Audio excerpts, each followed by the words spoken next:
AI pursued Linda for 2 years, but all I got was heartbreak. Until the last time I confessed my love and was ruthlessly rejected, I finally gave up. On my way home on a rainy night, I met her long-missing best friend Yuki on the roadside. She cried so hard that her heart was broken, and she actually relied on me. I can only treat her gently and let her stay for a while. But Linda began to regret it, but it was too late. But she doesn't understand why her best friend, who has such excellent grades, would fall in love with me. Chapter 1. I was about to speak, but Linda's words, "Are you going to confess again? It's like this every day. Aren't you annoying?" were still ringing in my ears. I felt really bad. I hadn't finished what I wanted to say, but her impatient look blocked my way. I watched her turn and walk away. To be honest, I felt very disappointed. I had always thought there would be some hope if I persisted, but now I have completely given up. Actually, Linda and I have known each other since junior high school, and we were even in the same class in high school. I can't really say if we were destined to be together, but I pursued her for 3 years, confessing my feelings to her every day and getting rejected every day. I had become a special joke in the class. They were used to it and didn't even bother to make a scene. Although I said I didn't care, I still felt a little uncomfortable.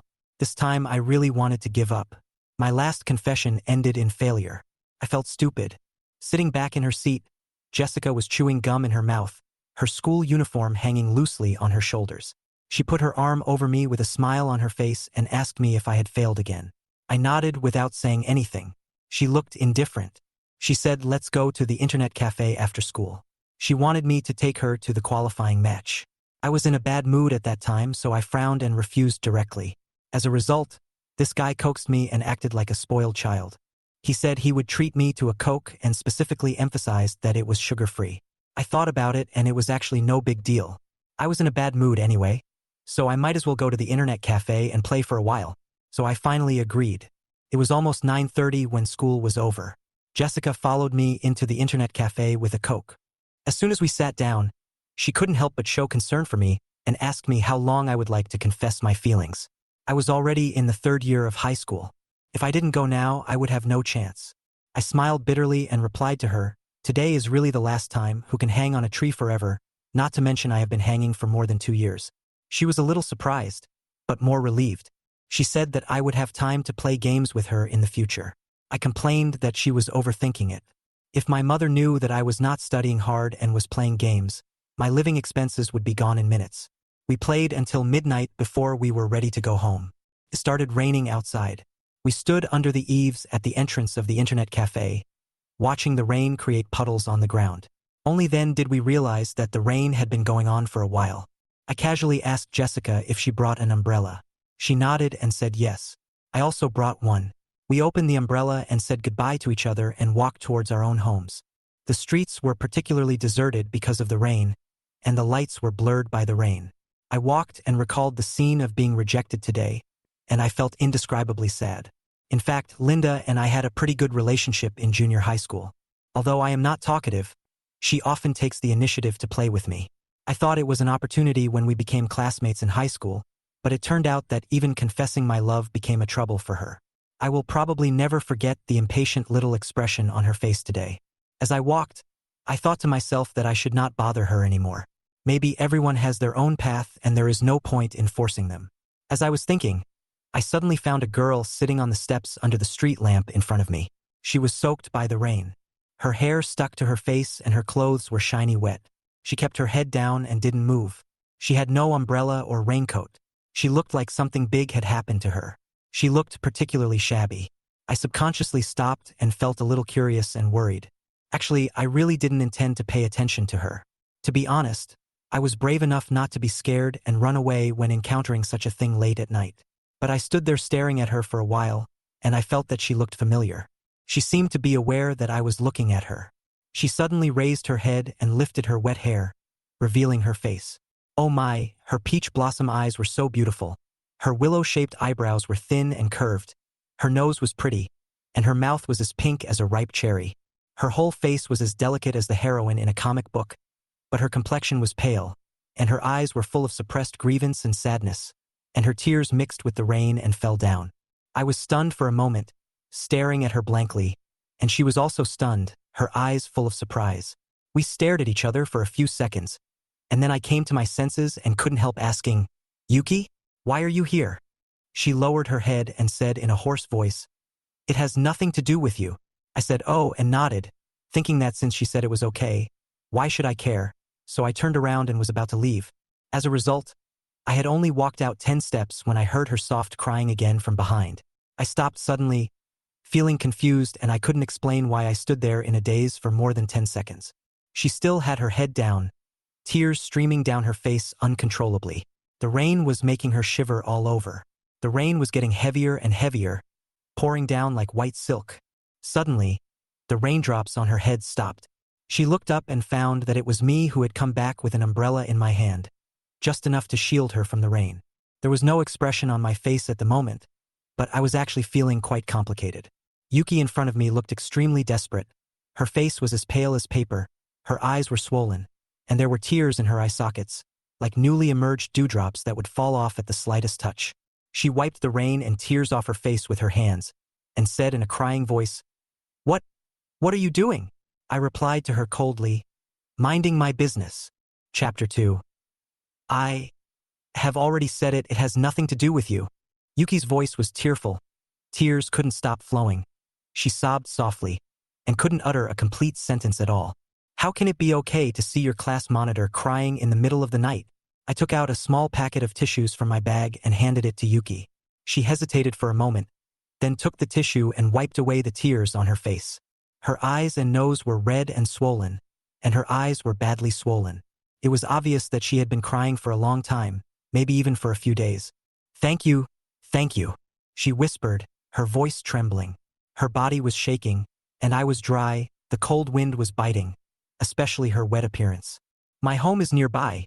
Come over and warm up for a while," I said, and stretched out my hand, pulling her up from the steps without hesitation. She seemed very surprised and struggled hurriedly. "What are you going to do? Leave me alone, I won't go." She struggled, but my strength was beyond her imagination, and she could hardly break free from my hands. "Well, I've come across this matter, and anyone who comes across it has to take care of it. Otherwise, I won't meddle in other people's business." I said this without turning my head, holding her hand as easily as if I were carrying a shopping bag. Yuki stopped resisting, realizing that she couldn't get away from me. After a while, I pulled her into the corridor, put away the umbrella, and still held her hand tightly, not daring to let go for fear that she would run away. The cold wind in the corridor blew directly in Yuki's face. He shivered all over and seemed even more reluctant to go out, knowing that it must be even colder outside. We took the elevator to the 6th floor, and that's when I finally let go of her hand. She stood behind me, head down, hands clasped in front of her nervously. "Come on," I said as I stepped out of the elevator and turned around. "Oh." Yuki's voice was so soft that it was almost inaudible, and she followed up as if possessed. When she reached the door, she hesitated for a moment, looking a little confused. I looked back, reached out and pulled her into the house, closing the door. Bang! The sound of the door closing made Yuki's heart beat faster, and a sense of uneasiness surged in my heart. I walked in, took out a pair of slippers, threw them in front of her, and then walked into the bedroom. Yuki stood at the door, not knowing what to do, whether to go in or turn around and leave. After hesitating for a while, she took off her wet shoes, put on slippers, and walked into the living room. There were only my shoes on the shoe rack, and Yuki quickly realized that this was a place where one person lived. The living room was filled with fitness equipment, dumbbells, barbells, treadmills, spinning bikes, everything.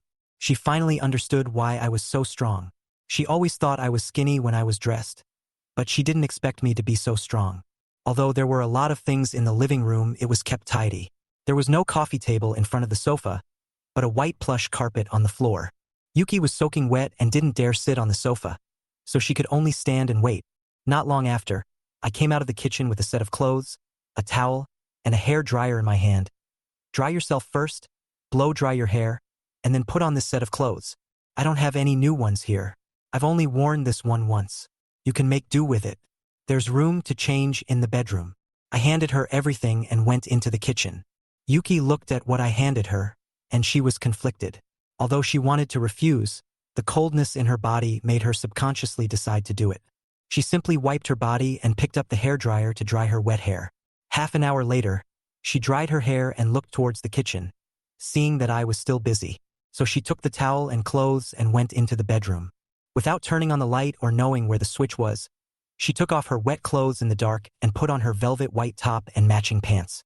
There was a faint fragrance on the clothes, and Yuki couldn't help feeling shy. She kept asking herself in her heart, what on earth was she doing now? She actually followed her classmate to his house and changed into his clothes? She herself felt a little unguarded. Click! The bedroom door opened and Yuki walked out. She happened to see me walking out of the kitchen with a bowl of hot noodles in my hand and putting it on the small table. She only then saw the warmth of the noodles blowing towards her. Eat it, I said calmly without any extra explanation. Before Yuki could say anything, I brought a cup of hot water and placed it on the table, then handed her 2 kinds of medicine. This is a fever medicine. Take this if you feel hot or cold in your head. This is a cold medicine. Take this if you have a sore throat or sneezing. It can also be taken for prevention.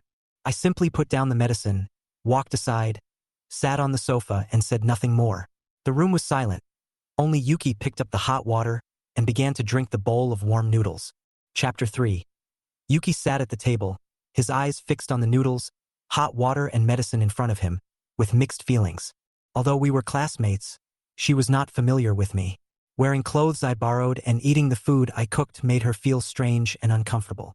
Hunger forced her to face the food in front of her, and she looked up at me carefully.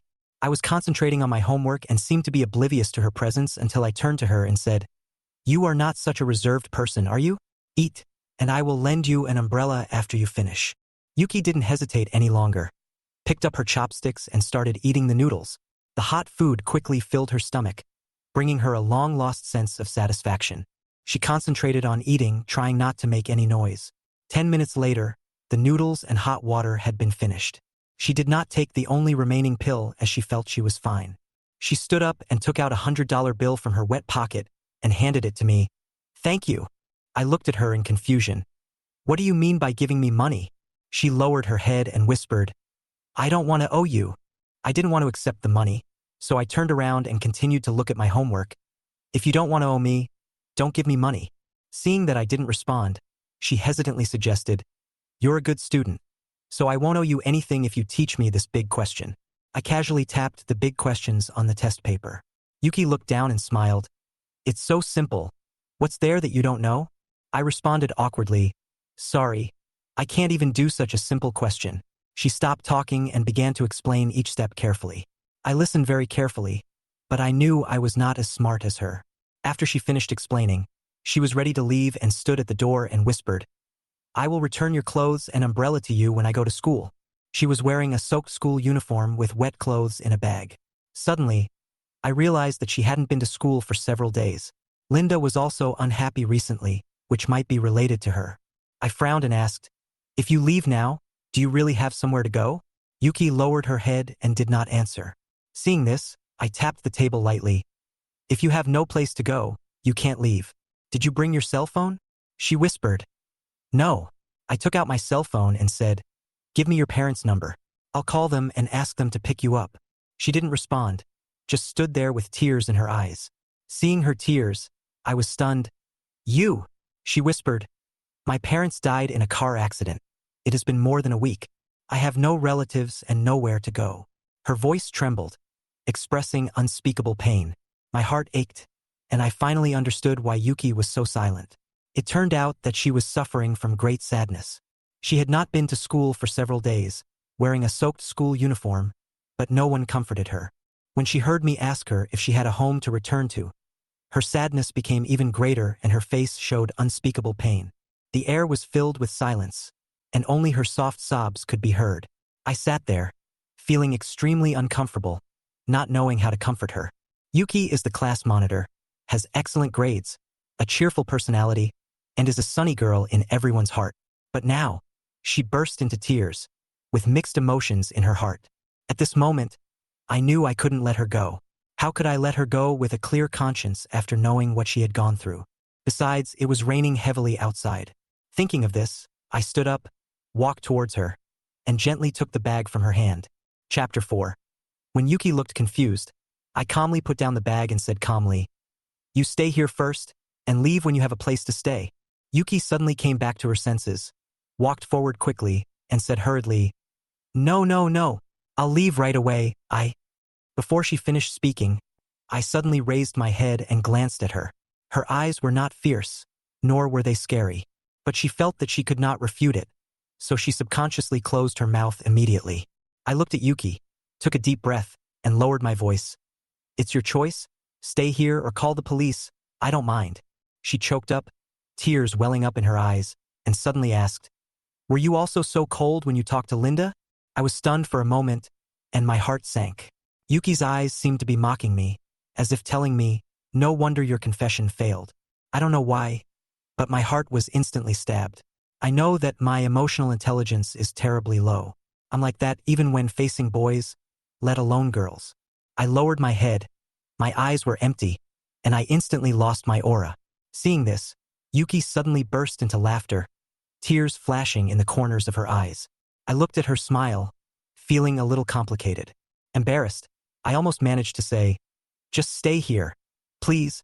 I forced a smile and almost got cramps. Yuki laughed again, tears and laughter intertwined. Seeing her laugh like that, I felt a little embarrassed and lowered my head. She suddenly stopped, her smile faded, and looked at me seriously. Why are you helping me? No reason. I just don't want to make the class's reputation worse. I shrugged and said casually, but I didn't feel so relieved in my heart. She seemed a little surprised.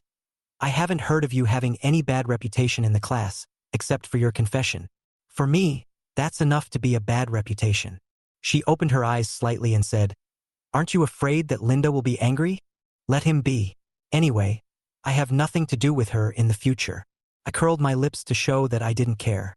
Yuki looked at me, was silent for a while, and suddenly asked, You don't like her anymore? I shook my head. Why insist if you don't get a response? She nodded and seemed to understand me, and her eyes softened. Then she started to sort out the wet clothes. I noticed that she was looking around and seemed a little confused. Suddenly, my attention was drawn to her changes. She looked down at me, and a look I had never seen before flashed in her eyes, as if she had a new understanding of me. I muttered in a low voice, You go to the bedroom and I'll sleep on the sofa. I don't mind. Yuki hesitated for a few seconds. No, I said firmly. The sofa is not comfortable, you go to the bedroom. She tried to refuse. No, the sofa is enough. Go ahead. This sofa is not suitable for sleeping. Yuki's eyes flickered. Okay, I'll go to the bedroom. You stay off the sofa. The tug-of-war between the two finally ended in the bedroom. She looked at the layout of the bedroom and was visibly stunned. It was clean and tidy, and it didn't look like a boy's private space at all. The bed was also spacious, and could even accommodate two people. Then let's sleep together, she suggested in a low voice. Why should you sleep on the floor? I fought back unwillingly. You're going too far. She frowned, but finally nodded and agreed to compromise. The quilt in the middle of the bed separated us, and Yuki's cheeks were slightly flushed. She looked at me with a hint of uneasiness in her eyes, and I could sense her discomfort. She sat on the edge of the bed, hugging her knees, obviously hesitant. I got up, changed into my pajamas, and walked into the bedroom. After putting on the thin ice silk pajamas, I felt that I was less concealed, and the muscle lines were clearly visible. Yuki seemed a little afraid to look directly at it, and quickly looked away with her ears turning red. Chapter 5. Turn off the lights. The bedroom fell into darkness, and we lay back to back on the bed, separated by a thin quilt. Yuki was wrapped tightly, her heartbeat quickened, and every time I turned over slightly, she trembled slightly with nervousness and tightened the quilt. Her attention was completely focused on him, recalling everything since they met. Although I kept my distance and didn't say much, at this moment, the distance between us was less than 20 centimeters. If he turned over, he could almost crush her. Time passed slowly. About 30 minutes later, Yuki heard my breathing become steady. She finally breathed a sigh of relief, closed her eyes, and fell into a deep sleep. In her dream, she saw the backs of her parents, gradually walking away. A sharp scream suddenly woke her up from her dream. It was already daybreak, and the sunlight poured into the room through the window, stinging her eyes.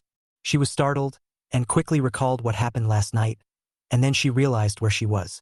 The bedroom was empty, I was gone, and outside I could hear the busy sounds in the kitchen. When she got out of bed, she found that she was still wearing the clothes I gave her. When she walked out of the bedroom, A burst of fragrance hit her nose, and her appetite was whetted. She walked to the kitchen and happened to meet my eyes as I turned back from the kitchen. "Ah, good morning," Yuki greeted in a low voice, and I responded, "Yeah." She glanced at the dining table and saw the lunchbox filled with freshly prepared food. I was preparing lunch. Suddenly, she remembered that I brought my own lunch every day and had never eaten school meals.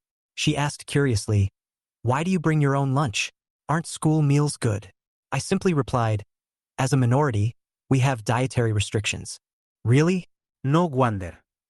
Yuki was a little surprised, noticing the strangeness of my facial features, deep eyes, high nose bridge, and even some foreign features. She was stunned for a moment, as if she had just seen me. "You really don't look like me." I smiled faintly. "Breakfast is ready. Let's eat first." As he said, he pointed to the breakfast next to him. The steaming aroma stimulated Yuki's stomach. She nodded slightly, sat down, and waited for me to sit down before she started eating. While eating breakfast, I asked, "Are you still going to school?" She hesitated for a moment, looked down at the school bag that she had not yet brought back and sighed. "I have to buy some clothes today, so I may not be able to go to school until tomorrow." "Oh," I nodded, took out a key from my pocket and threw it in front of her. "This is the house key. Come back after buying clothes. Otherwise I can't get in." Yuki looked at the key and understood what he meant. He was afraid that she would leave secretly and have nowhere to go. She whispered, "I know." She felt a little conflicted. She couldn't live in his house forever.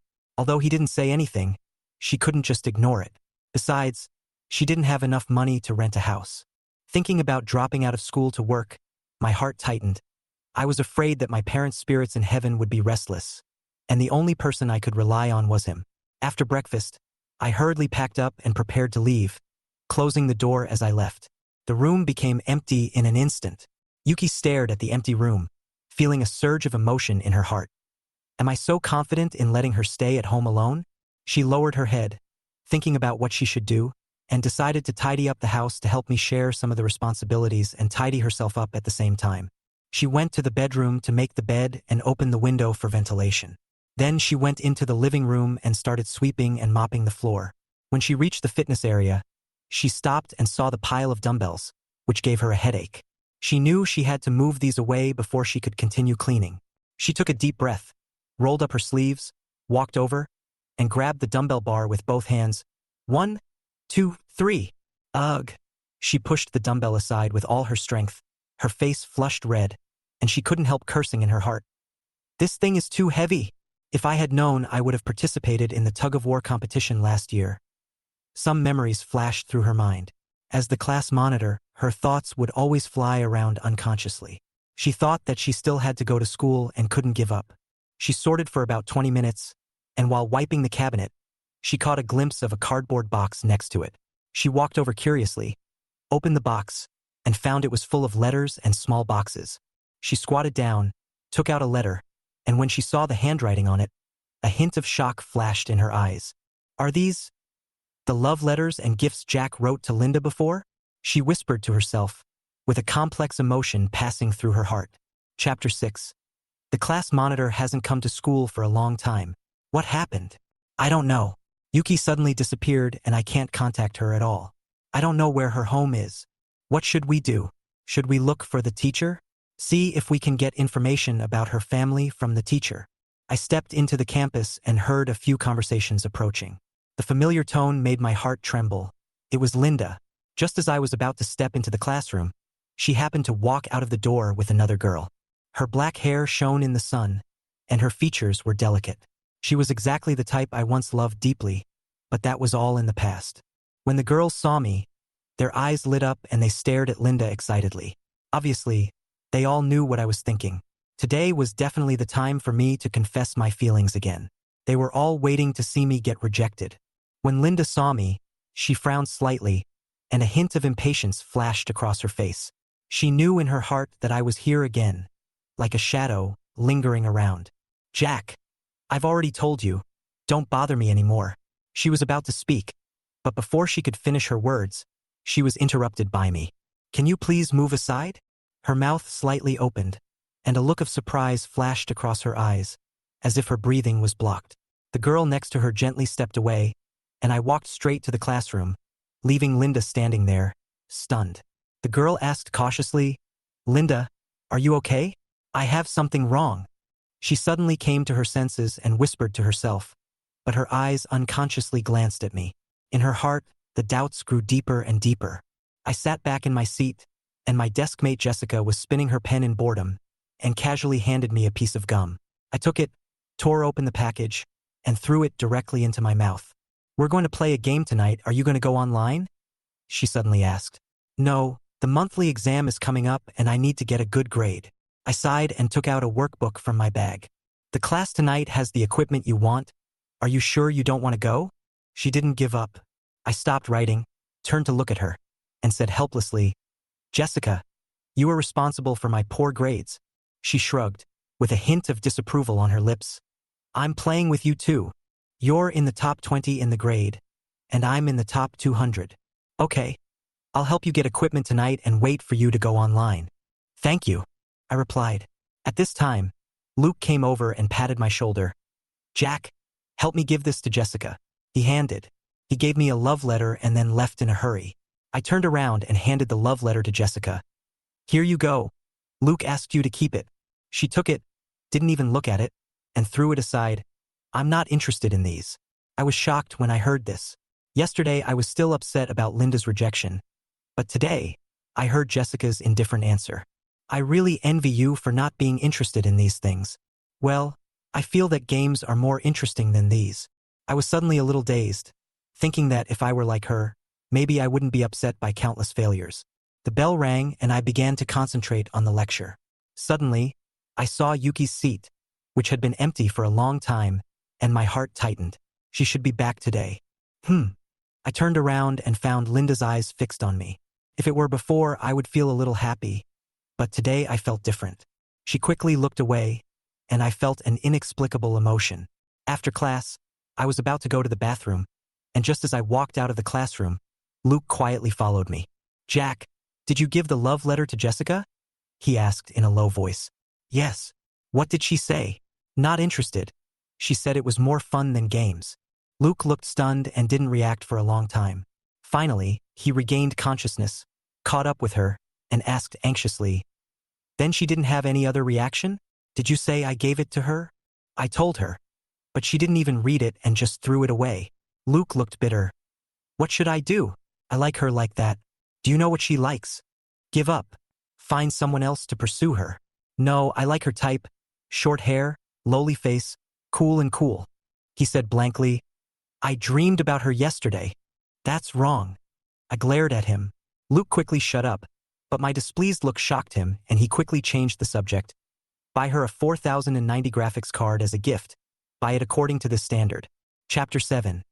At noon, the cafeteria was bustling with people. The food I brought with me was getting a little cold, but luckily the lunchbox had a good insulation effect. Jessica had already bought food in the cafeteria. When I returned to the classroom, just as I was about to eat, Luke suddenly sat in front of me with a sly smile on his face. "Hey man, let's continue talking about this morning?" he said, putting his lunch on my desk, turning his chair around, and looking at me in a low voice. "This morning's topic?" I frowned. I didn't expect him to be so eager. "Oh, you mean chasing? Game?" He interrupted me loudly, glancing at Jessica, and seeing that she wasn't paying any attention to us, he let down his guard. Jessica glanced at my lunchbox. Her eyes lit up, and she pointed at the fried egg inside and said, "I want to try that runny fried egg." I smiled bitterly, thinking that if I had known she would see it, I should have hidden it.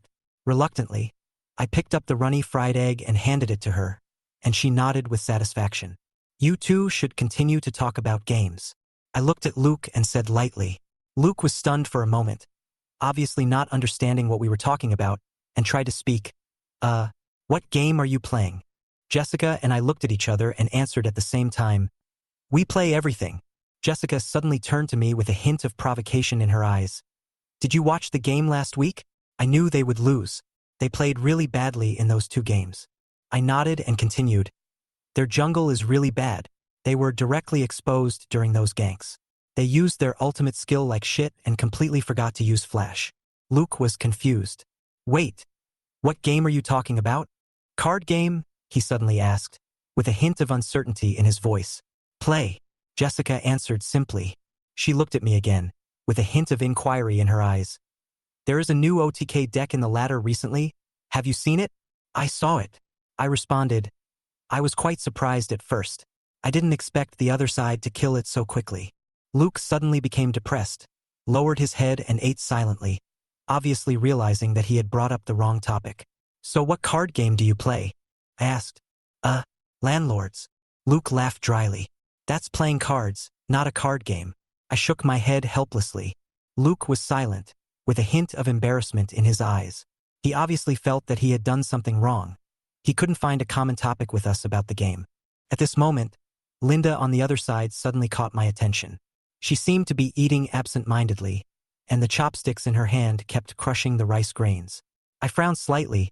She looked a little strange. Linda, Oscar called her softly. Oscar. Linda finally came back to her senses, her eyes a little confused. What's wrong with you? I don't feel right, Oscar asked with concern. Nothing. Linda lowered her head hastily, mumbling. Maybe it's about the monthly exam. I'm upset. Are you so anxious about the monthly exam? Oscar smiled. Your grades are so good. Yuki will feel stressed. Linda's eyes drifted towards me quietly, which seemed a little unnatural. I stared at her for a few seconds, but she immediately looked away. At that moment, I felt a strange sense of alienation. During the self-study class, I tried to concentrate on the questions, but my mind was in a mess. Linda's abnormality made me feel a little uneasy. Suddenly, I noticed Luke came over again, holding the test paper, and whispered, Jessica, help me look at this question. Jessica glanced at him and whispered, Why would you ask the teacher?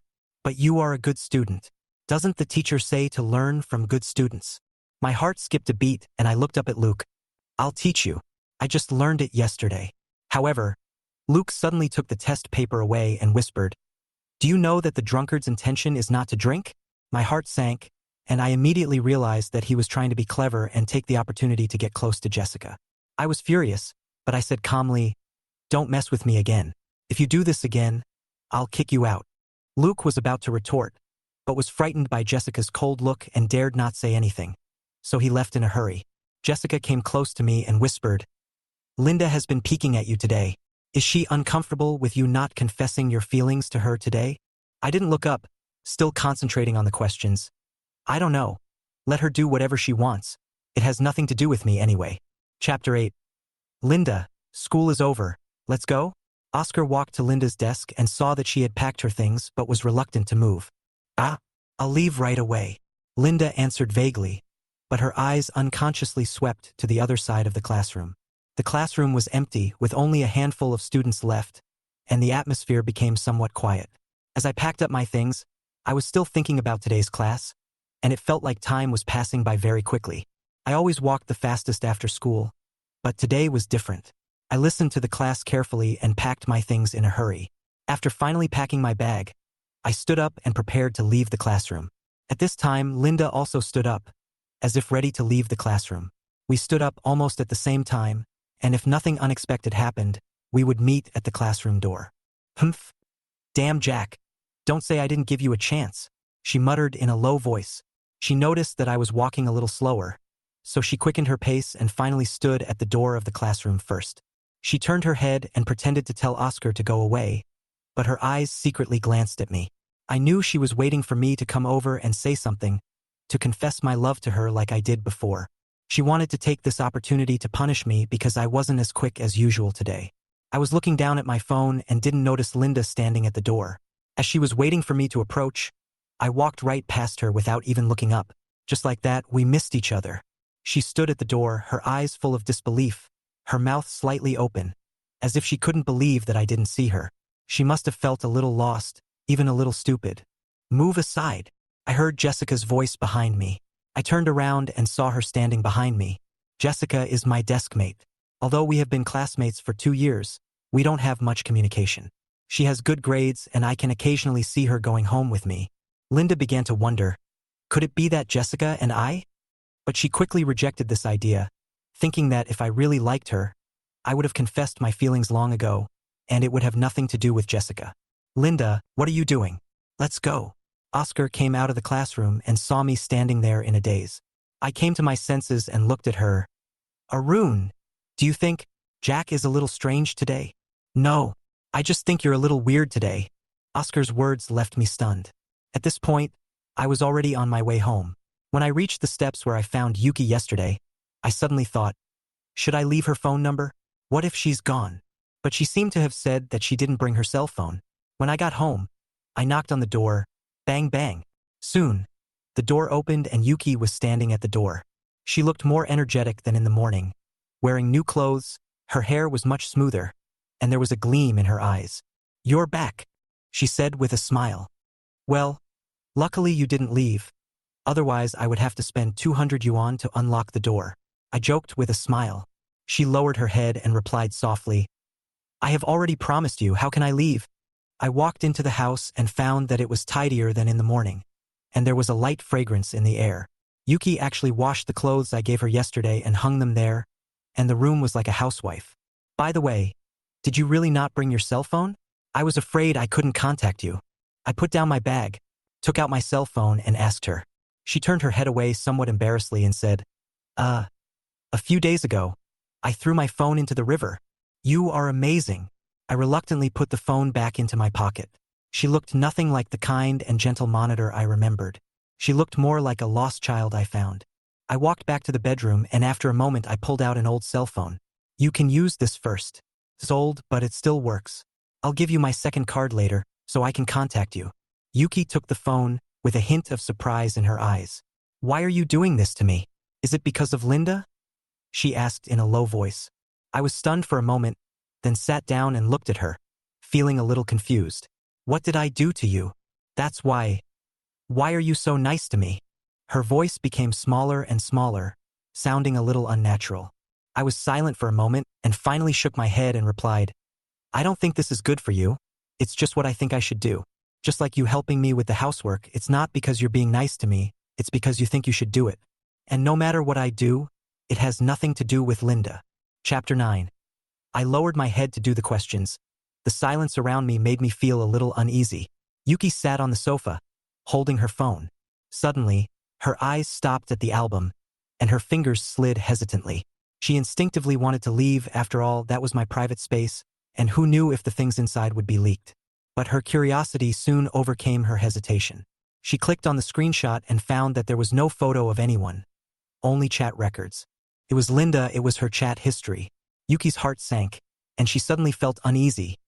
Didn't she say that she and I were not close? She looked at the words and her heart beat faster.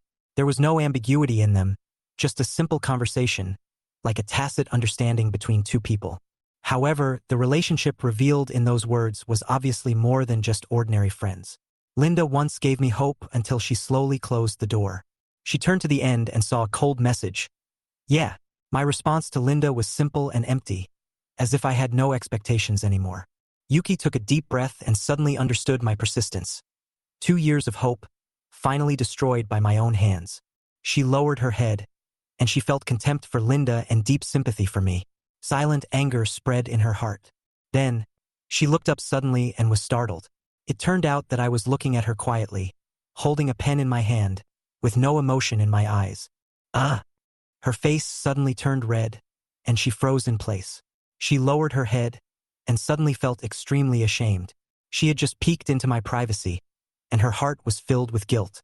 I turned back and continued doing my homework, saying calmly, if there is anything on your phone that you shouldn't see, delete it.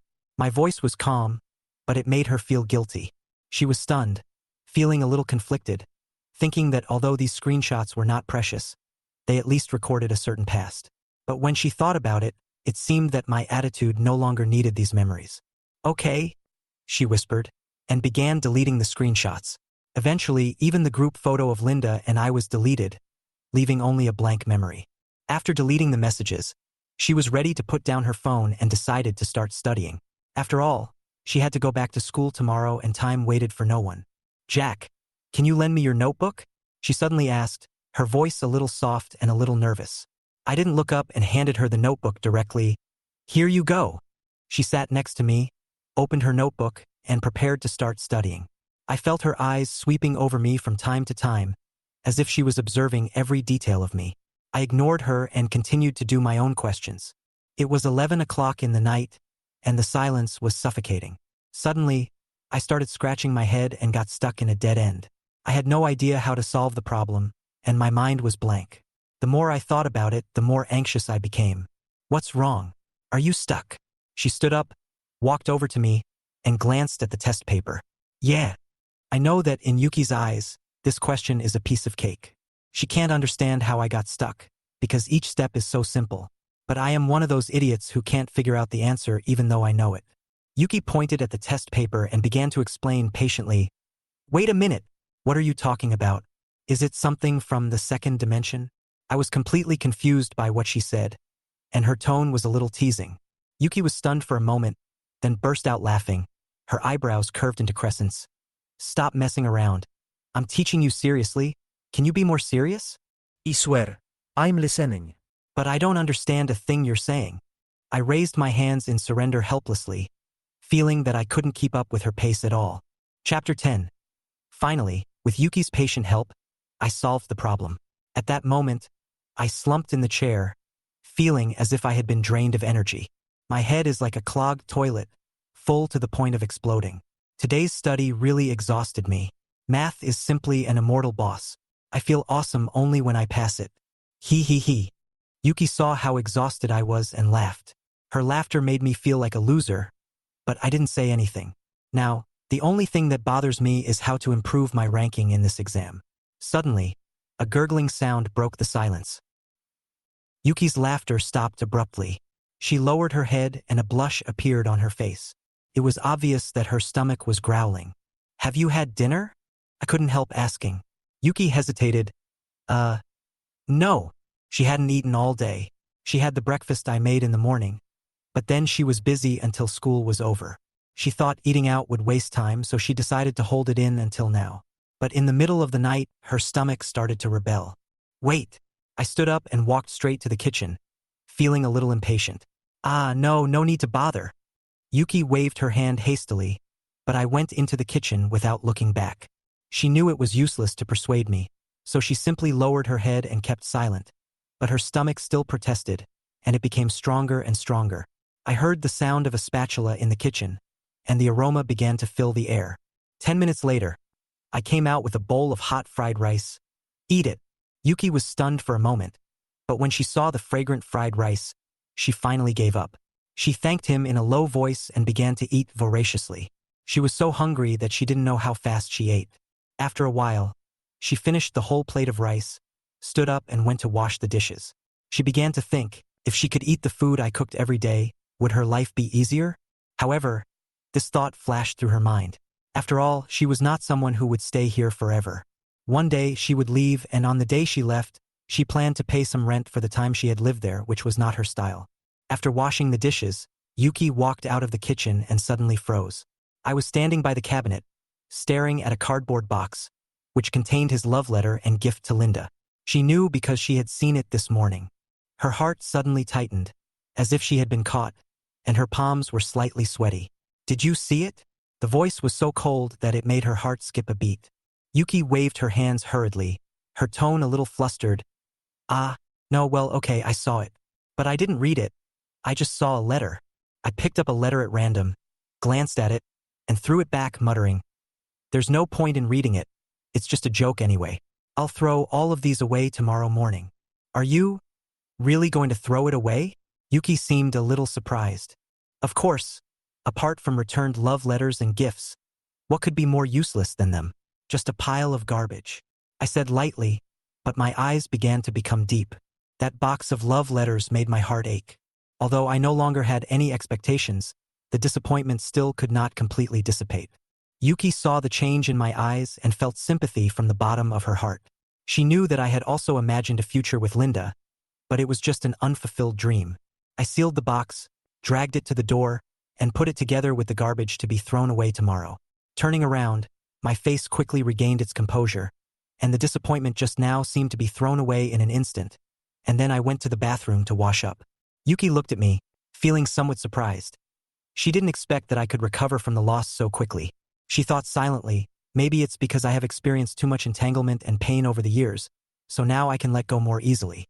At midnight, Yuki began to worry about the next step, going to bed. She knew that tonight was a sensitive time. Turn off the lights. I whispered. Okay. She replied softly. Pa. The room went dark in an instant, and only the sound of someone turning over on the bed could be heard. There was a blanket between us, and Yuki was wrapped tightly with her head sticking out, like a baby. Tonight, we slept in the same bed for the second time. If other people knew, we would be so upset that we couldn't explain it. But at that moment, Yuki didn't care so much anymore. Recalling those days in the past, the changes in her family almost made her collapse. At that time, she walked on the street, crying, not caring about anyone's eyes and whispers. If it weren't for me, she might have lost herself long ago, had no intention of going to school, and even didn't know where she would go. If it weren't for you, I would have nothing now. She muttered to herself, turned her head to look at me, and whispered, Jack. I whispered back. Her voice was even softer. Good night. This brief farewell, with a hint of tenderness and unspoken trust, broke the silence in the darkness. Chapter 11. Yuki slept much better this time than last night. The familiar environment seemed to make her relax slowly, perhaps because she had already let go of a lot of things in her heart. After experiencing those heavy blows, she felt that nothing could make her bow her head. When she woke up, it was already daybreak and she was the only one left in bed. The sound of cooking came from the kitchen. She couldn't help but admire it. I, a high school student, was able to be so self-disciplined, waking up early to cook, exercise, and study. Except for a slight lack of communication, it was almost impeccable. She guessed that my parents must be very confident in letting me live independently. After all, I didn't need them to worry at all. Yuki got up, tied her hair, and began to fold the quilt. When she walked out of the bedroom, she saw that I had prepared lunch. But there was something different on the table. There were 2 more lunch boxes. I heard her walk out of the bedroom, looked up at her, and then continued to prepare lunch boxes. After covering both lunch boxes, I pushed them in front of her and said, This is? Yuki was stunned, looking at the lunch box in front of her with a puzzled look in her eyes. This is for you, I prepared it by the way. Save some money for food. If you don't want to, I won't make it tomorrow. No. Ido. She hurriedly protected the lunch box, as if she was afraid that I would take it back. Oh yes, there are also fruits and yogurt. I casually threw her a small food storage box containing cut fruits and a bag of yogurt. Her eyes lit up instantly, as if she had returned to her childhood. The warm feeling she had when her mother prepared snacks for her suddenly came over her. She stared at me blankly, her eyes sparkling with satisfaction and surprise. Seeing her reaction, I immediately understood something. Yesterday, I suspected that Yuki was still innocent and not fully mature. Today's preparation made me more certain of this guess. I really don't understand why Linda doesn't agree to you. It would be great to be with you, Yuki suddenly said. I snorted and muttered, I really hope she can listen to what you say. Yuki took it seriously, and his eyes turned serious. Do you want me to help you? After school today, I'll help you get together. Maybe you just need a middleman. No thanks. I've already said that I will no longer have anything to do with her. If you keep talking nonsense, you'll be no different from her. Then just pretend I didn't say anything. She immediately shut up, and looking at my attitude, she obviously didn't dare to mention it again. After we finished breakfast, we packed up and prepared to go to school. Yuki seemed a little nervous. After all, she hadn't been to school for a long time. She felt a little uncomfortable, knowing that once she got to school, her classmates would definitely ask her why she didn't come to school and what happened. She didn't want to talk about those things anymore.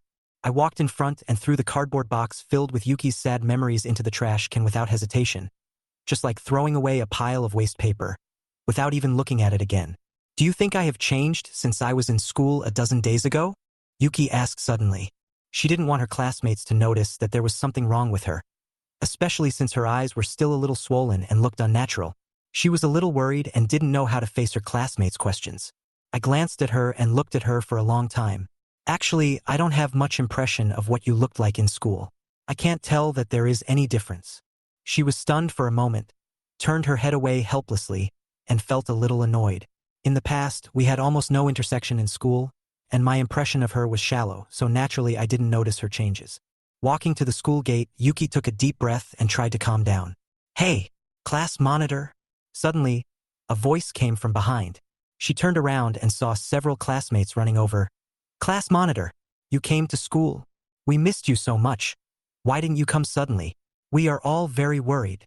My classmates gathered around me and completely ignored me. Yuki dealt with the enthusiasm of her classmates. Although she felt a little embarrassed, she felt less nervous when she saw that everyone cared about her so much. I easily caught the gum thrown by Jessica, put it in my mouth without hesitation, looked up at her, and whispered, "How is it?" She nodded, the corners of her mouth slightly raised. "Yes, it's here. A fine product." I shrugged, as if it was nothing special. "Okay.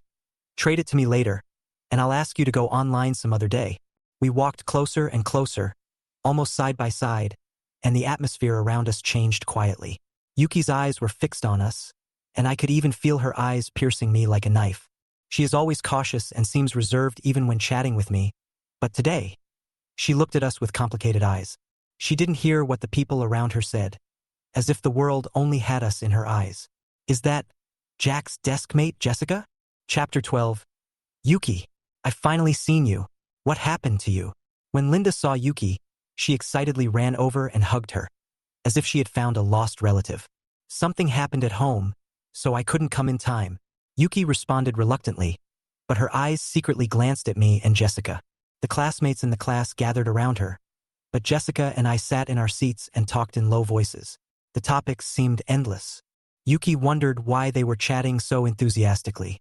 She had lived in my house before, but she had never had such an interaction. "Class monitor, the teacher wants you to go to the office." "Oh, I see." Yuki stood up and prepared to leave. Her eyes involuntarily swept towards me, but I didn't look at her. Walking out of the classroom, she suddenly felt unbalanced. Although we were not familiar with each other, she felt strange emotions in her heart. Her wandering thoughts made her not pay attention to the obstacles in front of her. Bang! Yuki bumped into someone. "Sorry, Yuki? You're finally here."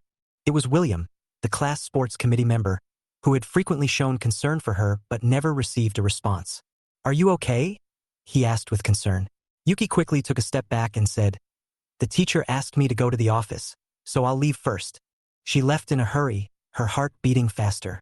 William looked at her back and had questions in his mind. What did Jack talk about with Jessica? Will he tell her that Yuki lives in his house? Do they have similar personalities? So they can talk so much. Jessica has good grades. Is Jack asking her for help?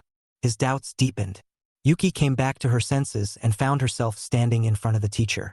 The teacher gently held her hand and said, "Are you okay? If you have any difficulties, tell me. If someone in the class says something too much, tell me at any time and I will stand up for you." "Well, thank you, teacher." Yuki responded in a low voice, feeling a little calmer, knowing that she had to keep moving forward. Back in the classroom, everyone gathered around Yuki, concerned about her affairs.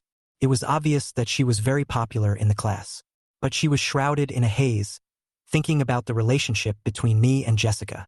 I saw Yuki was surrounded by people. I had expected this kind of scene. Luckily, her seat was far from me. Otherwise, it would be even more lively. Just as I was thinking about this, Luke appeared beside me. Hey, hey, hey. Luke handed Jessica a bag, probably containing candy again. "If you bought it, take it. If not, throw it away." Luke put the bag down and turned to leave. Jessica looked at the bag helplessly. "How much of this do you have to eat to avoid diabetes?" "Congratulations. You got diabetes in advance." I sneered, and the candies on the table piled up like a mountain. Jessica shrugged. "Congratulations. You are the ultimate winner of eating these candies." I shook my head. I didn't have time to exercise, and eating them would be like waiting for death. "Eat slowly." Jessica put away the bag and put it on the ground. "You accept his things and give him hope, so he will keep sending gifts. In the end, when you refuse, he will say that you accepted them but didn't agree to them. It's really annoying." She looked helpless and said, "This is why I don't like falling in love, please. Help me return the candy to him and I will reward you." She handed me the bag. "I don't care. Go by yourself. I'll give you the rare mount for fighting the boss. Give it to me." I took the bag and walked towards Luke. Luke was still smug, but my response stunned him. "She doesn't want it. Take it back." I threw the candy bag back to him coldly. Luke was stunned for a moment, frowning. "What's it got to do with you?" "I'm just helping her pay it back." I answered easily. "You don't like Jessica, do you?" He raised his voice. The classroom suddenly became quiet. Yuki and the others stopped and turned to look at me. Yuki and Linda's eyes widened almost at the same time, their faces full of shock. I stayed calm, took a deep breath, and closed my eyes. Then, without saying anything, I took out a few candies from the candy bag, peeled off the sugar coating, and stuffed them directly into Luke's mouth. Chapter 13. Luke was stuffed with candy and sat down on the chair. I didn't say a word and went back to my seat. The classroom was silent. All eyes were on me and Jessica. But we didn't seem to care and continued to do our own things. Luke was so angry that he spat out the candy, stood up and was about to rush towards me, when the teacher just walked into the classroom. "Return to your seat and start class." Luke glared at me, took a deep breath, and returned to his seat. In his mind, he had already regarded me as his rival. After all, how could two people sitting at the same table be so close? He thought, I was the one that Linda had confessed her love to, so how could I secretly like Jessica? What a jerk, he thought angrily. Throughout the class, Luke stared at me, his eyes becoming more and more ferocious. He originally wanted to embarrass me in public, but I didn't care at all, which made him feel a little embarrassed. Yuki also began to be distracted, and she kept asking herself, why were Jessica and I so close this morning? Was there something going on? Did he no longer like Linda and instead like Jessica? She looked towards me unconsciously and happened to meet another gaze. Linda? Is she also secretly looking at Jack? I listened to the lecture intently with only one thought in my mind. If I didn't study, I would have no living expenses and wouldn't be able to pay for those new activities. Jessica suddenly whispered in my ear, "You are so popular. Many people secretly look at you." I glanced at her and responded impatiently, "It's all your fault. You are actually gloating. I'll cook for you some other day. Your mom is asking when you'll come to my house." Some other day. After class, Luke stood up and walked towards me angrily. I knew he would never give up easily this time. He patted my shoulder and said coldly, "Come out." The other students in the class were watching this good show, and no one wanted to miss it. I didn't even raise my head. "No. Hiss. Don't you understand?" Luke reached out and grabbed my collar. Yuki immediately stood up and shouted, "Don't do it." After all, I was her benefactor, and it was the monitor's responsibility to take care of such things. Suddenly, a figure came in. It was William. He pulled Luke's hand away and said, "Let go." "William, move aside," Luke said angrily. William is taller than Luke, so he naturally has the advantage in strength. "No fighting or I'll tell the teacher," Yuki also warned Luke. At this time, I still ignored him and didn't even look at Jessica. Luke's face became even uglier and he felt like he was punching the air. William suddenly suggested, "How about you two arm wrestle? It can solve the problem without causing a fight." Arm wrestling. Luke raised his eyebrows, but felt a little hesitant. Looking at my arm, he estimated it secretly, not daring to be too confident. He looked at me with a guilty look. "Okay, let's arm wrestle. If I lose, I won't bother you anymore." "Then don't bother me," Jessica suddenly interrupted, and as soon as she finished speaking, Luke's face changed. In front of everyone, these words made him feel like he was slapped hard in the face. Luke gritted his teeth and said, "Okay, if I lose, I won't bother you anymore." "What if I win?" I sneered. "If you win, then you win. Anyway, you are the one who is looking for trouble. What do you want?" My words made the students around me laugh. Luke's face turned green instantly and he was shaking with anger. He sat in front of me, stretched out his hand, and prepared to arm wrestle with me. Yuki watched this scene and thought that I would not lose. After all, I was strong. "You can use both hands," I said lightly. Luke was stunned and began to wonder if I was deliberately trying to embarrass him. "Okay, stop talking nonsense and get started." He seemed a little impatient. I extended my hand, and we held hands tightly. William was the referee. "Ready, go." Luke pushed hard, his face flushed, but my hand was as steady as a rock, without any movement. Hiss. Luke was surprised and began to doubt in his heart. "No way." Chapter 14. Fuck. Fuck you.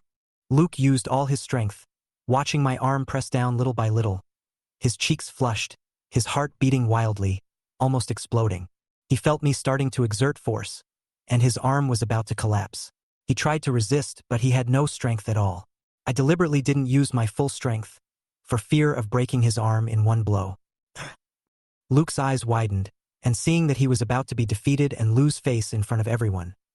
His eyes fixed, and he reflexively stretched out his other hand and began to fight with both hands. The students around me looked at me with disdain, thinking, isn't it too obvious that he's cheating? But I didn't care. Since he used both hands, there was no need for me to show mercy. Pa! The contest was over in an instant, and I won without a doubt. Jack wins. William patted Luke's shoulder with a hint of helplessness in his eyes, obviously disdaining Luke's behavior just now. Think about it clearly. Tisk. The students who were watching booed and dispersed. Luke stood there in a daze, his expression dull, his eyes wide open, his mouth slightly open, as if his soul had suddenly been sucked out of him. He had never expected that he would lose, and lose so completely. There was no way to redeem himself from his cheating behavior. I waved my hand and said jokingly, bye. Go back and eat more candy and don't let your head grow on your stomach. Luke looked up at Jessica, but saw that she didn't even look up, as if she already knew the result. His heart was completely dead. He stood up with empty eyes and walked back to his seat in a daze. Jessica handed me a wet wipe and whispered, wipe your hands. I took the wet wipe and replied calmly, thank you. After this farce, the class's attention shifted. Just now, everyone was talking about me and Jessica, and now they all started talking about Luke. Sure enough, he is bad character and loves to stir up trouble. Someone commented. Meanwhile, in the corridor, Yuki, Linda, and Oscar were walking towards the bathroom. Oscar's eyes widened, and he asked in surprise, I didn't expect Jack to be so strong. Can't you see it normally? Even if you're not smart enough, you can still be a little silly. Linda snorted coldly, but she was still thinking about what happened this morning. The more she thought about it, the more she felt something was wrong, and her original suspicion became even stronger. Was there really something going on between Jack and Jessica? She suppressed her inner doubts and pretended not to care. Why didn't he confess to me this morning? What the hell is going on? What on earth is he thinking? Oscar asked casually, Yuki, what do you think of Jack? Is he a good match for Linda? Yuki was silent for a moment, then nodded. Well, he is indeed a little dull, but he is a good person. She stopped talking suddenly, thinking of the chat records she saw last night, and felt a little complicated. She shook her head gently. I don't think it's appropriate. Linda looked at her in confusion. You see, it's still not suitable. Yuki felt a little uneasy in her heart, and silently added, I'm sorry, Linda. I don't think you deserve the love he has given you. Oscar grinned. Not suitable? Then you have to be with a handsome guy like William, right? William? Come on. Everyone knows he likes Yuki. Linda teased, with a hint of pride in her tone. Yuki shook his head slowly. No, I don't like him. Huh. The two were stunned. Why? He is the most handsome in the class. Yuki looked down at her hands and said softly, he's good in every way, but he's not my type. Linda and Oscar looked at each other, feeling a little puzzled. So what type do you like? Straightforward, opinionated, caring. Yuki's voice became softer and softer, as if she was talking to herself. And manly. The two of them were stunned and no one spoke for a moment. Yuki quickly added, I was talking about the general type. I didn't specify who it was. She suddenly became a little flustered and lowered her head, as if she didn't want others to notice anything. Oscar chuckled and said, You are so perfect. You should have higher standards. Yuki didn't laugh. She whispered to herself, My current condition is not good enough. There was an imperceptible sadness in her eyes, and her heart was filled with anxiety. Even if I try hard, there are still some things that can never be changed. Lunchtime finally arrived, and Yuki was in a mixed mood. She took out the meal I made from her school bag, and when she opened it, the delicious food inside made her eyes light up, and her appetite was immediately stimulated. Yuki, why did you bring lunch today? Linda asked, looking a little surprised. Yuki replied guiltily, Well, it was just a whim. Chapter 15. Let me have a taste. Was it made by your mother? Linda looked at Yuki's food with a smile. No. I made it myself. Yuki's heartbeat quickened as she answered nervously. Really? Let me try. Linda took a bite and savored it slowly. After a moment, she frowned. Did you do this? Yes, what's wrong? Yuki felt panic in her heart. Did she discover something? It's okay. It just tastes a little familiar. But it's really delicious, you're amazing. Yuki breathed a sigh of relief, but her heart was still turbulent. She secretly wondered if Linda had eaten the food I cooked before. Linda sat back and slowly swallowed the food in her mouth. She looked at me unconsciously. When she saw me eating, she frowned slightly, as if she was thinking about something. Strange. Yuki lowered her head and continued to eat, and suddenly she felt a warm feeling coming over her. She recalled the meals her mother cooked when she was a child, and her eyes suddenly became moist. Tears quietly slid down and dripped onto the table. Yuki quickly wiped away her tears, feeling bitter in her heart. In the hot afternoon, the class was filled with a sleepy atmosphere. The bell for physical education class rang, and everyone left the classroom. On the playground, the boys were holding basketballs and playing loudly, enjoying the most relaxing moment of the day. And I still chose to sit in the shade, open my books, and think about seizing the time to study. After all, my grades are poor, and I have to work harder if I want to catch up with others. Hey, look, Jack is actually reading a book. Oscar pointed at me and said, "He doesn't seem to be pretending. He is really working hard."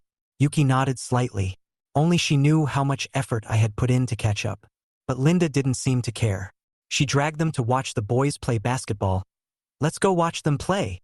Yuki followed reluctantly, wanting to read with me, but she was afraid that it would attract unnecessary attention, and she was even more worried about affecting me. Arriving at the basketball court, Yuki silently watched the boys playing enthusiastically. William suddenly became more active when he saw her coming, as if he was ignited, and frequently asked his teammates to pass the ball and even perform dunks. However, he failed to dunk and started to blame others for their inaccurate passes. I was still sitting quietly in the shade, turning to the next page of the book. Suddenly, a basketball flew over and almost hit my nose. I looked up and saw Jessica standing there, wearing a loose t-shirt and sports shorts, her long white legs exposed, her temperament fresh and refined. I took the basketball and asked calmly, "What for? To test your strength and see if you've regressed?" Jessica smiled, her eyes slightly curved. I answered nonchalantly, "Go play with those boys. They are boring. It's fun to challenge you. Don't you dare." Jessica's provocation was obvious. "Pa!" I slammed the book shut and stood up. "Don't go home crying when you lose like you did when you were a kid. Then you have to beat me first." She raised her eyebrows slightly, as if waiting for my response. I took off my school uniform jacket, revealing my strong chest muscles and thick arms, and walked to another basketball court with Jessica. The boys on the field saw Jessica and I walking by, and their eyes almost popped out of their heads. "That's Jessica. Holy shit. Wow, Jessica is so charming. She looks good with short hair. No, short hair is even better." When William was shooting, no one even tried to grab the ball. He stared straight at Jessica and completely forgot about the game. The three girls also noticed the changes on the field, and when they turned their eyes to us, their surprised expressions were almost the same as those of the boys. "Jack." Yuki's heart trembled slightly. Although she had a premonition, she still felt complicated. Linda's face suddenly became cold, her brows furrowed, and she had a bad feeling in her heart. "Let's go and take a look," she whispered, a hint of anger in her eyes. Chapter 16. What's going on? Why are there so many people suddenly around? This is more than just a little bit. As soon as the one-on-one match between Jessica and I started, the area around us was crowded with people. The boys who were playing basketball enthusiastically on the court all put down their balls and turned to watch us. "Jack has a pretty good figure?" Oscar stared at me with a surprised look, obviously not expecting that I had such a good figure. "I don't know." Linda was also stunned. The me in front of her was completely different from the impression she had of me. Yuki knew my figure. She saw it clearly every night. Although she didn't say it, she knew it in her heart. "Do you want to continue?" I looked at Jessica uncomfortably. "When did you start caring about other people's opinions?" "That's true." I shrugged, feeling a little relieved, and nodded. "Come on." I served the ball to Jessica and prepared to defend. She broke through flexibly and dribbled quickly. Her body was as light as a swallow, and there was almost no flaw. Then, she pushed off the ground with her left foot, stepped forward with her right foot, and made a jump shot, and the basketball fell into the basket accurately. Nice crossover step. This ball was so fast, and her legs were so accurate. The boys around me exclaimed and started to applaud. Jessica looked back at me and smiled. "How does it compare to before?" "There is progress, but not much." I responded indifferently, but I began to speed up my pace in my heart, preparing for the next round. The duel between the two entered a fierce stage, and both defense and offense were extremely exciting. Everyone around was stunned. No one knew I could play basketball, and Jessica's performance was also amazing. He can actually fight like that? Luke stared at me, thinking to himself that if he fought me, he probably wouldn't stand a chance. William was stamping his feet anxiously in the corner. Just now he was thinking about performing in front of Yuki, but now it all fell on me. Every time I scored, Yuki's applause was more focused than others, making William's eyes almost blaze with fire. Cough? I coughed lightly, holding the basketball in my hand, and began to think about changing the current situation, at least to keep some distance from Jessica. Her defense was too strong, and I couldn't break through with my physical advantage. Then try another method, I thought to myself, and I smashed the ball towards the backboard. As soon as Jessica turned around, I rushed over, jumped up to catch the ball, and dunked it instantly. With a loud bang, the glass of the backboard exploded and fragments scattered everywhere. Wow! People around exclaimed. They had never seen anyone dunk a backboard.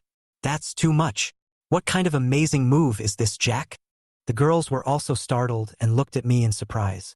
William and Luke were going crazy, their eyes full of envy. If they had broken the backboard by dunking, the news would have spread throughout the school. Jessica came over, brushed off the glass shards on my body, and said calmly, "Okay, you win. It's enough to force you to this point." I covered my head helplessly, feeling embarrassed that so many people had seen my true face today. So handsome. When he jumped up, I saw his abdominal muscles. Oscar excitedly grabbed Linda's arm and jumped around like a little fangirl. Linda was still a little dazed, her eyes fixed on me, and she suddenly realized how limited her understanding of me was. She used to think I was a dull guy with low emotional intelligence and poor grades, but she didn't expect that I was a completely different person today. I have a good figure and strong athletic ability. No wonder the girls around me are looking at me. Yuki stood quietly aside, watching the girls looking at her, feeling uneasy. She couldn't help but feel that she seemed to understand me less and less. After the physical education class, I took the initiative to find the teacher to admit my mistake. Although the school did not ask me to compensate, I was given a verbal warning and asked to clean up. However, this incident caused a huge uproar in the school. Almost every student heard about it, and the surrounding students gathered around to watch. He seems to be quite popular. Yeah, everyone is talking about Jack, that amazing dunk on the basketball court, but I felt a little uncomfortable. The way people looked at me changed, especially the girls. Their eyes involuntarily turned to my figure, which made me feel uncomfortable. To avoid embarrassment, I even pulled my school uniform tighter. Luke walked up to me and whispered, "Brother Joe, I was wrong this morning. I'm really sorry. Don't hold it against me." He originally thought that William stopped him to help me, but now it seems more like he was helping himself. If I hadn't been stopped at that time, I would have been completely smashed like that backboard. I looked up at him and shook my head. "I didn't intend to argue with you." Chapter 17. A day passed in a flash, and the school bell rang, but I felt a little nervous, as I always felt that I would be surrounded by some people after school. But I couldn't tell who was blocking me, a boy or a girl, or what they were doing. Anyway, after school, I would always speed up my pace and quickly pack my bag to leave. Yuki panicked when she saw me in such a hurry to leave, picked up her bag and prepared to catch up with me. "Hey, Yuki, wait a minute, let's go together." Linda saw Yuki in a hurry and called her to stop. But Yuki didn't have time to wait. She had things to deal with today, especially to go back to my house. She hurriedly said, "No, I have something to do. I'll leave first." As soon as she finished speaking, she rushed out of the classroom quickly, and William behind her didn't even see her shadow. "Something? What's going on tonight?" Linda frowned, full of doubts. Yuki seemed a little strange all day, with a vague worry on her face, as if she had an unspeakable secret. I had already reached the school gate, and Yuki finally caught up with me, running to my side breathlessly. "Wait for me. Why are you walking so fast? Why are you in such a hurry? You know where my home is. Can't you just walk slowly?" I smiled and said in a relaxed tone. Yuki's pace slowed down immediately. She didn't know why she was so anxious, but she knew in her heart that she didn't need to be so anxious to walk back with me. But she couldn't help her heart beating faster, as if she didn't care about anything anymore and just wanted to go with me. "Are you not hurt?" She looked at me and asked with concern. No. I answered briefly. "That's good. Oh, by the way, I ate all of today's lunch. It was delicious." She seemed to be trying to find a topic, and the atmosphere suddenly became a little awkward. Okay, I answered casually, but I was a little confused. She was always like this. Chatting with me was unnatural, as if there was something untouchable between us. Whenever I talk to Jessica, we always have endless topics to talk about, and we can even become very intimate without realizing it. I want to ask you something. Please don't be angry. Yuki lowered her head, her voice a little nervous. Do you like Jessica? I frowned slightly, feeling a little surprised. Why do you ask that? Is it because Luke yelled today? No. Yuki hesitated and continued. It's because you talked to her so naturally and were so close to her, but I felt that you were a little cold when talking to her. I chuckled, and I understood something. Was she jealous? Maybe that was just the way girls think. I couldn't help but shake my head. We're just friends. Jessica is my best friend. There's nothing special about that. She looked at me with doubts in her eyes. Do you like her? There was a hint of expectation in her tone. I didn't hesitate at all. No, really not. My answer was so decisive that even Yuki was a little stunned. Really? She seemed a little unconvinced, with an indescribable disappointment in her eyes. But you two have such a good relationship, and she is so outstanding. How could you not have thought about being with her? I shrugged and shook my head with a smile. No, my dad would beat me to death. Why? Yuki was stunned. Because Jessica is my cousin. I said it easily. Yuki's face turned pale instantly, and she stopped in her tracks as if struck by lightning. Cousin? I nodded and continued. Her mother is my aunt and my father's cousin. We grew up together and have a very close relationship. Yuki's eyes were a little confused at first, but soon she seemed to understand. No wonder you two are so close. You really look like brother and sister. I smiled slightly. Yeah, we grew up together, we're like a family. Yuki breathed a sigh of relief, and the expression on her face slowly relaxed. You know what happened today, right? In public, someone said you liked your cousin. It almost made me fly off the handle. Me? Angry? I'm afraid you're furious. I said half-jokingly. No, not even close. That kind of person is not worth getting angry at.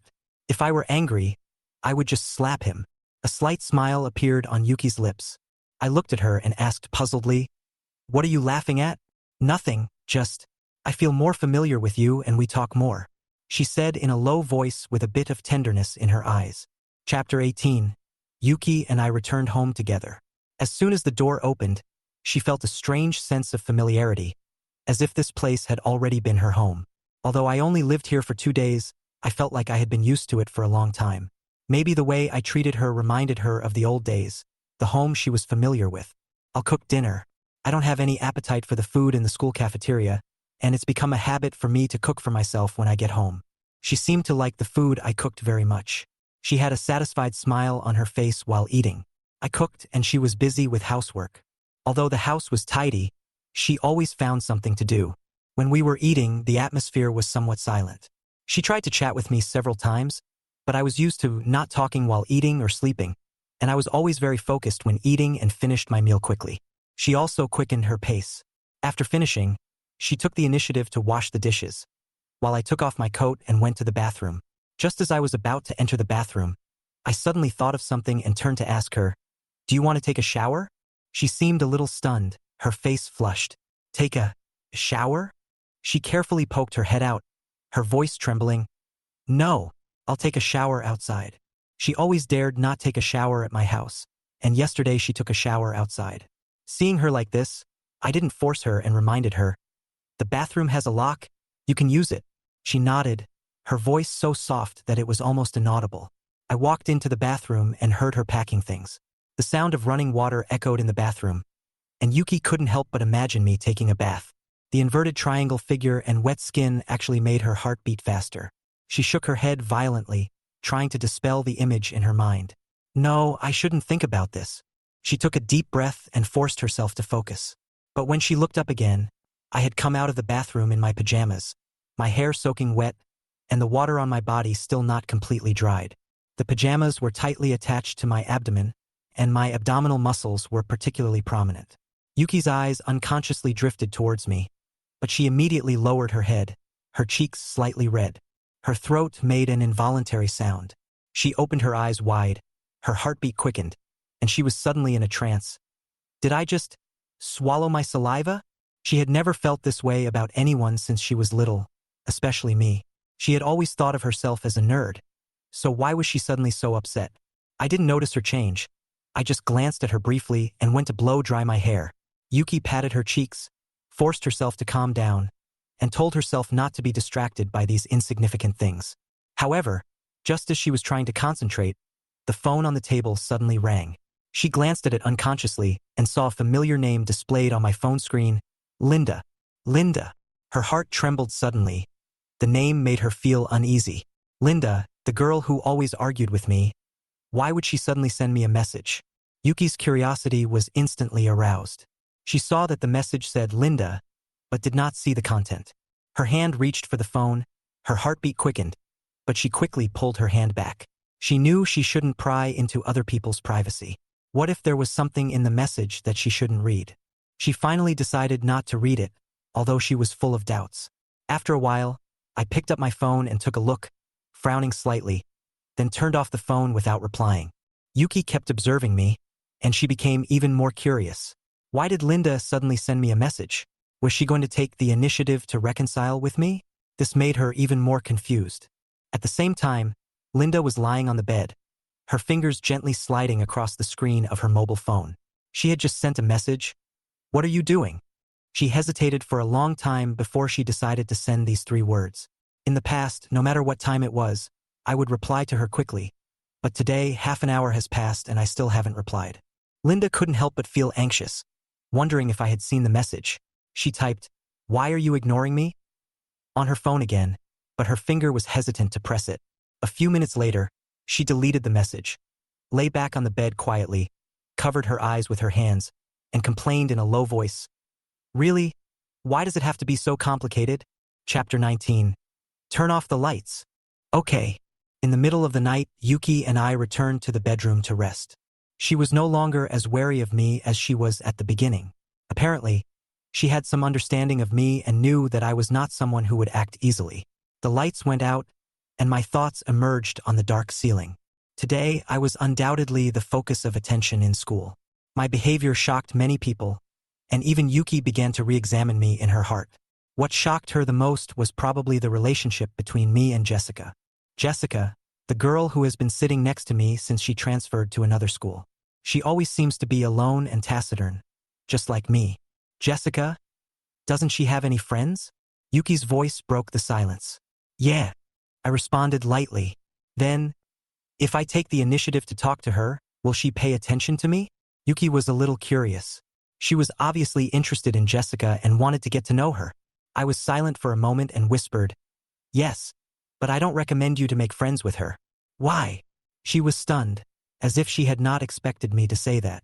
I turned over and said in a low voice, "If you stay with her for too long, you might lose your confidence." Her eyes were full of confusion. "What do you mean?" "Nothing. Just don't get in touch with her. She doesn't need friends," I said briefly and turned my back to her. But Yuki obviously didn't let me go so easily. She couldn't help but prop up her body with her arms. "You have to tell me the truth. I must be friends with her." I was slightly startled. I didn't expect her to be so determined. After hesitating for a moment, I sat up helplessly and turned on the bedside lamp. "Okay," I whispered, and started to rummage through some things on the table. Yuki sat up and looked at me curiously. After a while, I took out a photo and handed it to her. She took it and looked at it with a hint of shock in her eyes. The girl in the photo was about 7 or 8 years old, with long black hair and a bright smile. She was holding more than a dozen certificates in her left hand and a trophy in her right hand. "This is Jessica? This is impossible." Yuki's voice was trembling. "It's true." I nodded, my eyes became deep. Jessica, since she was young, she has always been the kind of child that everyone else has. She is proficient in everything from music, chess, calligraphy, and painting. She can easily win any competition and always comes in first. You are in the top 5 in your grade, right? If she puts in a little effort, she will be able to surpass you immediately. Yuki was so shocked that she was speechless, and she had a new understanding of Jessica's talent. Since I was little, I have never been better than her in everything. I sighed slightly. She is too arrogant and always treats me as a cousin who is not worth mentioning. I remember one time I played basketball with her and I won, even though it was the first time I beat her at something. but she cried and I laughed the most. After she was defeated, she cut her hair short in order to surpass me in sports. I smiled, with a hint of nostalgia in my eyes. Later, I took her to play games.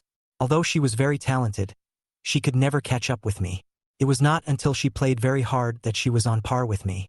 At that time, she finally saw me as her opponent, stopped being arrogant, and became much calmer. I handed Yuki a new photo.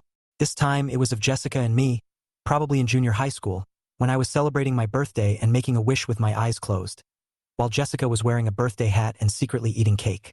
Your relationship is closer than that of ordinary siblings.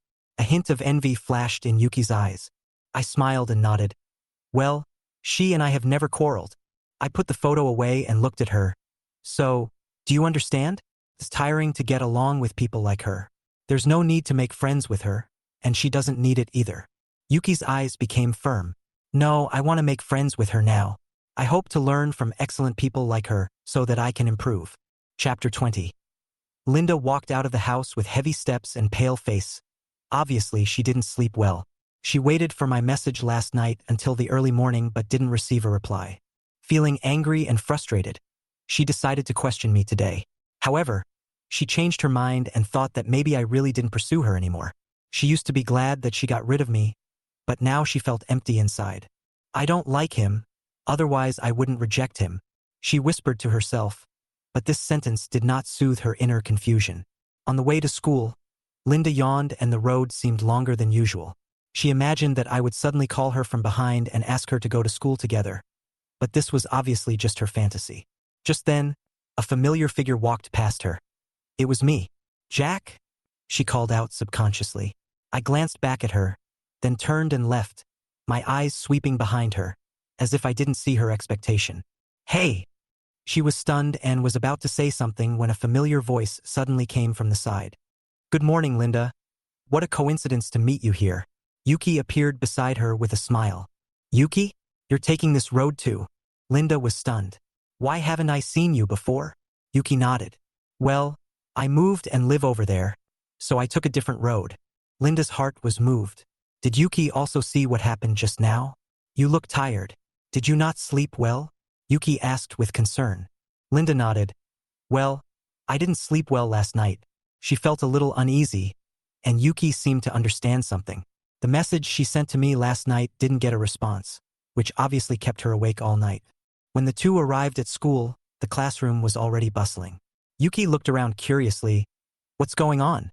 Oscar saw them come in and whispered, Look, Jack and Jessica seem to be quite popular.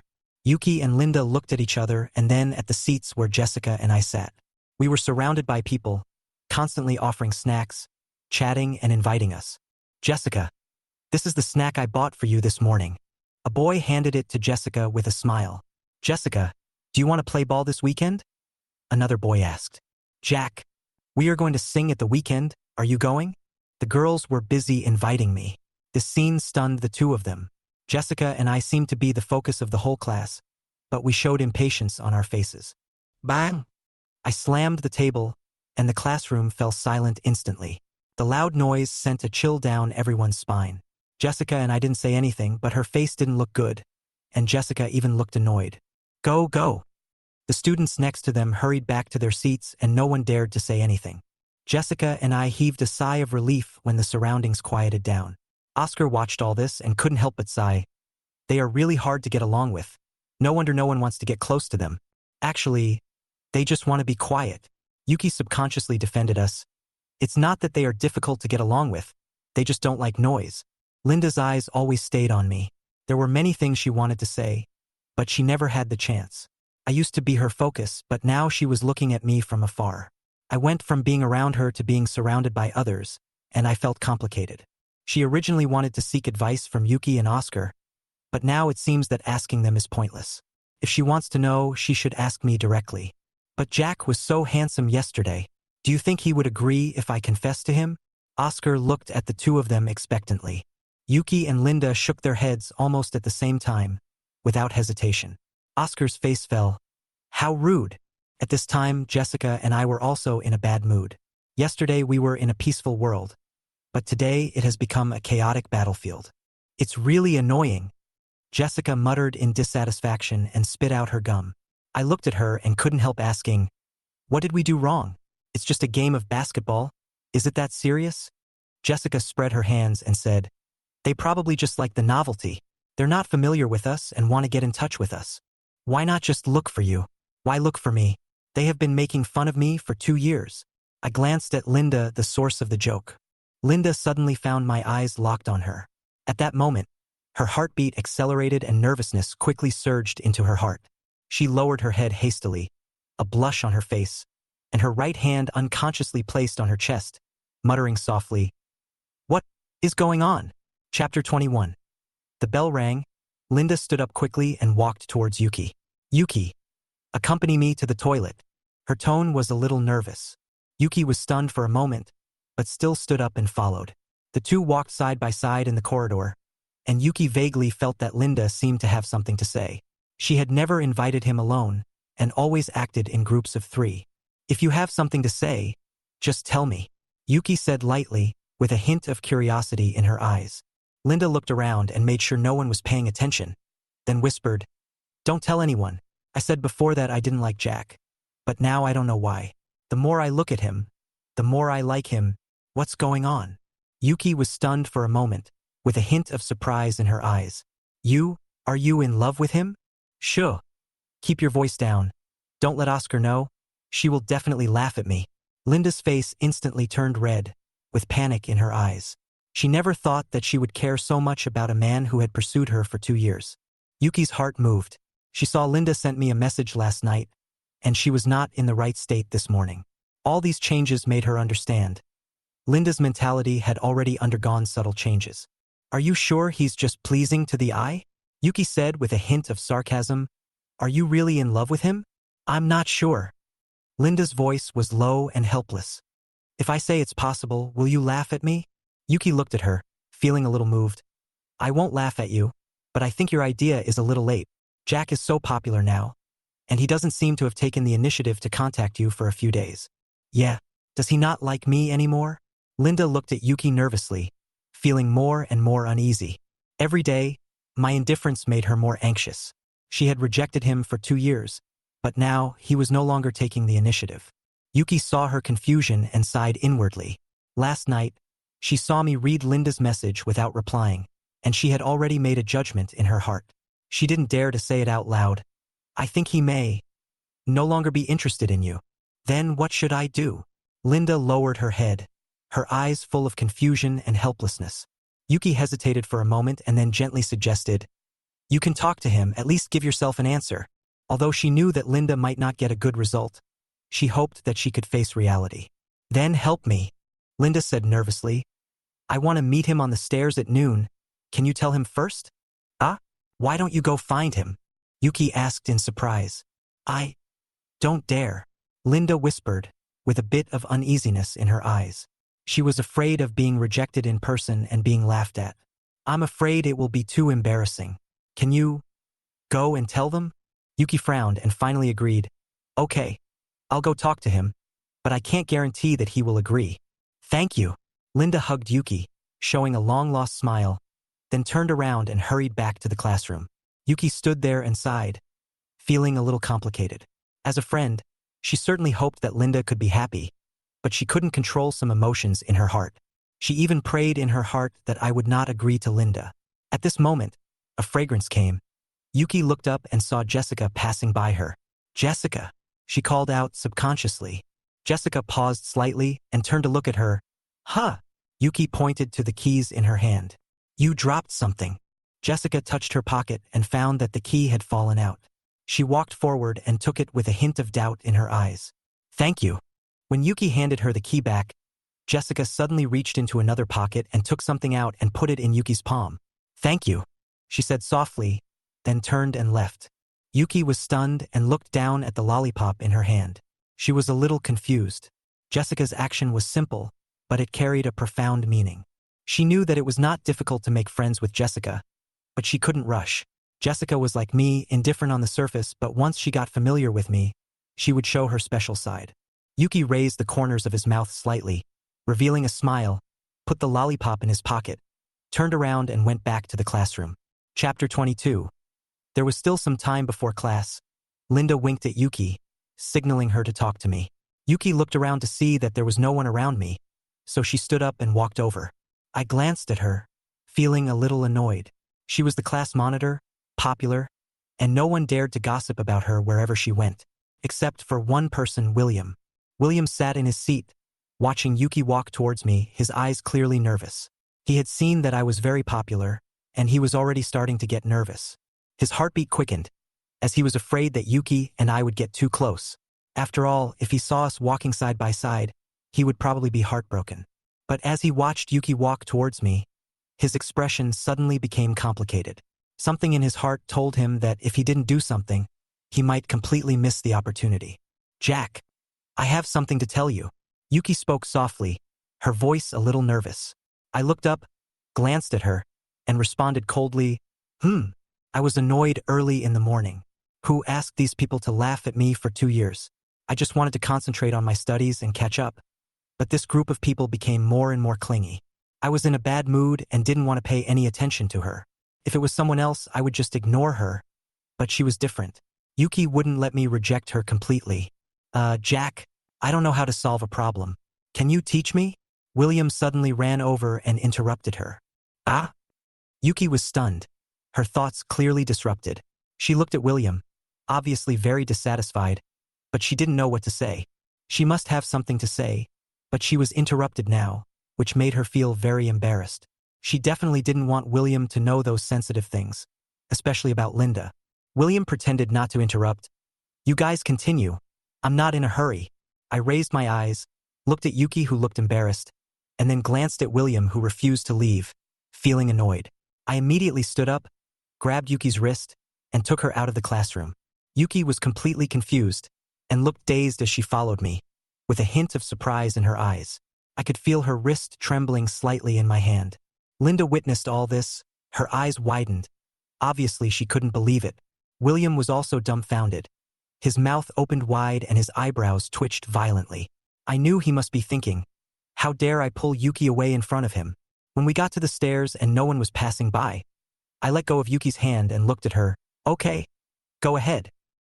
You. Yuki lowered her head, her voice trembling a little. "Aren't you afraid that others will gossip about you? They will misunderstand you." I smiled, closed my eyes gently, and said calmly, "Are you asking a person who has been ridiculed for 2 years if he is afraid of gossip? What am I afraid of?" Yuki looked at me and was suddenly stunned. She said softly, "No, it's you. If you are worried about being misunderstood, I will go back and explain to them." Her voice was very soft, but I knew what she was thinking. She no longer cared what others thought of her. After all, she had already been looked down upon by everyone and her reputation had long been destroyed. I said casually, "That's good. Now hurry up and tell me. Class is about to start." She hesitated for a moment and finally said, "Well, I'm here to tell you that Linda wants to talk to you alone and would like to meet you here at noon." "I refuse," I answered without hesitation, not even giving her time to think. She was obviously a little surprised. She paused for a moment before saying, "You really don't plan to talk to her? Maybe, after the chat, she will be with you." "Then I can't talk to her anymore." I sneered. I pursued her for 2 years, but she didn't agree. Now I'm not pursuing her anymore. Only 3 days have passed and she wants to talk. I'm turning back? Then I'm worthless. She nodded, as if she understood. "Okay, I'll tell her." We returned to the classroom, and just as we sat down, I felt a stare. Jessica tapped the table and looked at me with a smile. "You have such a good relationship with the class monitor?" I glanced at her and said nonchalantly, "How do you know?" "Well, if it's not good, can you grab someone's wrist and run away? Aren't you afraid that someone will slap you and call you a hooligan?" I chuckled. "She is a good person and would not do that. If it were someone else, I wouldn't dare to do that." "Okay." She raised her eyebrows and stopped talking.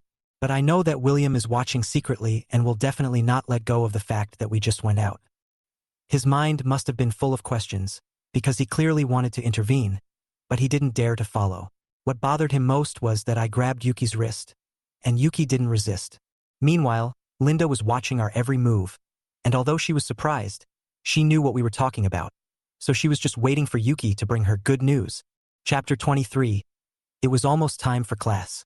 Linda couldn't wait to get close to Yuki and whispered, "Yuki, how are you?"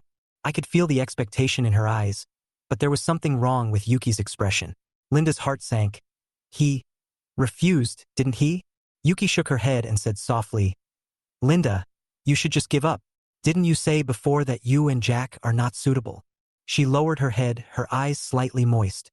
She didn't feel too aggrieved, but more self-blame. She knew that this was not a miss, but a past disregard. Fate seemed to be playing tricks on her. She had no interest in me at first, but only after he no longer liked her did she start to fall in love with him. Yuki tried to comfort her. "Don't be sad. You are so beautiful. There will be many people in college who like you. Besides, long-distance relationships are too painful, and your grades may not be in sync." Linda responded weakly, feeling confused and in pain. She wanted to save the relationship, but was afraid of bringing shame upon herself. At this time, Oscar came over, saw that she looked unhappy, and asked in confusion, "What's wrong?" Yuki pulled Oscar's hand, signaling her not to ask any more questions. Although Oscar was curious, he did not ask any more questions, thinking, maybe it has something to do with me? At noon, Yuki happily took out the lunchbox I prepared. Usually she was not interested in eating and even thought it was a waste of time. But now, every mealtime has become the moment she looks forward to the most. The students came back one after another, and were about to have dinner when the head teacher came in, stood in front of the podium and said, "I have 2 things to tell you. The monthly exam will be next Tuesday, so everyone should study hard and strive for good grades. Second, the end of the month will be your last sports meet." The students were excited when they heard about the sports meeting. The 2-day sports meeting was a rare time for them to relax. The events for the sports meet have been listed, and everyone is welcome to sign up voluntarily. The class monitor and the sports committee will be in charge of the opening ceremony performance.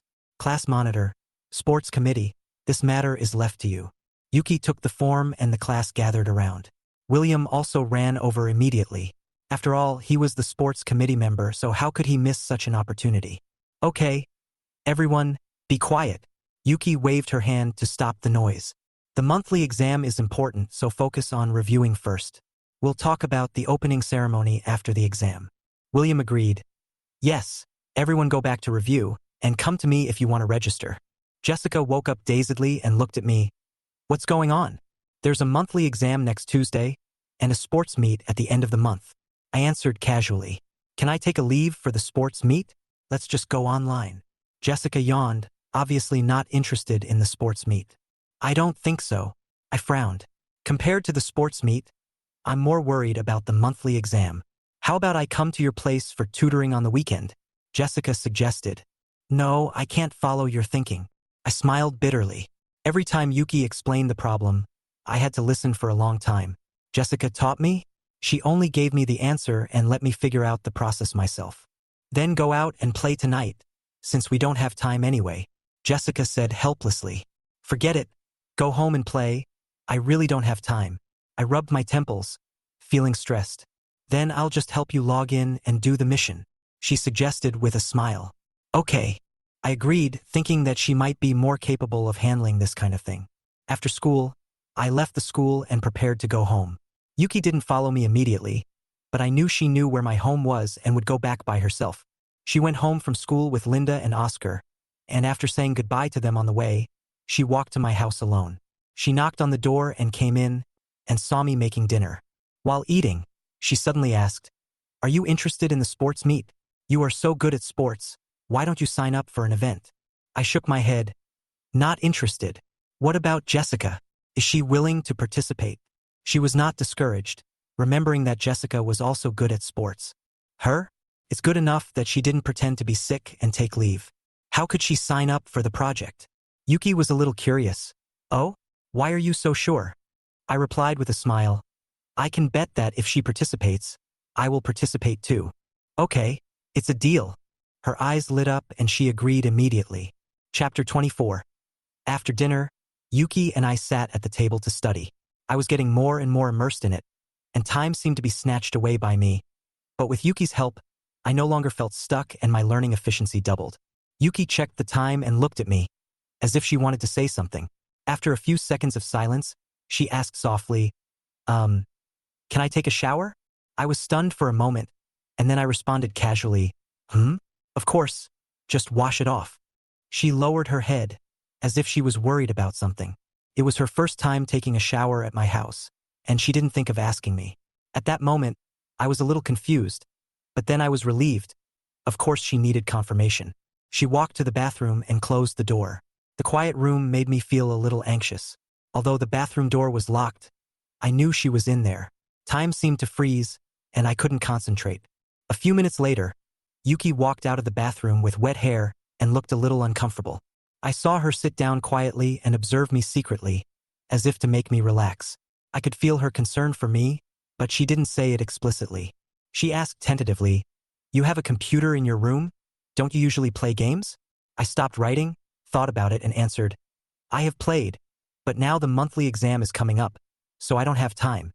She looked at me, obviously a little dissatisfied, and suddenly suggested, "In fact, you can play for a while, combine work and rest, otherwise you will be tired." I paused for a moment, and my heart was shaken unconsciously. She was right. After all, I had been immersed in the pressure of studying, as if there was nothing in my life except books. I asked tentatively, "Are you really okay?" She smiled and nodded. "Of course, you have studied for a long time. It will help you learn better if you relax a little." I couldn't help but smile and stood up. "Then I will listen to you and play for a while." I walked into the room and turned on the computer, and Yuki quietly followed me in. I saw her sitting on the bed, her eyes curiously glancing at the screen. She couldn't understand the game interface I opened, and my attention was a little distracted. Suddenly, Jessica's voice came from my headphones. "Hello? Can you hear me?" Her voice was clear and crisp, breaking the silence. "Yes, I can hear you," I replied softly, frowning slightly. "Why are you online? Aren't you anxious to learn?" Jessica's tone was a little teasing. "Work and rest," I responded calmly. "Well, then come and help me with a task. I'll team you up." Her tone was filled with a persistence that could not be refused. Yuki sat quietly on the bed, with a hint of confusion in her eyes. She looked at me as if wondering why I was addicted to games. Just as I was immersed in the world of games, a strange voice came from the headphones. "Oh, Mom, what are you doing?" Yuki was stunned. "Mom?" Her expression suddenly became a little nervous. A woman's gentle voice came from the headset. "Is it Jack?" I was stunned for a moment. My eyes flickered, and I quickly replied, "Ah, yes, Aunt, I'm Jack." I spoke softly, trying not to let Yuki hear. She sat quietly, seeming to hang on my every word. That gentle voice made my heart tremble slightly. "When will you come? Your uncle and I miss you. Come on. Let your aunt cook for you. I'll go next week, next weekend." I whispered, but I felt a little complicated. The woman smiled softly. "Okay, it's a deal. I'll buy groceries next weekend. Don't miss me." "Okay, I'll definitely go." I nodded, feeling inexplicably warm inside. Yuki listened quietly, with a hint of envy in her eyes, as if she longed for the warmth of being cared for by her loved ones. She lowered her head, her eyes blurred, as if she was recalling something from the past. I noticed her state and was moved. I took the headphones off the table and said softly, "Okay, I'm off." "Okay, bye." The voice on the other end had become blurred. I turned off the computer, turned around, and looked at Yuki. She raised her head, and there was a subtle emotion in her eyes. I whispered, "I think you need to talk to me." Chapter 25. Talk? About what? Yuki's voice was choked with sobs. Tears slid down mercilessly. Her nose was sore, and her words were heavy. "Of course, talk about yourself. Like, why don't you have a place to live?" I never dared to ask Yuki about the pain in her heart because I was afraid of touching her scars. But today I decided to let her speak out. At least someone can hear her voice, even if it is a short-term relief. Otherwise, she will always bear this heavy burden alone, and no one will ever understand. I don't want to say it." Yuki lowered her head. Tears kept falling, and her voice was choked. She said she had let it go, but today's scene brought back memories, and she couldn't suppress the fluctuations in her heart. I walked over gently, sat next to her, and put my hand on her shoulder. "If you speak out, at least someone will listen. You can't bear this pain alone." My words were not coercive, but comforting. She raised her head, tears still hanging in the corners of her eyes. Seeing the sincerity in my eyes, it seemed that her sadness was alleviated by half. "I don't have a home anymore," she said in a low voice, as if she had finally found a way out. That home doesn't belong to me. I was stunned for a moment. Whose home is that? She sniffed, tears welling up in her heart, but she still insisted. My mother remarried, and I went there with her. My father also has a child, but it's not my mother's. It's his with his ex-wife. My dad died, and his ex-wife came back with our son. The house was in her name and she wanted it back. I couldn't do anything, so I had to have no place to live. I was furious. This was just taking advantage of someone's misfortune. She didn't give you any compensation? I couldn't understand. Yuki shook her head. The disappointment in her eyes was heavy. When my mom and dad remarried, our relatives disagreed. Now no one wants to take care of me. They all call me a wild child. What about your dad? I asked, feeling a chill in my heart. I can't find him. I haven't seen him for many years. Even if I saw him, he wouldn't care about me. She said it lightly, but I could hear the deep helplessness and pain. Her eyes gradually regained clarity, perhaps because she had relieved the heaviness in her heart and her emotions calmed down a little. I nodded silently, feeling an unprecedented emotion in my heart, admiration and respect. The pain she endured was far beyond my imagination. I suddenly made a decision. Since fate had allowed me to meet her, I couldn't let her continue to struggle in this quagmire. She is a strong girl and should not let these dark shadows in life overshadow her future. I want to help her out of this predicament. I patted her shoulder and said firmly, "Don't worry about anything. I'll take care of your food and accommodation, and you don't have to worry about living expenses. I will give it to you until you can earn money to support yourself. Just focus on your studies and live a good life." I patted Yuki's shoulder with a firm tone. She looked up suddenly, her eyes widened, and the shock on her face was almost impossible to conceal. She opened her mouth, but couldn't say a word. "I can't bear to see a good student being crushed by life," I continued. "Don't worry, my family is well off and gives me a lot of living expenses every month. If you play the game, you can see my equipment and you will know. I will give you half of it every month." She waved her hands hastily, her face turning pale. "No, no, no. How can this be? We are just classmates. How can I accept this?" I looked at her reaction and chuckled. "Don't be so stubborn. You know you can't win an argument with me. My biggest weakness is my stubbornness." She lowered her head, her voice almost inaudible. "Then, what do you need me to do?" I looked at her thoughtfully. "What? Well, the word keeping is not quite accurate, but there is something I need your help with." Yuki's face instantly turned red like fire, like a frightened deer, her body trembling slightly, her eyes avoiding me. Her voice so low that it was almost inaudible. You said." She didn't dare look me in the eye, as if wondering if she would have to pay a price if she accepted the help. After all, life is never easy. She knew in her heart that there was no kindness without reason, especially when the other party was me. But her heart quietly accepted it, and she needed to live and continue to pursue her future. I looked at her and whispered, "My family has a requirement. If my ranking in this monthly exam doesn't rise by 50 places, they will deduct my living expenses. For our living expenses, please help me review and try to improve my grades before the monthly exam." Chapter 2, Part 6. Linda suddenly woke up from her dream, her heart pounding, cold sweat soaking her back. She took a quick, deep breath, trying to calm herself down.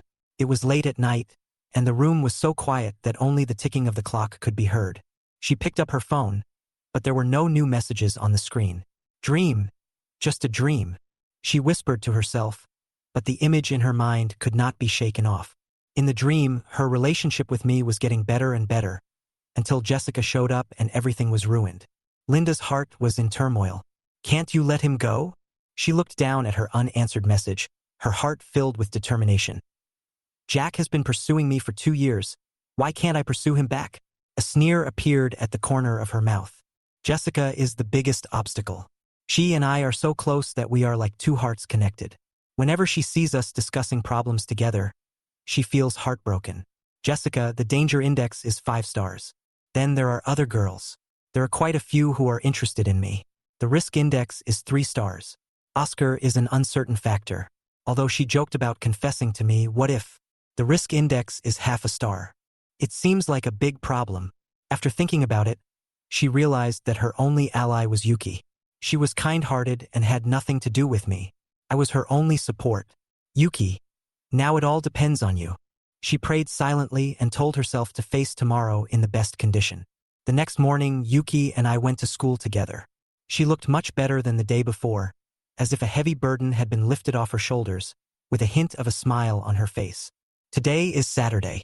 School is over this afternoon and we have a day off tomorrow. Can you help me review for the remaining 2 days? I turned to her and said. Yuki nodded. Okay. In the past, we always kept our distance when we went to school, because Yuki was worried that others would misunderstand us. But today, she followed me without hesitation. I couldn't help but ask, aren't you afraid that others will see you going to school together? We are classmates. So what's wrong with going to school together? She answered calmly. I smiled and felt a little relieved. When we walked into the campus, we saw a familiar figure. Yuki's eyes lit up. Is it Jessica? It's her. I nodded and continued. I'll go talk to her. Okay? Sure. A complicated light flashed in Yuki's eyes. She quickly walked towards Jessica. I made a bet with her that if Jessica participated in the sports meet, Yuki would also participate.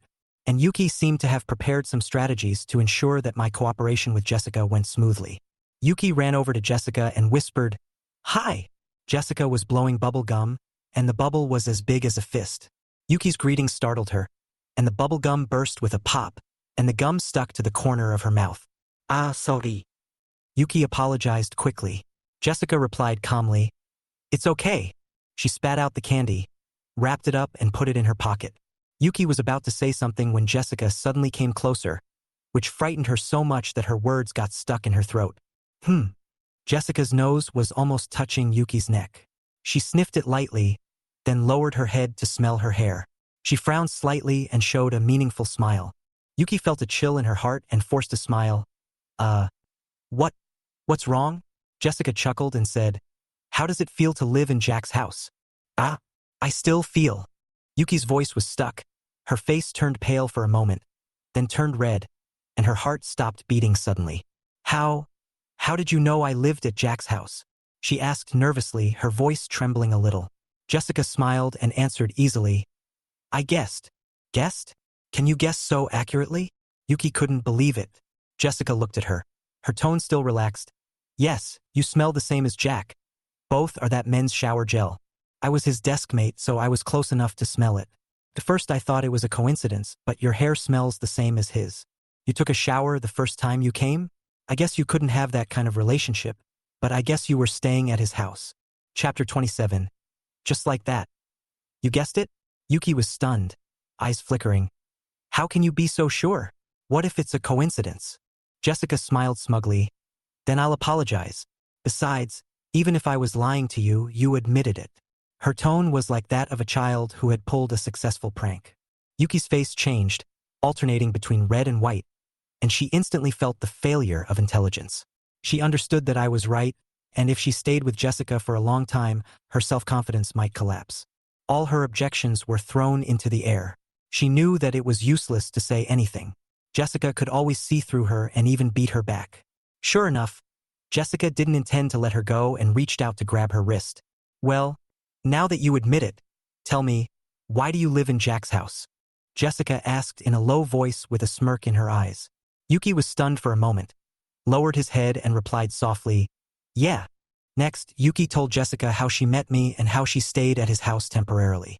She didn't mention the details of last night, only saying that she was staying at my house now. After hearing this, Jessica's face turned serious, and the playful expression disappeared.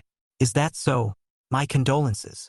She patted Yuki's shoulder and said in a low voice. Yuki knew that Jessica, like me, was not good at comforting, and she did not expect comfort either.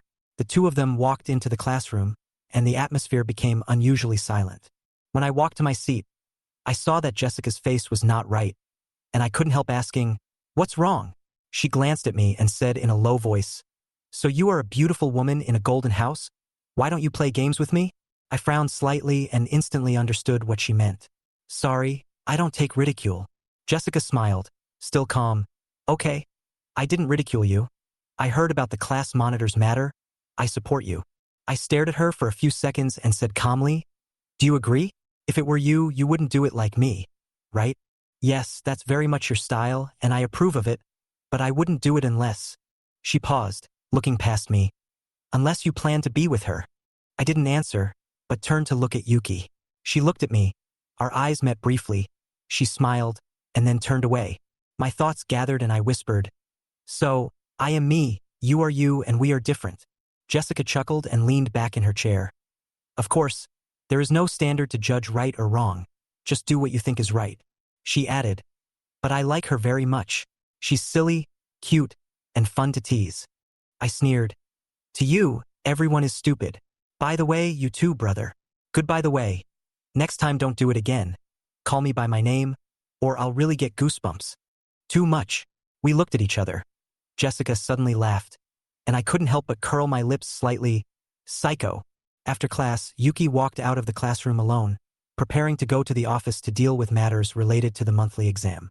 When she walked out the door, she saw someone standing at the door. "Linda, what are you doing here?" Yuki asked. Linda saw Yuki coming out, followed her, and stopped outside the door to wait for her. "Wait for me? What's the matter?" Yuki asked. "Well, let's talk while we walk." Linda's tone was a little hesitant. The two walked side by side in the corridor, and Linda suddenly said, "Yuki, I decided not to give up Jack. I want to pursue him." Yuki was stunned. She didn't expect her to be so direct. "Is that so? Okay, you try it." Linda was surprised by Yuki's support. "You agree? Do you think I can do it?" Yuki smiled. "There's nothing wrong with trying. It's better than regretting it later." Linda smiled. "Will you help me?" Yuki was stunned, a little hesitant. She didn't want to get involved, but seeing Linda's expectant eyes, she couldn't bear to refuse. "Okay, but how can I help you? I've already talked to him for you before, and the result wasn't very good." Linda fell into deep thought. Yuki looked at her and knew that I would never give her any chance. What was the relationship between her and me? Classmates? Friends? Or roommates? She herself didn't know. "How about you help me hold Jessica back?" Linda suddenly interrupted her thoughts and looked at her seriously. "Ah? Why do you want to hold Jessica back?" Yuki was surprised. "She is my biggest enemy," Linda said firmly. "You just need to get close to her and distract her. That shouldn't be difficult for you, right?" Yuki shook her head. "I am not simple at all." She felt conflicted, not wanting to conflict with Jessica. Nor did she want to see Linda fail again. Chapter 28. After lunch, when I went to the bathroom, I felt a little uncomfortable. Ever since I accidentally saw Linda peeking at me this morning, her gaze has always made me feel uncomfortable. Especially during class, I almost felt like there was something on my face. Just as I walked to the toilet door, someone suddenly appeared from behind me, which scared me. "Fuck!" I cursed, and when I looked closely, it turned out to be Luke, the guy who wanted to pursue Jessica before. "Brother Joe." He called me in a tone that made me feel sick. "What for?" I asked impatiently. "I have something I want to discuss with you." "What?" I raised my eyebrows, guessing that it must be about Jessica again. "I've given up on pursuing Jessica, and I've realized I have no chance," Luke whispered. "Wise choice." I nodded, secretly thinking that he was smart to see this clearly. "So, I want to pursue Linda. I came to you to discuss whether I can pursue her," Luke asked cautiously. I was silent for a few seconds, then said calmly, "Go ahead and pursue her. No need to ask me. It has nothing to do with me." Luke was stunned, as if he didn't expect me to let him go so easily. Looking at my back as I walked away, he was a little confused for a moment. There were many girls in the class, including Yuki, Jessica, and Linda. Everyone knew about my relationship with Jessica, so he naturally realized that Linda seemed to be his only chance. "Yeah, come on." Luke jumped up excitedly, as if he had succeeded. Suddenly, he saw a teacher coming over and looking at him like he was a fool. Embarrassed, Luke immediately ran away. After returning to the classroom, I was about to sit down when a voice suddenly came from behind me. "Jack?" I subconsciously turned my head and saw Linda standing there with a nervous expression. I frowned, not knowing what she wanted to do. She looked a little overwhelmed and didn't dare to look me in the face. I want to tell you something." I was a little confused and stopped to look at her. She saw me and Jessica separate yesterday, and today she took the initiative to talk to me, which seemed a little unnatural. "Do you often play games with Jessica?" Her voice was a little weak, as if she was testing it cautiously. Jessica looked up and saw Yuki's expression. She smiled and said, "Are you jealous?" Yuki was startled and looked flustered. "Ah, no. What am I jealous of? Jessica suddenly approached, looking directly at Yuki, as if she could see through her heart. Yuki instantly became more nervous, and her cheeks turned red. After a few seconds, Jessica smiled and stepped back gently. Just kidding. Yuki was so embarrassed that she almost collapsed. Her mouth was stiff. She couldn't help but think, why don't you try and see if you can hold Jessica back and see if you can avoid being killed by her? Jessica suddenly showed a trace of seriousness and lowered her voice. Jack said that he is interested in someone in the class. Do you want to know who it is? Yuki's eyes suddenly widened. Who? Jessica shook her head, seeming to be in a dilemma. No, let's not tell it. He doesn't let me tell anyone else. She looked at Yuki with that meaningful look again. I promise not to tell anyone, Yuki said eagerly, with a hint of pleading in her voice.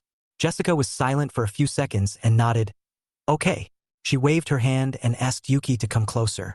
Yuki put her ear close to him, her heartbeat quickening. Jessica whispered, I don't know who he's interested in, but I can see that you're interested in him. Her words were like a bombshell, hitting Yuki's heart. Chapter 29. Yuki lay on my desk, her face buried in the tabletop, her ears red as fireballs. Her little feet rubbed gently on the ground, looking both adorable and hilarious. Seeing this, Jessica finally laughed until tears came out. Then she stopped and patted Yuki on the shoulder. Okay, I apologize to you. It wasn't intentional. You're so funny. I couldn't help it. Yuki shrugged slightly, seeming somewhat unwilling to accept Jessica's apology, and her face turned red like a small tomato.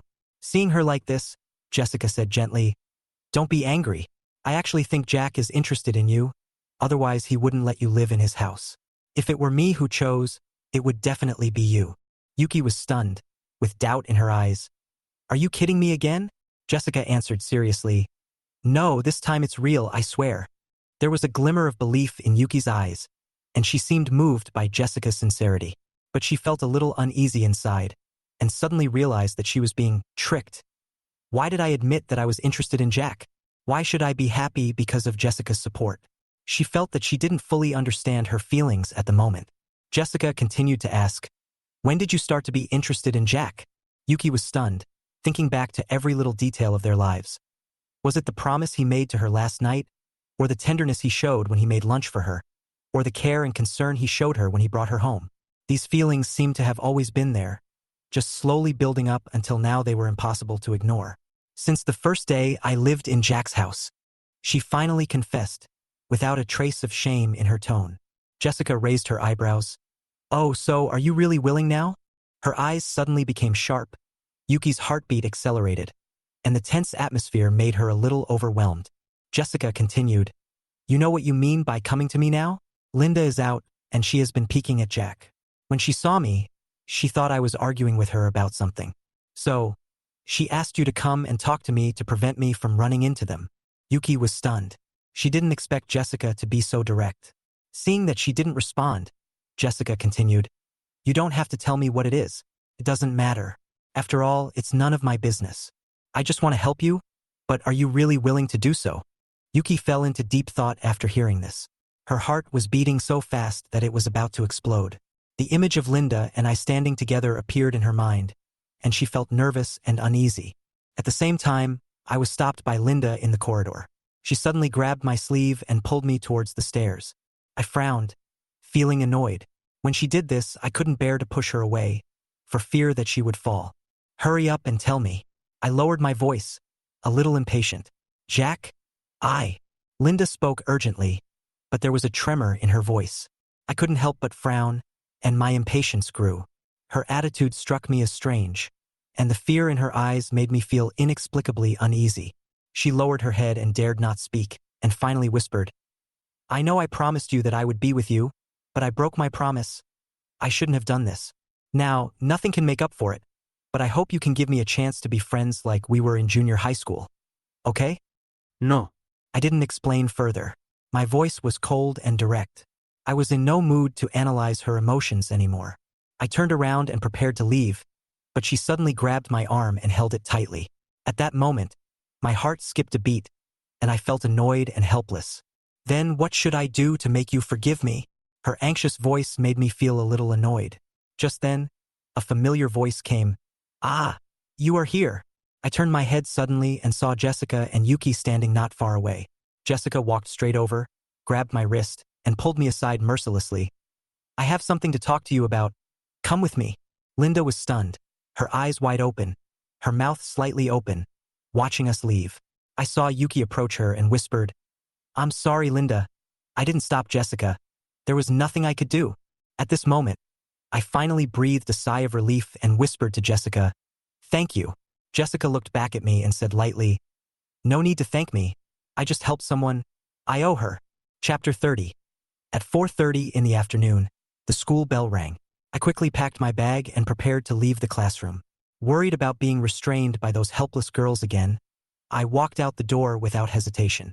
Yuki was about to leave too, and she saw Linda lowering her head, clearly in a bad mood. She didn't know how to comfort her, so she could only turn her eyes away helplessly. Suddenly, she saw Jessica packing up to leave, and she followed quietly. Outside the teaching building, Yuki hurried to Jessica and whispered, Thank you for lunch. She thought about what happened at noon and hesitated for a long time before deciding to ask Jessica for help. Jessica had already noticed Yuki's conflicting feelings. She knew that Yuki didn't want to ruin her friendship with Linda, but she also didn't want Linda to have too much contact with me. So, Jessica suggested that she should be the bad guy since Linda always regarded her as a love rival, so she should just keep doing it. She came over and pulled me away, but she was just helping Yuki. You're welcome, Jessica smiled and shook her head. Even if I don't compensate you, given your current situation, I should help you. Yuki felt relieved and her relationship with Jessica seemed to become closer. The days when she was teased in the past no longer seemed important. Tomorrow is a day off. Do you have anything to do? Yuki suddenly asked. No, unless playing games at home counts as something to do, then yes. Jessica answered easily. Why don't you come to Jack's house and play together? It's more fun with more people, Yuki suggested. Jessica was slightly stunned and looked at her in confusion. Are you serious? I don't mind. Didn't Jack say he needed to review? Yuki asked. I told him yesterday to relax and not study all the time. Jessica nodded. Okay, I'll go tomorrow. Yuki suddenly took out a cell phone from her pocket and asked, Can you add me as your friend? Of course. Jessica also took out her cell phone and they added each other as their friends. Although they have been classmates for more than 2 years, Yuki was particularly happy to finally have contact information. She felt warm inside that she had become friends with Jessica. At this time, 2 boys followed them quietly. William noticed Yuki and Jessica walking together and couldn't help wondering, why are Yuki and Jessica so close? When did they become so close? Maybe it has something to do with Jack? David guessed. No way. William shook his head. How could Yuki be related to Jack? They have nothing to do with each other. Maybe they both like Jack, and Yuki is negotiating with Jessica to decide who can stay with Jack? David continued. William glared at him and said coldly, Don't talk nonsense. If you dare to spread rumors about Yuki again, I will slap you in the mouth. David disagreed. You were never with Yuki. Maybe she didn't choose you because you are too violent. William was so angry that he ignored him and continued to follow Yuki and Jessica, full of curiosity. What were they talking about? He wanted to know more. When they parted ways, David patted William on the shoulder and said, Okay, let's go home. If we keep following him, we'll just end up in someone's living room. No, I still want to know where she lives. William still refused to give up. David looked at him in surprise. Are you crazy? Following a girl home, you must have learned nothing about ideology and politics, right? No, I plan to give her a gift. It would be awkward to give it to her directly, so it would be more natural to leave it at her door. William defended. David sighed helplessly. Think about it carefully. If she is not interested in you, the gift will only make her feel disgusted. What do you know? William waved his hands impatiently. Anyway, I have my own plans. At this time, the 2 saw Yuki enter a building, and William's eyes lit up. This must be her home. Are you stupid? David held him back. She lives on the 6th floor. How do you know where the gift is? Okay, I got it. William raised his lips. Come on. Accompany me to give her a surprise. David looked at him speechlessly. You can go by yourself. You asked me when you were buying things, and I reminded you but you didn't listen. If you bought something well, you blame your good taste, and if you bought something bad, you blame me for not advising you. Can't you give me some advice? You always need a counselor when you are in a relationship. William laughed. David sighed. Oh, It's really hopeless. Chapter 31. From now on, as long as I am here, I will never let her bother you again. In the classroom, Linda was very worried, so she cleaned up slowly. She was thinking about something and was absent-minded. Oscar came over with a bag on his back, looked at Linda and asked, "What's wrong? I feel like I've been dumped." Linda suddenly raised her eyes and looked at Oscar with a look of despair, as if she had lost all hope in life. "Oh!" Oscar immediately covered his mouth, realizing that he seemed to be right. Normally, shouldn't she say something like, "Who could dump me?" Linda all day, so she didn't talk to her much. I don't know what happened to her. Hey, hey, hey. Just then, they heard a sound like Zhu Beiji running over with a laugh. They looked back and saw Luke walking towards them with a smile on his face. Linda and Oscar couldn't help but shudder. "You? What are you going to do?" Linda stood up and hid behind Oscar. Oscar stood in front of Linda, holding out his hand, guarding against Luke. There are only 3 of them in the classroom now. The 2 girls see a boy walking towards them with a smirk on his face. Who wouldn't be afraid? I'm looking for Linda. Something? Luke scratched his head awkwardly, pointed at Linda behind Oscar and said, "What is it?" Linda poked her head out and asked cautiously, but in fact she didn't care what it was. When this man had a conflict with Jack, Linda no longer had a good impression of him. She was still looking so shunned that she was already very polite by not running away.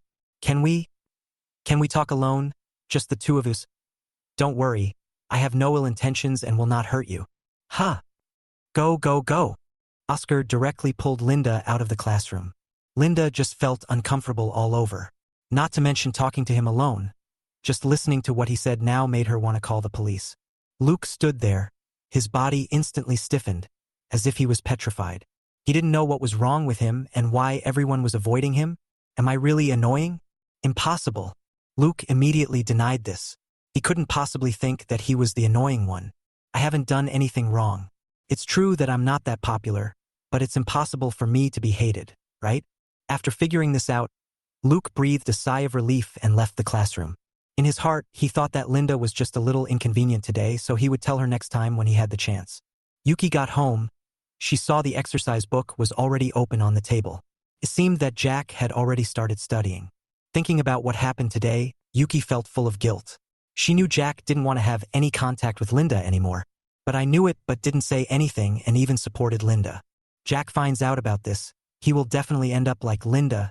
What's wrong? Jack saw Yuki standing at the door, wondering what she was thinking. No. It's okay. She had already decided in her heart that she would never make such a mistake again. Although Linda was her friend. But in terms of importance, Jack is more important in her heart, and this does not need to be considered. Yuki quickly put down her things, sat next to Jack, and said, "Let me help you review." Jack nodded. He admitted that it was a good idea to let Yuki teach him. At least it gave him some hope. Otherwise, based on his previous learning progress, it would be good if his ranking in this monthly exam did not drop, let alone rise by 50 places. Jack looked at Yuki beside him, and suddenly thought of what happened at noon. Yuki came here with Jessica. Jessica knew that she was being harassed by Linda, which meant Yuki knew it too? "Yuki, you are Linda's good friend, right?" Yes." Yuki was stunned for a moment, then responded quietly. She felt a little uneasy, as if Jack knew something and was going to call her to account. In an instant, many possibilities emerged in her mind. It was possible that Jack would kick her out, or from then on he would pretend not to know her and equate her with Linda. After a moment, Jack spoke up and said, "Just consider it as a favor to me. Don't let her bother me. She's a girl, and I can't do anything to her. Just try to persuade her. I beg you." Yuki was slightly startled, and it took a few seconds for him to react. "You ask me for help?" "Yeah, a girl should be treated by a girl. Jessica is not familiar with her, so I can only trust you." Yuki felt relieved and also felt Jack's trust. This feeling not only made her very happy, but also made her feel that she had failed to live up to Jack's trust. She nodded heavily and said seriously, "Don't worry, as long as I am here, I will never let her bother you again." "Yes, thank you." Jack suddenly thought of something and continued, "Oh, by the way, Luke happens to be interested in her, so you can bring her together with Luke." The guy who had asked him for the right to pursue Linda in the bathroom today, Luke. In Jack's mind, he was a complete weirdo, but there were always a few weirdos in a class, and that was not uncommon. He was just surprised that he had anything to do with such a weird person. At the same time, he regretted having a conflict with Luke. For such a person, ignoring him was the best option. If I get into a conflict with him seriously, others will think I am a weirdo too. Yuki couldn't help but be stunned for a moment, as if she hadn't remembered this person for a moment. Luke? It was hard for her to describe this person. As the class monitor, she was not familiar with all the students in the class, but she knew their personalities. Among the boys, she felt that Luke was already ranked at the bottom. Neither his reputation nor his grades are very good, so you rarely see anyone playing with him. I'll try my best. I'll try my best. Yuki agreed verbally, but she knew that if she really introduced someone like Luke to Linda, then Linda will definitely turn against her. She will definitely think that I am playing a trick on her. After solving Linda's problem, Yuki is now wondering whether she should tell Jack that she invited Jessica to come and play. After all, this is his house. If I invite Jessica to come over, I should get his consent, right? At that time, I thought that given the relationship between Jessica and Jack would not object, so I made the decision on my own. Now that I think about it, it's better to ask. Jack, I invited Jessica to come here and play with me tomorrow. Do you agree? Chapter 32. She told me that she has a good impression of you. Jack was silent for a few seconds and said, Jessica, I'm fine with that, but you really made friends with her. Well, no. Yuki lowered her head slightly, looking as if she was worried about being scolded. She was afraid that Jack would disagree and that she would make a mistake. After all, she was living under someone else's roof, so she had to be careful in everything she did and said.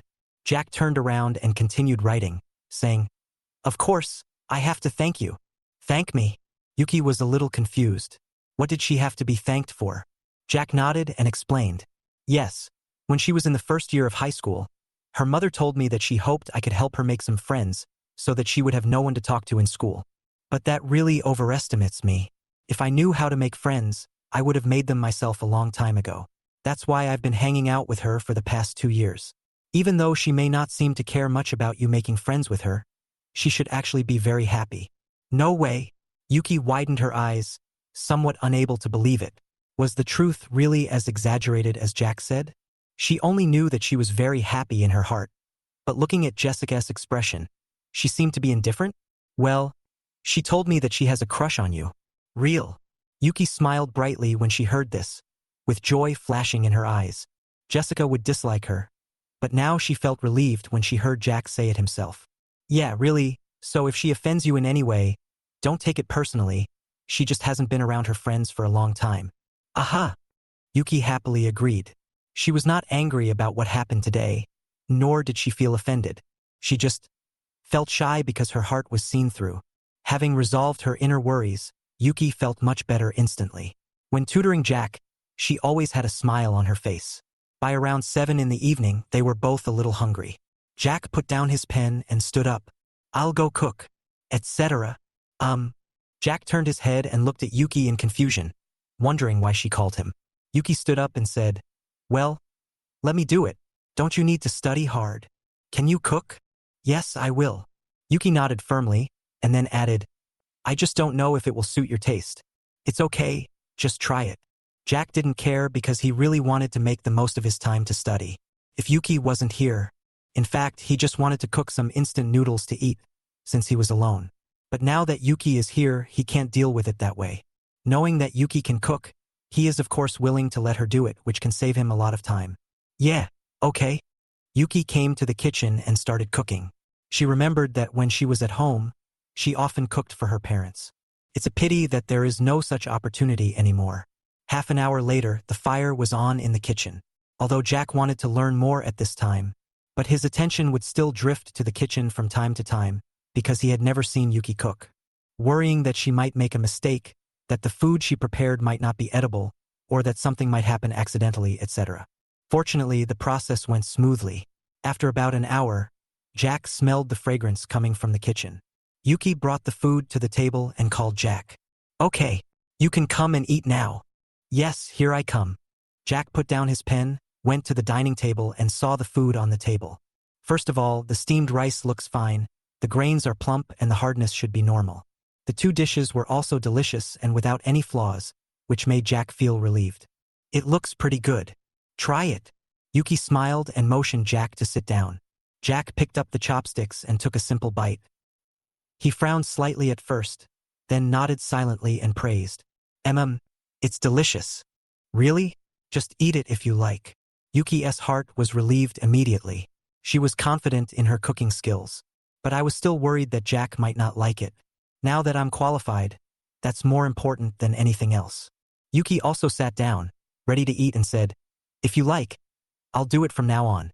This way you can save a lot of time." Jack didn't reply immediately.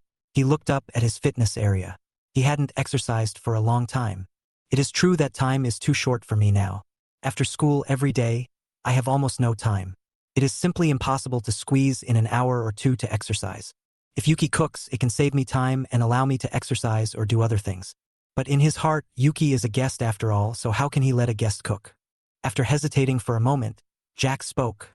"Let's do it alternately, one day at a time or every 2 days." Yuki was stunned for a moment, as if she was thinking. After a while, she seemed to understand what Jack meant and nodded. "Yeah, okay." After dinner, the two continued to study. After 10 o'clock in the evening, they took a shower one after another. After Jack came out of the bathroom, he sat down at the table and picked up a pen. He originally wanted to study for a few more hours, but after yawning, sleepiness suddenly came over him and swept through his brain. For a moment, his eyelids felt heavy, as if he was about to be unable to open them. He knew that he hadn't gotten enough sleep in the past week. When he thought about having a day off tomorrow and that school was still early today, he couldn't help but feel sleepy. Ha! He yawned again, and this time he felt even more sleepy, so he quickly got up and walked to the bedroom, ready to go to bed. Otherwise, I would fall asleep on the table soon. He walked into the bedroom and lay down on the bed, not even having time to cover himself with the quilt. He closed his eyes and fell into a deep sleep. All his fatigue from the past week was released at this moment. At this time, Yuki was still taking a shower in the bathroom and didn't know that Jack had gone to the bedroom to sleep. When she finished her shower, put on her pajamas, and walked out of the bathroom, she found that no one was outside. Jack's sat was empty, and the book on the table was still open. Chapter 33. Can't you get pregnant just by holding hands? Yuki came to the bedroom and saw Jack lying on the bed, already in a deep sleep, with his long eyelashes drooping, his eyes closed, and breathing evenly. Yuki saw Jack sleeping soundly with a faint smile on his face. She walked gently to the bed, picked up the quilt, and covered Jack with it. "Good night." Yuki turned off the bedroom light and lay down on the other side of the bed. Now, she was no longer as frightened as she was on the first night. Lying on the bed, she felt as if she were at home and felt very safe. The cool moonlight came in through the gaps in the curtains. The bedroom was particularly quiet. Compared to Jack's deep sleep, Yuki didn't feel sleepy at this moment, which meant that she couldn't fall asleep at all. She began to think back to what happened today. If she could say the biggest gain for her today was making friends with Jessica, although she doesn't seem to care, she should be quite happy.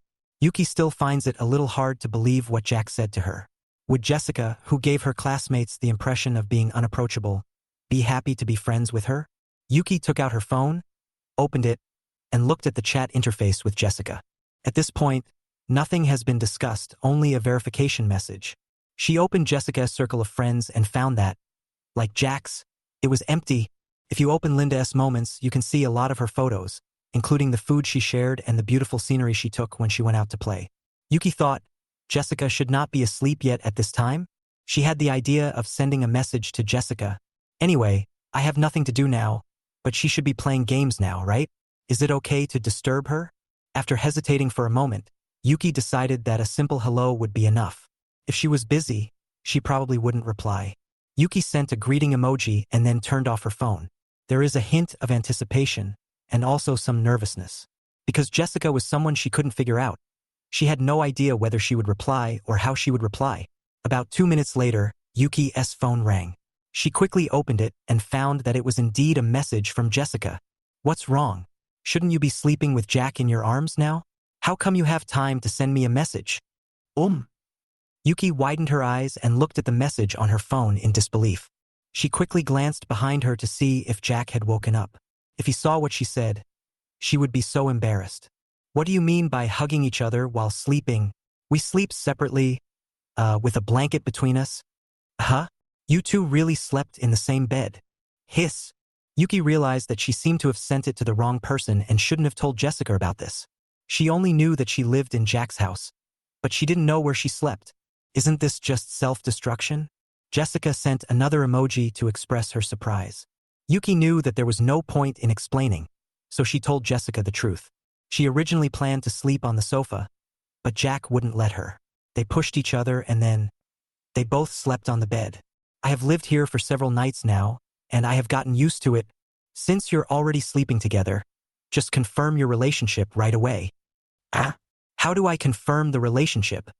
Yuki looked at the chat on her phone, her heart pounding. This was truly a conversation that made her heart beat faster. I don't know. This touches on my blind spot. Can't you get pregnant just by holding hands? Yuki looked at the message sent by Jessica and thought to herself that she must know a lot. At least he knows more than me, but he still doesn't tell me. Bang! Yuki's phone suddenly fell from her hand and almost hit her face. Her hands froze, completely motionless. Her eyes widened, and her body seemed to be frozen. Because now, Jack's arms are on himself. Just now Jack turned over and sat directly on the quilt in the middle, then stretched out his arms and pressed on her body, as if Jack was holding her while sleeping. Ah, Joe! Yuki turned her head mechanically and looked at Jack's face, which was only 10 centimeters away from her. He was still asleep at this time, and this was also his completely unconscious behavior. But what should I do now? Should I wake him up? If I move a little now, I'll probably wake him up. Since he was already like this, he must be very sleepy. Yuki didn't have the heart to wake him up. Jack must have endured more stress and fatigue this week because of his own reasons. In addition, he will have an exam soon, which will make him feel even more stressed. Maybe he can rest tomorrow and relax his tense nerves. That's why he was so sleepy. It's good to sleep like this so that he can feel more relaxed tomorrow and release a lot of stress. After thinking for a moment, Yuki put down his hand and decided not to wake Jack up and let him sleep quietly. If I wake him up, I will really feel guilty. Yuki stared at the dark ceiling and couldn't close her eyes. She was not very sleepy to begin with, and now this situation made it even harder for her to fall asleep. Feeling Jack's strong arms made her feel extremely safe. Even through the quilt, I can feel it. She even began to imagine what it would feel like to lie in Jack's arms. That feeling of being surrounded must make people feel particularly safe. Just like that, 20 minutes passed. Yuki didn't move at all, letting Jack sleep peacefully. At this moment, Jack's arm moved. His arm moved up a little, directly from Yuki's belly to her chest. Exclamation point. Yuki's body trembled slightly. Her face could not be seen in the dark, but her face was extremely hot at this moment. It was obvious that it must be very red. Fortunately, there was a quilt between us. If there wasn't any quilt, I would definitely be frozen now. After about 10 minutes, Jack turned over again and returned to his own side, leaving Yuki with his back. Her tense body relaxed. Otherwise, she would have felt as if her waist was hanging in the air. I don't think he will remember anything tomorrow, Yuki thought, but in her heart, she wanted Jack to remember all this, although she knew it was impossible. After persisting for so long, Yuki felt sleepy, so she closed her eyes and fell asleep soon. After a while, Jack opened his eyes, staring wide, as if cold sweat was pouring down his forehead. He is so scared now. Just before he turned over, he actually woke up. When he woke up, he found himself sleeping in the middle of the bed with his arms on Yuki's body. He didn't know whether Yuki was asleep or not, so he quickly turned over and returned to the side, facing the wall, terrified. I thought, what if Yuki didn't sleep? I wonder if she will come to question me tomorrow. Then I will say, I don't know. I was sleeping soundly. Chapter 34. Your brain is stuck with a music box, right? The next morning, the warm sunlight shone through the glass curtains. Yuki opened his hazy eyes and took a few seconds to regain consciousness, just like turning on a computer. She turned her head and looked to the side, and found that there was no one in the bed. Jack had already got up. She also sat up and adjusted her pajamas. After sleeping, her shoulder straps were exposed. Then she tied her hair, folded the quilt, opened the curtains, and walked out of the bedroom. At this time, Jack had just finished making breakfast and brought it to the table. The two looked at each other, and in an instant, what happened last night flashed through their minds. Jack only remembered those 10 minutes. He knew what happened to him last night. He wanted to know how long he had been like that, and whether Yuki was awake at the time. It would be too embarrassing if I was awake. If she came to question me, I would have to play dumb. When Yuki thought about what happened last night, her face blushed involuntarily. This was the first time in her life that she was hugged by a boy, and on the bed. At that time, she felt that there was a big difference in size between herself and Jack. If she was in his arms, she would definitely be very small for him. Well, morning, have breakfast. I don't know if it was out of guilt, but Jack took the initiative to greet Yuki. This was the first time he said good morning to Yuki, and he was a little uncomfortable with it. Okay, I'll go wash up first. Yuki also noticed this detail and quickly went into the bathroom. She looked at herself in the mirror and immediately washed her face with cold water, which calmed her down a lot. Early in the morning, when her mind was clearest, she didn't want to start a new day like this. After she finished washing up, she came out and sat at the dining table, and the two of them began to eat in silence. It was about 9:30 in the morning. Two people came to the door of Jack's house. These two people are William and David. At this time, William was holding a gift box in his hand. He sneaked down the elevator and started looking around like a thief. David followed behind him, wanting to kick him in the ass. Hey, why are you here so early? Are you sick? Shoo! William quickly turned around and gestured to him to keep his voice down. The gift in my hand almost fell to the ground. Keep your voice down. You're so silly. Her parents must be at work at this time. Even if she's going out today, she'll probably still be home at this time. So this is the best time to give her a gift. What if her parents are at home? What about your gift? Then I'm not afraid. Anyway, I'm sincere. Since I've decided to pursue her, I'm not afraid of being discovered by her parents. William patted his chest and said confidently. David looked at the 3 doors in front of him and said, Well, but there is another question. You only know it is on the 6th floor. Do you know which door it is? Well, William's hand paused in the air. He was stunned. He really didn't know which door Yuki's home was. If she put it in the wrong place and left it at her neighbor's door, it would be so embarrassing. I said, What did you buy in the end? You asked me to go with you yesterday, and you hid what you bought in the end. You told me to keep it a secret. David pointed at the gift box in Yuki's arms and asked puzzledly. Music box. David frowned in surprise, blinked, and asked, Is there a ring hidden in the music box? Or a necklace or a bracelet? No. It's just a music box. But when you open it, there's a carousel spinning around. It's pretty nice. William felt that David's eyes were getting more and more strange, so he spoke less and less confidently, and his voice was very low. David took a deep breath, looking like he was about to die of anger, pointed at him, and cursed in a low voice. Your brain is stuck in a music box, right? Are you stupid? Are you thinking of this as a Children's Day gift for elementary school students? What happened? You gave this to someone you like? You didn't see this thing online labeled Creative Birthday Gift for Girlfriend on Valentine, or something like that, and thought it would move people to tears, right? No. I think this one is pretty good, and it's not cheap. Go ahead and give it to your friends. Then you'll be forgotten forever. Then people will laugh at you for the rest of your life. When they have a class reunion and can't remember your name, they can still call you the guy who gave the music box. Then, what should I do? Should I change it? William also realized that something was wrong and panicked. Nonsense. Of course I'll change it. Come on. I'll help you choose. Now go change it. David quickly grabbed William's arm and tried to drag him away. I pressed the down button and waited for the elevator to come up. After waiting for the elevator door to slowly open, the two were about to take a step forward, but they immediately retracted their feet, because there was a person standing at the elevator door. Under the black cap was a head of short hair, and a pair of light pink headphones hung on her snow-white neck. The jacket has 2 sleeves rolled up, and a small vest is worn underneath, which highlights the figure very well. The shorts on her lower body make her legs look particularly slender, and the black calf socks make her look even more slender. Under those thin and graceful lips, there was a lollipop in her mouth. William and David were stunned when they saw the person in front of them. They didn't know whether to go forward or backward. Don, Jessica. You guys. Jessica frowned slightly and looked at the 2 people in front of her with some surprise.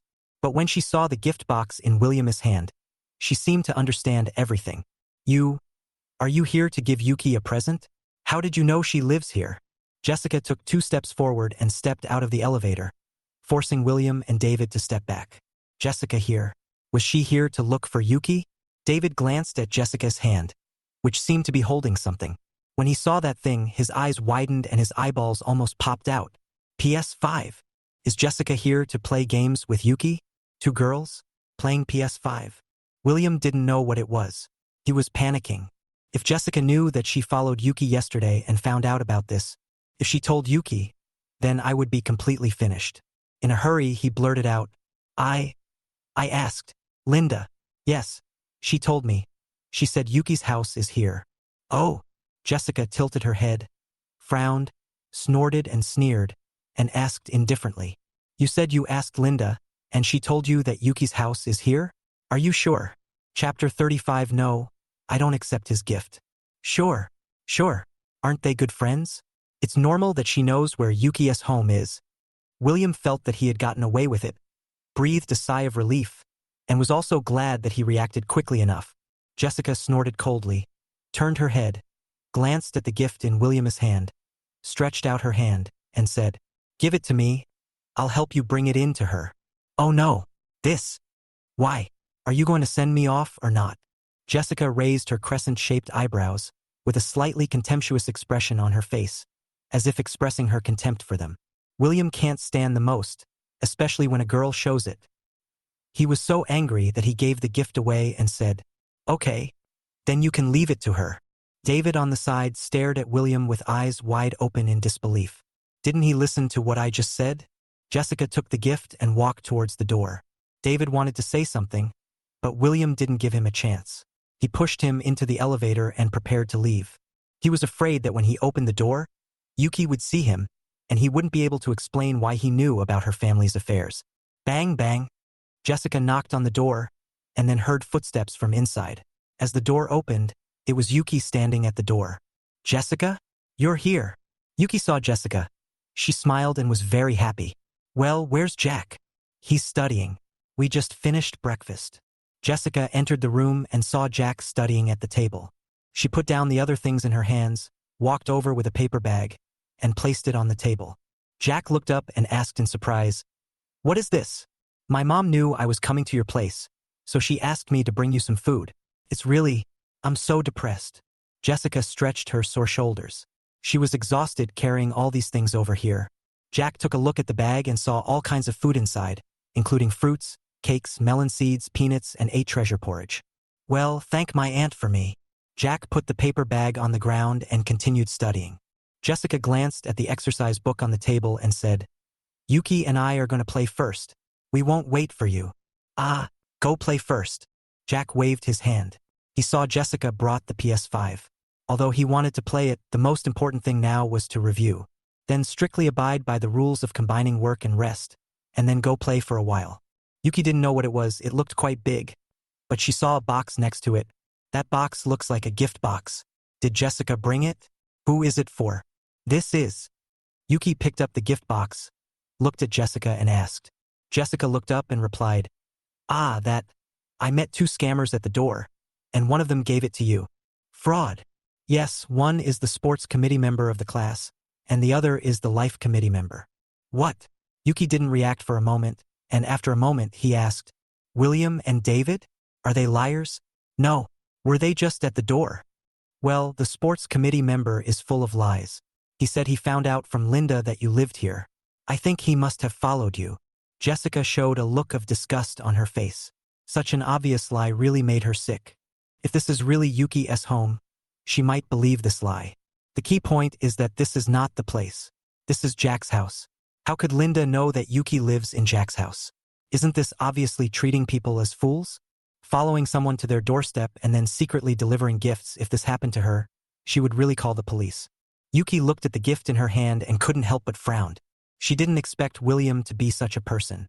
This is not her home. This is Jack's home. This will undoubtedly bring trouble to Jack, which is equivalent to bringing trouble to myself. Jack stopped writing and looked up at the 2 of them, as if he was thinking about something. Then, he stretched out his hand, looked at Jessica and asked softly, Well, William likes her? Yes, the whole class knows it. Even I know it, don't you know? I have no idea. Jack shook his head, his face sincere, not like he was lying at all. After all, he really didn't know. About a week ago, he didn't know either Yuki or William at all. At that time, his daily routine was to go to school and confess his love to Linda, and then play games and exercise when he got home. He had no time to care about other people's affairs. Therefore, he had no idea about these secrets that everyone in the class knew. "I don't like him." Yuki almost blurted it out. Her voice was sonorous and powerful, very firm. Jessica and Jack were both stunned and looked at Yuki blankly. Her reaction was as if she was in a hurry to explain. Yuki seemed to realize that her reaction was a bit too intense.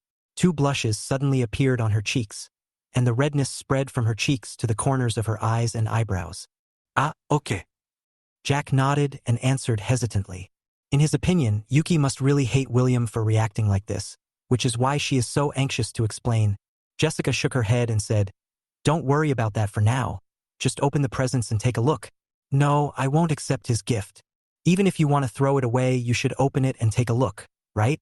Then when you go to school, he will ask you if you received the gift and whether you like it. You don't even know what's inside, so you won't be able to answer.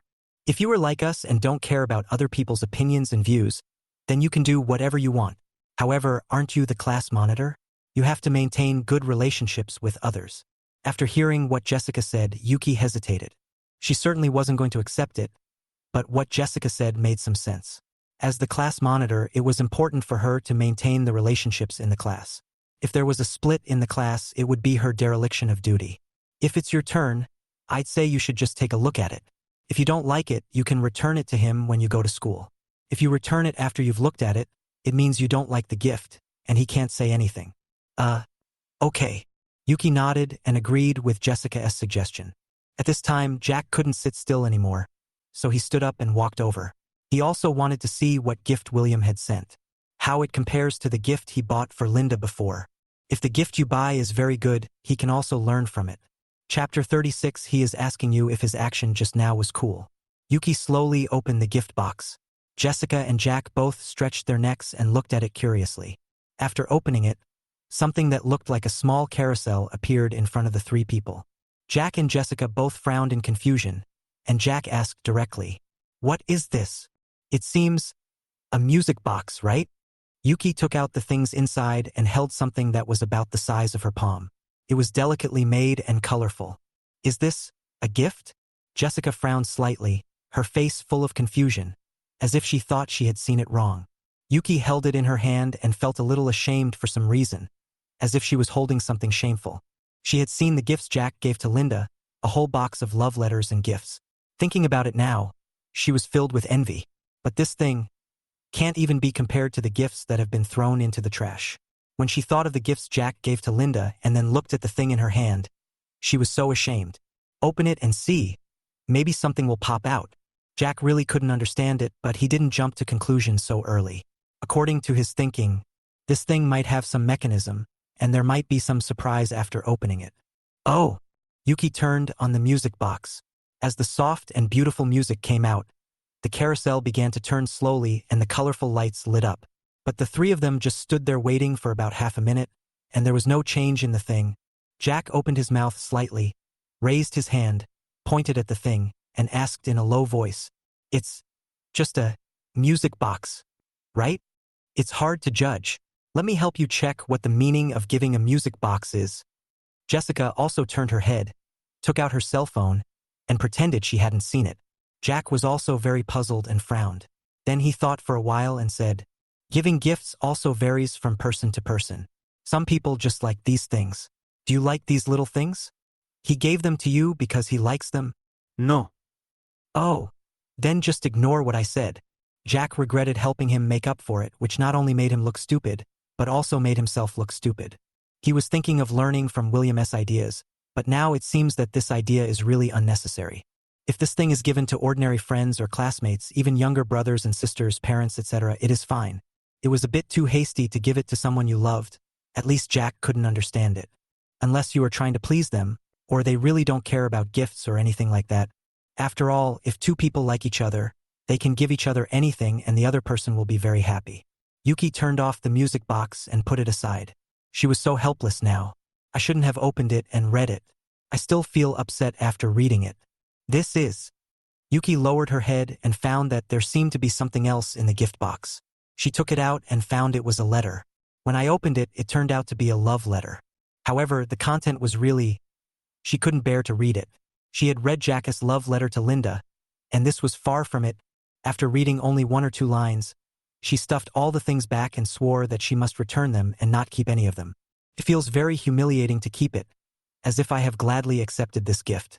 Okay, forget about that. Just send him back when you go to school tomorrow. Come and play games with me. Jessica had already connected the PS5 to the TV in the living room and called Yuki to come and play.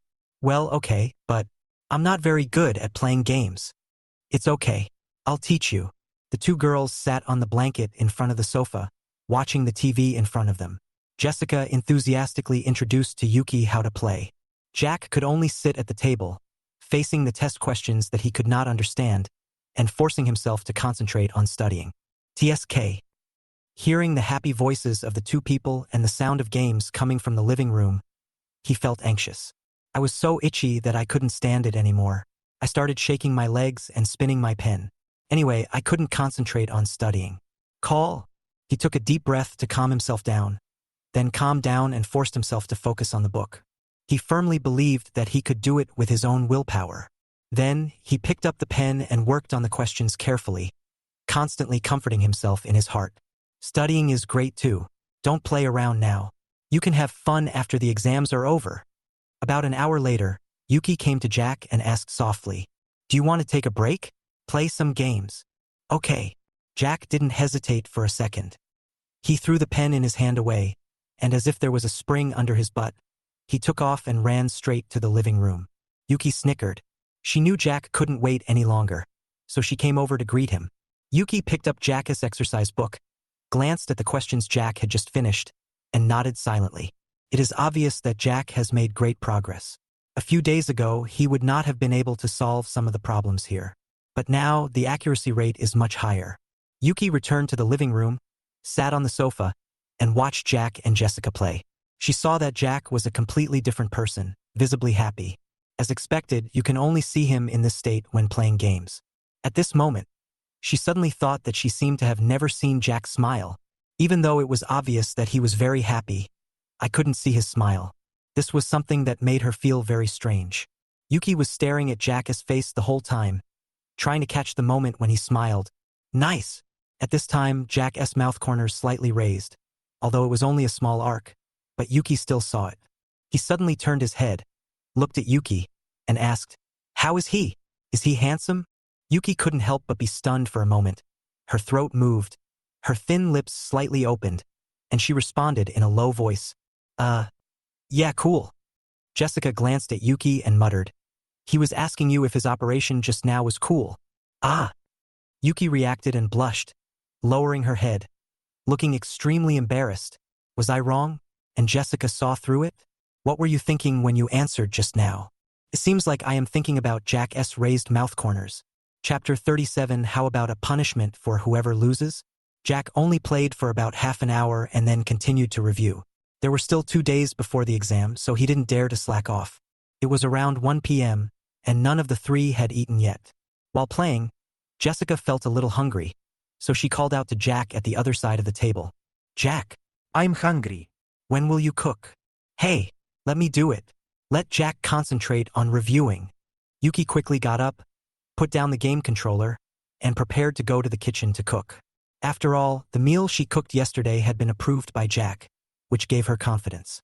Now Jack also needs to make good use of his time to study, so it's better to let her do things like cooking. "Huh? You can cook?" "Yeah. I did it yesterday." Jack said it was okay. Yuki turned around and smiled. She felt very proud to cook a meal that satisfied Jack. Living in Jack's house, she always wanted to do as much as possible, so that she could at least feel more at ease. But when Yuki walked into the kitchen and opened the refrigerator, she found that there was almost no food in the refrigerator. She came out and said to Jack, "There's not much left in the fridge. I'll go out and buy some." Jack looked up at her, stood up and said, "No, I'll go." Yuki remembered that Jack had dietary restrictions, but she didn't know exactly what he couldn't eat, so if she was asked to buy something, it would be bad if she bought the wrong thing. After Jack left the house, Yuki returned to the living room. She remembered that Jessica seemed to eat at school and didn't bring her own food, so she asked curiously, "Jessica, are you also a minority?" Jessica bit her lollipop and replied, "My mom is, I'm not." My dad and I are of the same ethnicity. I see. Yuki nodded in sudden realization, then took a closer look at Jessica's facial features. Although she has some ethnic minority features, they are not as obvious as Jack's. It seems that she looks more like her father.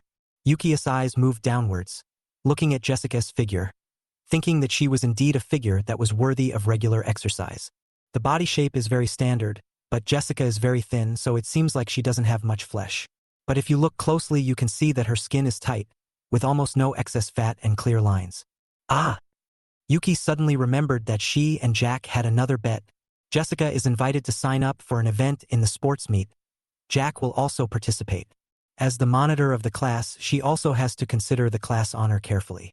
Of course, it would be best if she could win more gold medals. Jack and Jessica, and so were the other students in the class. So if they are willing to go, they will definitely win a lot of gold medals. The most important thing at the moment is how to persuade Jessica to sign up. Yuki sat on the sofa, looking at Jessica's back, thinking seriously. After a while, her eyes turned to the game screen in front of her, and an idea emerged in her head. Hey, Jessica, let's play a game together. How about a game where the loser gets punished? Jessica paused, looked back at Yuki, and asked, You want to fight me? You can't win. Give it a try. Come on, then. Yuki sat down, picked up the game controller, and prepared to compete with Jessica. She knew that she had little chance of winning, but she could lose countless times, as long as she won once. Win once and sign Jessica up for the project. During the selection phase, Jessica asked, What is the extent of the punishment that you can accept? Random. Yuki answered confidently that she was afraid that if she won, Jessica would refuse to participate. So I accepted the full range of punishment. Anyway, for her, there should be basically no punishment that she cannot accept. Okay, I'll be fine with that. Jessica seemed to be very confident and accepted the same level as Yuki. Round 1 fight. Bang, bang, bang. Even though Yuki was pressing frantically, she felt like her character never came down from the sky. Jessica didn't press the buttons quickly, but in an orderly manner, but there was basically no gap in the combo. Soon, the first round ended with Yuki's defeat, and she didn't even last 30 seconds. Well, Yuki couldn't help but feel a little embarrassed. She thought she should have a chance. We are all girls, even if we don't know how to play, we can still split the game 30% to 70% or 20% to 80%, right? The result is 10 to 10. I didn't even have a chance to fight back. Round 2 fight. At the beginning of the second round, Yuki was more cautious this time. He did not rush to attack, but chose to defend. Defending against Jessica's combos, she began to try to counterattack. Imagination is beautiful, but reality is cruel. Just when he was about to fight back, Jessica seized the opportunity and easily took him away with a combo. Just like that, the first round ended in less than 2 minutes, and Yuki lost completely. I lost, you decide the punishment, and then we'll do it again. Let me think about it. Jessica grinned, revealing a small canine tooth, and began to ponder. From her expression, Yuki felt a little worried. Would she really make excessive demands? How about this, since this is the first round, I won't mention any excessive punishment. When you return the gift tomorrow, tell William in front of your classmates that you don't like him. Okay. No problem. Yuki agreed without hesitation. To her, this was not really a punishment at all. Soon, the second round began. This time, Yuki put in 120% of her concentration, staring at the screen and using her fingers even harder. She tried frantically, but when she was about to be hit by Jessica, she quickly retreated. Jessica still found an opportunity and lost the first round. But this time, Yuki felt a little hopeful because she had taken a lot of Jessica's blood. She felt that this kind of tentative attack of fighting and retreating was very effective. At the start of the second round, Yuki continued to use this tactic. But it turns out that my gaming experience is not as rich as Jessica's. In just one round, he found a way to crack his own tactics. She didn't know that this game actually had long-range attacks. She was still jumping around and testing the waters, but Jessica was rubbing the handle and sending shock waves after shock waves at her, catching her off guard. In the second game, we lost again without exception. Oh, come again. You decide on the punishment. Jessica was a little surprised and asked in astonishment. Come again? What do you want me to do? You're so desperate. Chapter 38. You are a robot. Are you playing me? I'll tell you when I win, provided I can win. Yuki is a little bit lacking in confidence. She always feels that she won't be able to win a single game in the end. Okay, then the punishment is, when Jack comes back later, Jessica paused, hesitated for a few seconds and said, you can kiss him when the time comes. What? Yuki's eyes widened in shock, and her heart trembled uncontrollably. She looked at Jessica in disbelief. I thought she was joking. Jessica quickly added, it's just a kiss on the back of his hand. Even if it's just a joke, you can't really kiss his face or mouth. He will really get angry, and then he will definitely pull my ears and scold me. He will be angry? Yeah, if they weren't in a boyfriend-girlfriend relationship, he would hate such pranks. He thinks it's disrespectful to both parties. I see. Yuki nodded. She thought that it was her fault that he was angry. After hearing what happened, she was relieved. She could understand Jack's thoughts. If they were not a couple, such a prank was not a good idea. However, despite this, a little disappointment emerged in her heart. Okay, I'll take it next round. Yuki nodded and couldn't wait to start the next game. She felt that all this was worth it, as it was all to pave the way for her own request. At the beginning of the first round, Jessica seemed to relax her guard. She felt that it was not good to be so serious, which might dampen Yuki's enthusiasm for playing the game. It would be bad if you get angry when playing games. The main purpose of playing games is to have fun. But Yuki is still very focused and makes rapid progress. Her learning ability is no worse than Jessica's. Whether it was learning knowledge or learning game techniques, she already had a lot of experience after playing against Jessica in the first 2 games. In addition, Jessica relaxed her guard and took down a lot of health in the early stage. Crackle! Yuki rubbed the buttons randomly, and in an instant, the character's ultimate move was released. Obviously, Jessica didn't anticipate this. She was hit by the ultimate move without any preparation, and her health bar was instantly emptied. Yeah! Yuki smiled sweetly and cheered happily. Although she didn't know how she did it, she actually won. It was the first time she beat Jessica. Jessica realized that something was wrong. If she lost the second round, she would be completely defeated. Seeing Yuki continue playing despite taking several punishments, she had a bad feeling that her punishment might be very severe. So in the second round, she cheered up, didn't let down her guard, and didn't leave any loopholes for Yuki. They won the second round almost by a landslide. The third round was the deciding round.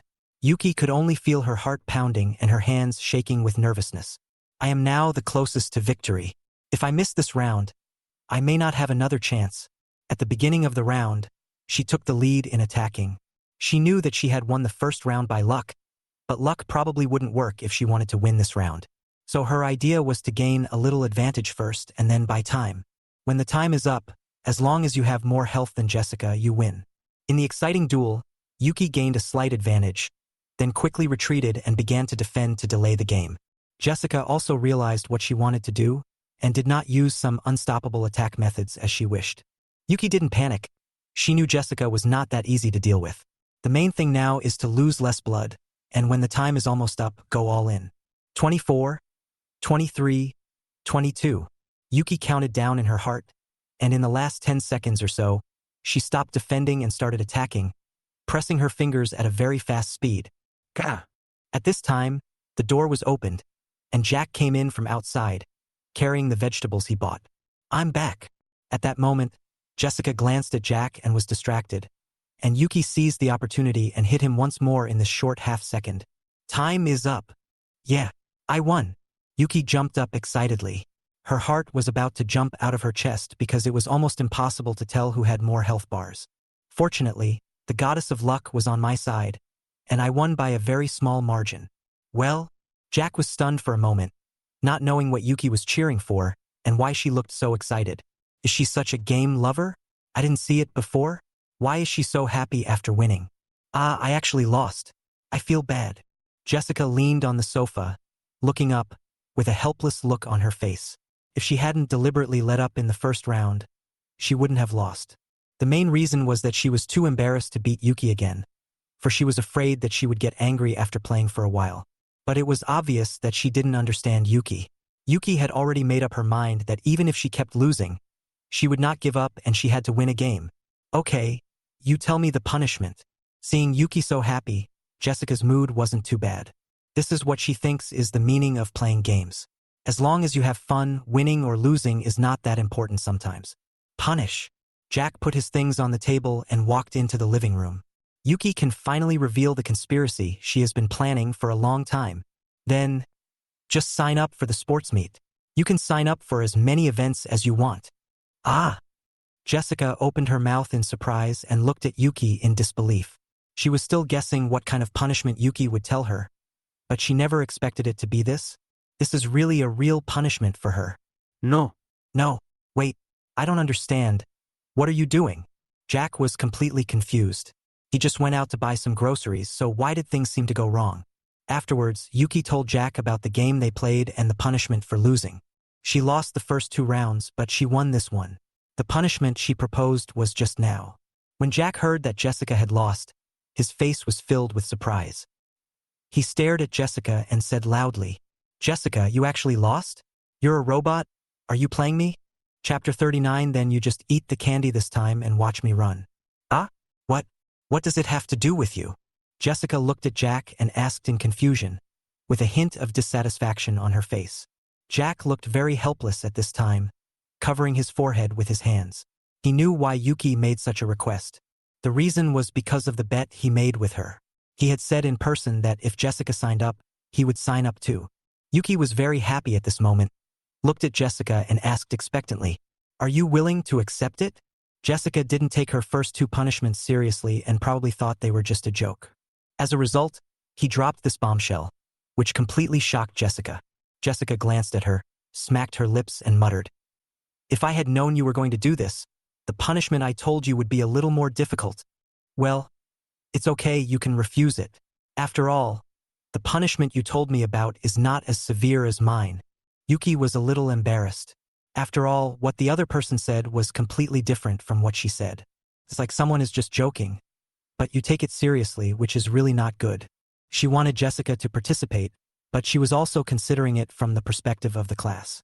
From a friend's perspective, she actually didn't want to make things difficult for Jessica and Jack. If someone refuses to participate, then of course you cannot force them to do so. This is a voluntary registration matter. Jessica waved her hand and said, "No, I accept it. I will keep my word and accept the loss." Although she didn't want to participate, she had agreed to it, so she should do what she said. Aha! Some are happy and some are sad. Yuki smiles and nods. Jack just squatted down, covering his head, looking like he couldn't accept it. "Hey, what's wrong with you?" Jessica also felt something was wrong, so she poked him with her hand and asked. Jack didn't reply, and Yuki explained the situation to Jessica. She told Jessica about the bet between her and Jack, which meant that Jack also had to sign up for the sports meet.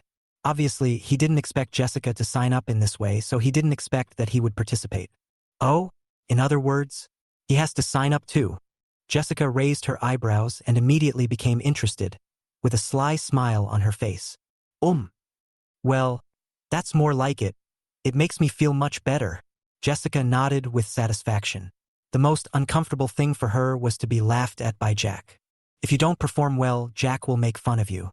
But now, Jack is also going to participate, so this uncomfortable situation no longer exists, and she can suddenly feel more accepting. "Well, what punishment did you propose for her?" Jack asked Jessica since she lost the 3rd game, what was the punishment for Yuki in the first 2 games. Jessica and Yuki looked at each other, and then Jessica gave her a look.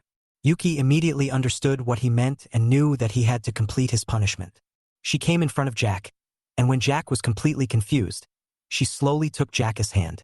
She bent down, with her thin, pale lips tinged with redness, and gently kissed the back of Jack's hand. Jack stood there, completely stunned. He didn't understand what was going on. Is it some ancient ritual? Or is he learning the foreign way of greeting? Yuki raised her head, her face slightly red, and whispered to Jack, "Sorry. This is my punishment." Jack was stunned for a moment. Then he reacted and glanced at Jessica next to him. Jessica shrugged and smiled harmlessly, but her eyes were observing Jack's expression. She knew what Jack couldn't stand, so she wouldn't make him angry, but she still had to pay attention to his facial expressions. Although she often quarreled with Jack, it was because she knew Jack would not care. But she was still afraid if she really made Jack angry. Yuki had achieved his goal and said, I'll go cook, you guys play." After saying that, he immediately fled to the kitchen. She used this method to force Jack and Jessica to board the pirate ship, and she was afraid that she would be retaliated against. After escaping to the kitchen, she began to reflect on herself, thinking what a despicable person she was. Jack and Jessica did not have any dissatisfaction with Yuki at this time. After all, the punishment is what you approve of, and the bet is what you place. If they had to blame someone, they only blamed themselves for being too careless, and did not blame Yuki at all. Forget it, since I've already promised her. It's the last sports meet in high school anyway, so it's nice to have some fun. Jack sat on the sofa, crossed his legs, and muttered, but in fact, this is just psychological comfort for myself. Yeah, let's think about what project to apply for. She didn't say how many projects to apply for, right? So should we just apply for one? I don't know. Jack and Jessica looked at Yuki in the kitchen and whispered something. Although they have accepted the registration, they have not agreed to register for several items. If they only report one item, that's fine. It's no big deal for them. What are you going to report? Shot put, sprinting is okay, but forget about long-distance running. Let the athletes do it. Jessica heard Jack's words, nodded, and whispered, big muscles but poor endurance. Indeed, for a muscular man like you, it's too difficult for you to do long-distance running. But I can do it. Then I'll sign up for long-distance running. Jack turned his head slowly, frowned, and said, what do you mean? I can't run long distances? I tell you I can run. I also do aerobics and leg exercises regularly. I don't run long distances just to give those athletes who practice track and field a chance to perform, you know? If I go, they won't have a chance. Jack pulled up his pants, exposing his legs. When the leg muscles are exerted, it looks like they are drawn, the lines are very clear, and they look very powerful. Jessica pretended to be innocent and said, but do you remember the time we ran a marathon and you were halfway through? That's because I have low blood sugar. You know? That doesn't mean I can't run.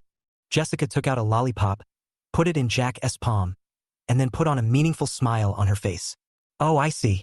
Then just eat the candy this time and watch me run. Chapter 40. Why do you have AA in strength and speed? Jack's eyes widened in disbelief.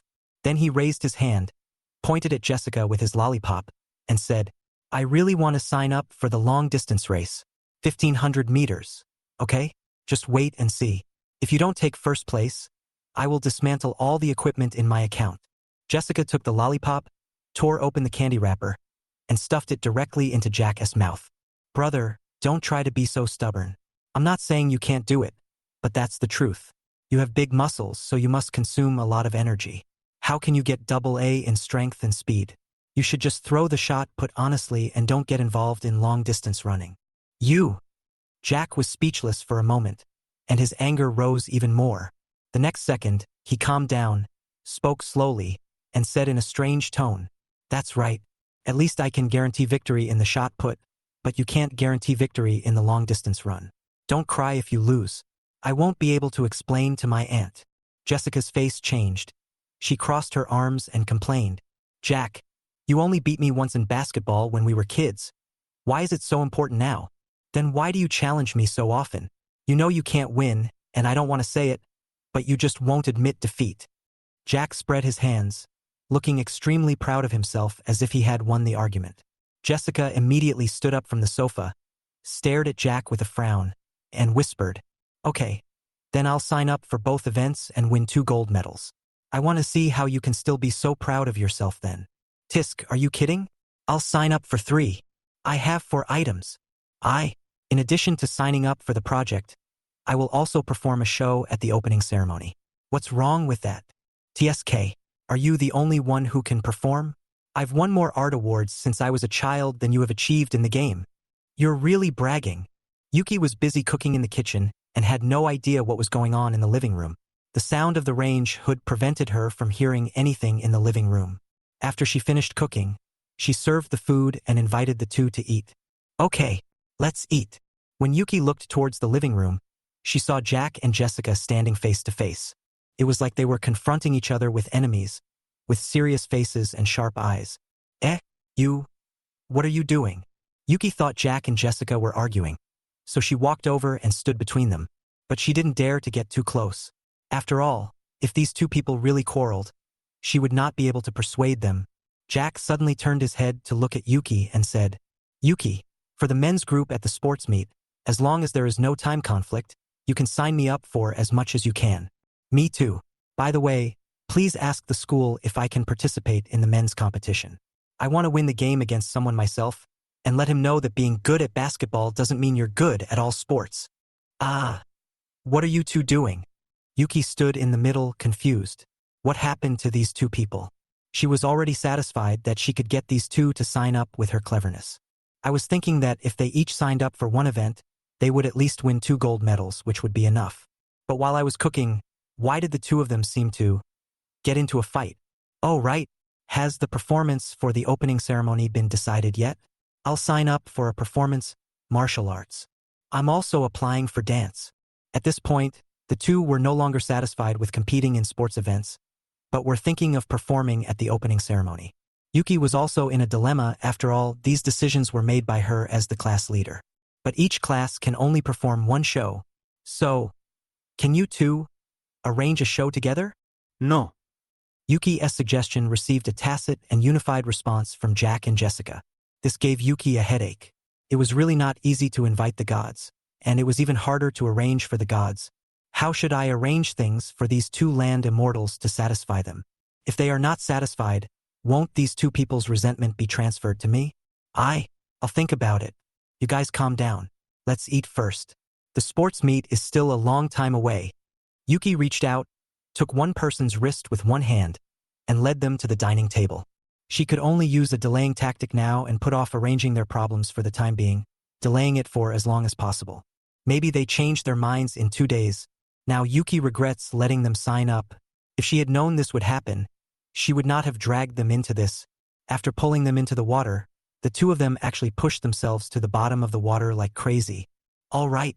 The two nodded in agreement and sat down at the dining table. Jessica picked up the chopsticks, looked at Jack and asked softly, "By the way, I want to eat the eggplant you made. When will you make it for me again? Maybe next time. I forgot to buy it this time. Or I can make it for you when I go to your house next weekend." Yuki stood by the dining table, watching the two people reconcile in a second. She stood there motionless as if petrified. I am still worrying about how to be a peacemaker and persuade them not to be angry. But how did they change their attitude so quickly?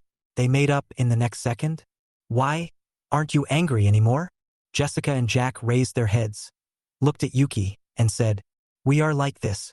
We keep things to ourselves and won't bring the emotions of one thing into other things. Since we have decided not to consider that thing for the time being, then let's just do what we have to do. And we weren't angry, we were just bickering and competing with each other. It didn't get to the point of a fight." Oh, so that's what happened. Yuki sat down slowly, still feeling a little unbelievable. How could these two people actually keep things separate? They are arguing about this matter 1 second, and discussing other things normally the next. Is this the archived content of the quarrel? No wonder she heard Jack say before that he and Jessica hardly ever quarreled. So this is the reason. Jessica took a bite of the food. Her eyes lit up. She looked at Yuki and said, "Your cooking is really delicious. It feels like it's almost as good as Jack's." No. I'm not as delicious as Jack's, but as long as it suits your taste. The three of them were eating when someone's cell phone suddenly rang. Yuki was startled because she heard the ringtone belong to her own. She quickly took out her phone, and a video call popped up on the screen. When she saw it, she frowned in great distress. Jessica pointed at the phone and asked, "What's wrong? Who is it?" Yuki answered hesitantly, Yes, Linda." Chapter 41 also, don't say bad things about Jack in front of me. I'll go out and answer it. Yuki thought it was inappropriate to answer Linda's call in front of Jack. And there is also the risk of being discovered living here.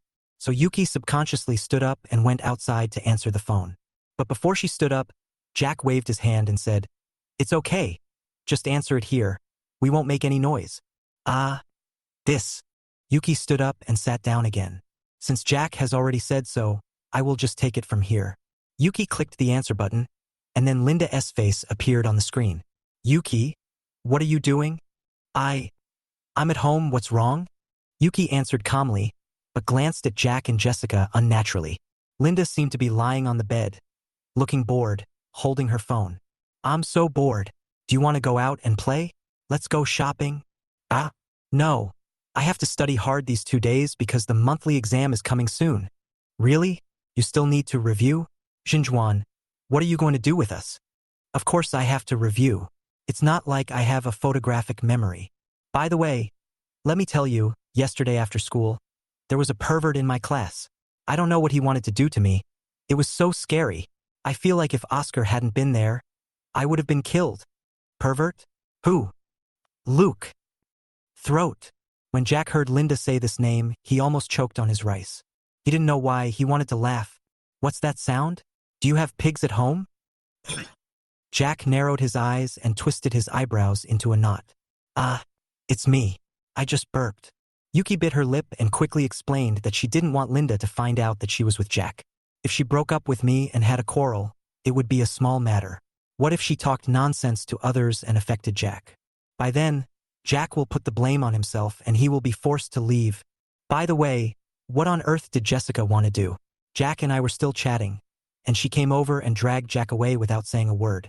Do you think she realized what I wanted to do? I don't know. Yuki subconsciously glanced at Jessica and found that her expression did not change at all. She was still eating quietly. It was as if he didn't care at all what Linda said. She is so annoying. No wonder no one wants to play with her. She looks like a scheming woman. You're exaggerating. I think she's pretty good. Yuki quickly moved the camera away, widened her eyes, and looked at Jessica with embarrassment. Linda is really talkative.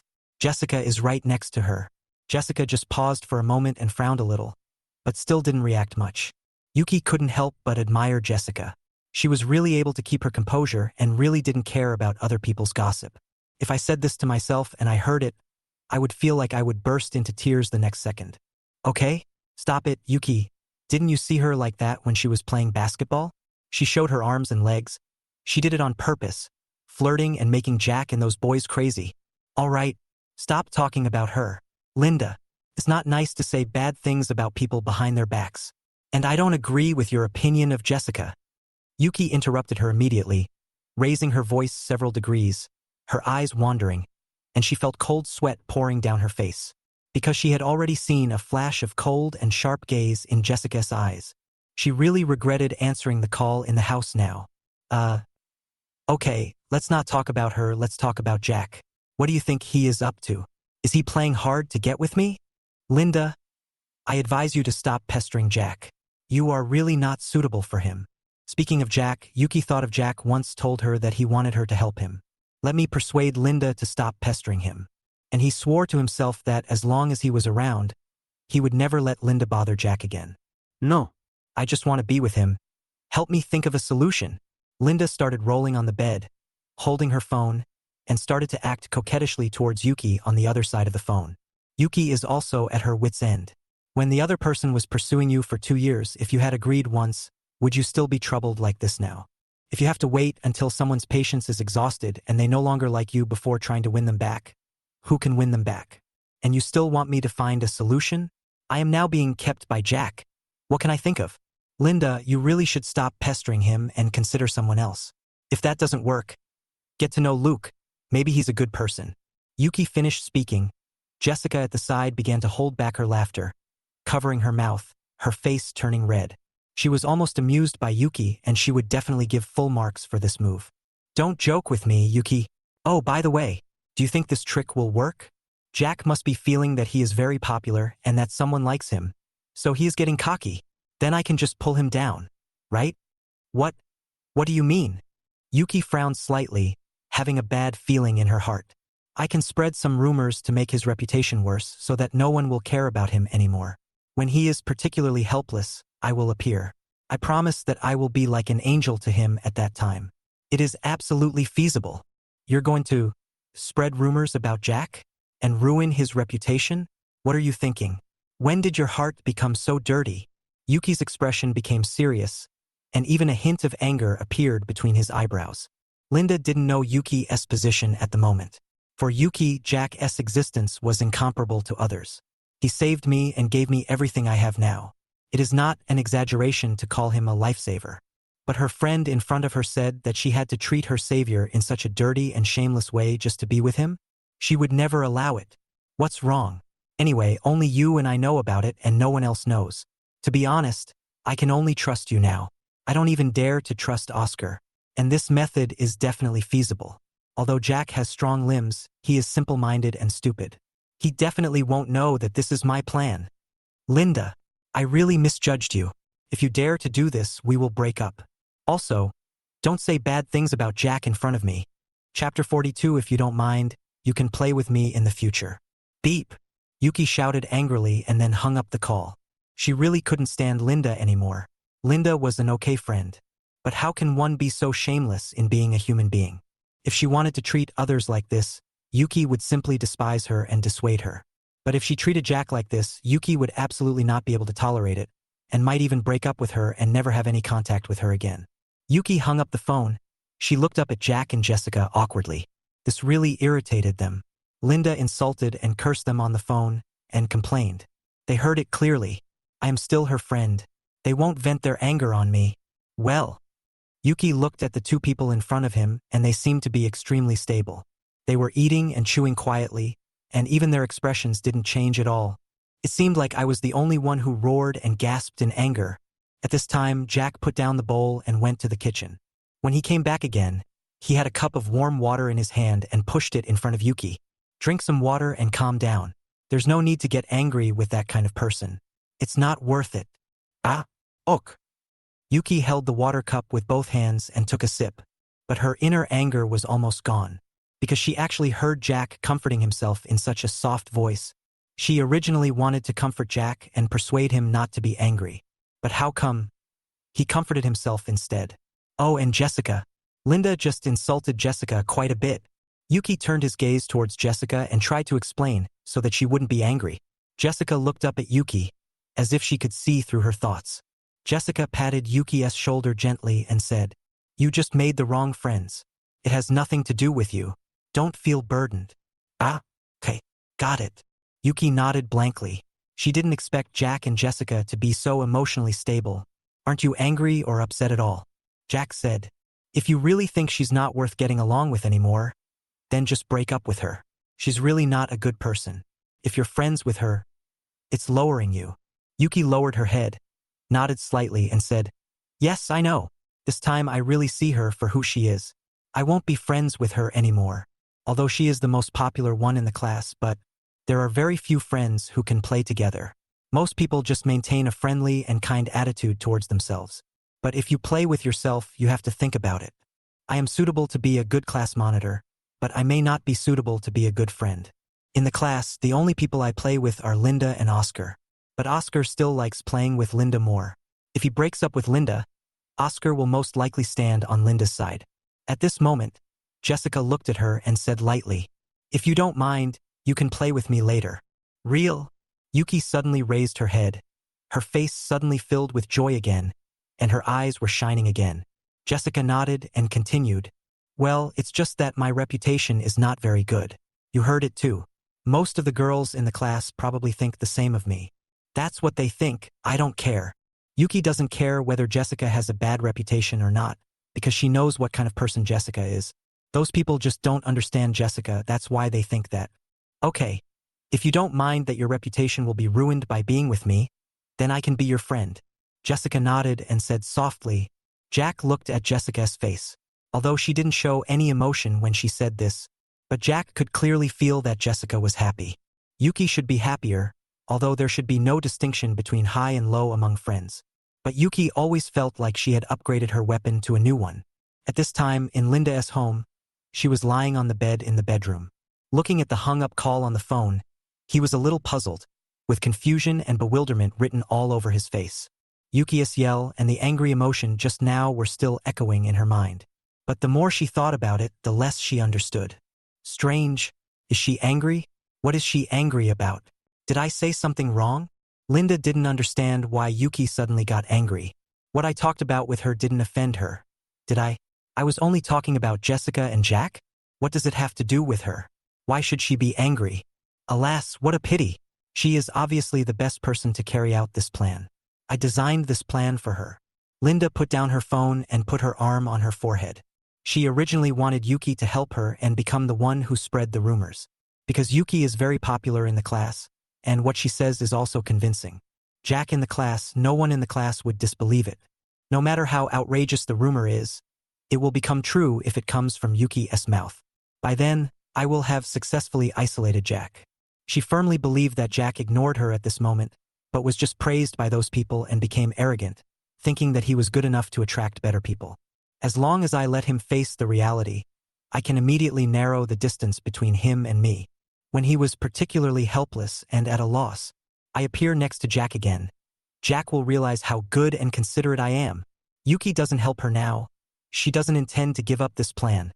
Who else? Who can help me? Linda began to think that she must not spread this rumor. Everyone in the class knew about the relationship between him and Jack. If he told them, his intention to retaliate against Jack would be too obvious and no one would believe him. We need to find someone who has little relationship with Jack and has strong words to do this. Oscar? She can't. She doesn't have enough influence. Linda thought about many people and finally looked at the class leaders. Even though these people don't have the same influence as Yuki, they are all popular. After a moment, she thought of a person who had the best popularity among the boys. William. Chapter 43. I don't know. What kind of girl does Jack like? Do you want me to take you there? No, it's not dark outside yet. There's no need, I'm leaving now. Jessica stood at the door and said goodbye to Jack and Yuki. She has been here for a day, and it is already past 4 in the afternoon. It is time for her to go back. Bye. See you at school tomorrow. Yuki smiled and waved goodbye to her. Yuki was very happy and excited when she thought about playing with Jessica tomorrow and having a new friend. Jessica left, and Jack returned to his desk, ready to continue studying. He played for a long time today and studied for a long time, which can be regarded as a successful combination of work and rest. But Jack suddenly looked at his fitness equipment and felt as if something was missing in his heart. Today I have enough time. I have studied and played, but I haven't exercised for almost a week. Muscles will fall off if you don't exercise them. He even felt that he was starting to lose muscle. Ahem. Let's exercise for a while. Jack stood up and walked over there, ready to practice for an hour or two. Yuki came out of the kitchen carrying washed fruits and was about to help Jack with his studies. I saw him standing in the area with exercise equipment, warming up. Hey! Yuki opened her eyes wide and became interested. She sat down quietly and prepared to see how Jack trained. It was the first time she had seen this, and she really wanted to know what kind of exercise Jack needed to maintain such muscular body. After the warm-up, Jack picked up the 2 dumbbells. Seeing Jack pick it up so easily, Yuki couldn't help but be a little stunned. When I was cleaning the house, I was exhausted just moving those 2 dumbbells. But now seeing Jack picking it up, why is it so easy? That one must weigh about 30 kilograms, right? Then Yuki saw Jack start training, first with his chest. Yuki stared at the strong chest muscles that were pushed out. She thought for a moment that when she was in junior high school, she told her friends that she didn't like muscular men.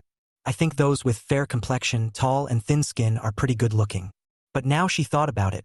She was really pretentious at that time. Jack's figure now, Yuki's heart is beating fast. Call. After finishing his chest exercise, he stood up and put down the dumbbells. Sweat was already oozing from his forehead. Sweat broke out on my body, soaking the collar of my shirt. He was so focused on his training that he didn't notice that Yuki was looking at him. Even for a moment, I forgot that Yuki existed in this house. So the next second, Jack took off his shirt.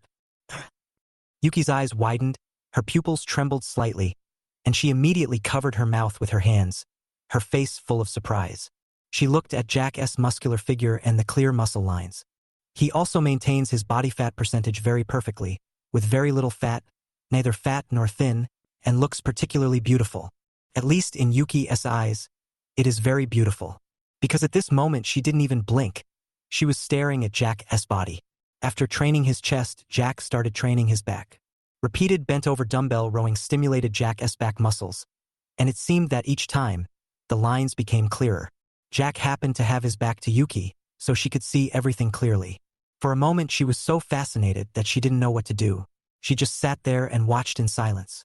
After the shoulders, abdomen, and arms were trained properly, Jack put down the dumbbells. He was already sweating all over, but this refreshing feeling made him feel particularly happy. I have been studying a lot recently and my shoulders and waist are sore and I feel like I am going to hunch over. This exercise made his body feel much more comfortable. Well, when Jack turned his head, he realized that Yuki was sitting there, and was staring at his body. Ah!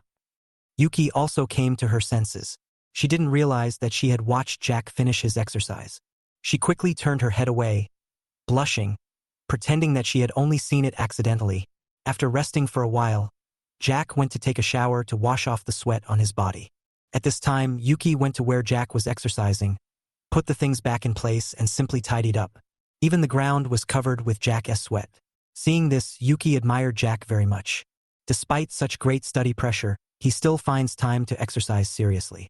This body is what he deserves.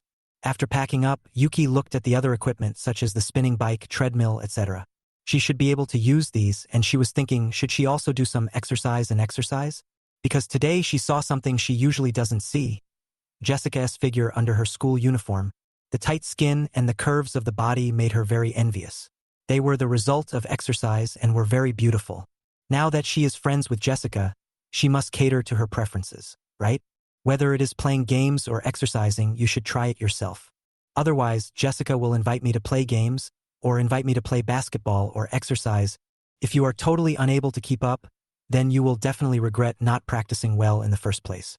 Jack also said that if he spent too much time with Jessica, his self-confidence would be damaged because she was very good in all aspects. Then I must work harder, at least to be like Jack, better than Jessica in at least one or two aspects so that I won't be looked down upon, right? I don't know. What kind of girl does Jack like?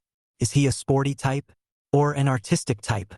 Yuki stepped onto the treadmill, mumbling to herself. She tried to find something in Linda that would attract Jack, but she couldn't seem to find any. Then Jack was able to pursue her for 2 years, probably because Linda showed up early. At that age, when I was just beginning to fall in love, I met Linda and fell in love with her. There was nothing I could do about it. The fact that Jack was able to pursue her for 2 years proves that he is very loyal. Otherwise, with Linda's attitude, most people would have given up long ago. How could he have persisted for so long? At this time, Jack came out of the shower and saw Yuki standing on the treadmill in a daze, wondering what she was thinking. What's wrong? Do you want to exercise too? Chapter 44. Don't compare yourself with me, just compare yourself with yourself. I just wanted to give it a try. Yuki got off the treadmill. She was embarrassed to exercise in front of Jack. After seeing Jack's intensity, when I let Jack see my own exercise intensity, the difference will be obvious. It's like I'm just kidding. It's like a newbie going to the gym for the first time, not daring to exercise in front of the big guys for fear of being laughed at. Well, give it a try, but you must use less weight. Too much weight might hurt you. Jack walked over and started to disassemble the dumbbell plates. He removed all the heavy dumbbell plates, leaving only a small one. It's probably only about 5 pounds. It's almost ready now, try it. No, I can't. Yuki said a little embarrassedly that she was fine with weights and such, mainly because she didn't know how to exercise at all. Although she saw the movements Jack was doing, which looked simple, she knew that her movements would be different and not standard. Even though she doesn't exercise, she knows a little bit about it. If the movements are not correct, the consequences will be serious. I'll teach you. Pick it up first. Oh, okay. Yuki picked up the dumbbells. The weight was really light this time, so she felt no pressure holding it. Next, Jack walked over, stood behind Yuki, stretched out his hands, and gently held Yuki's hands.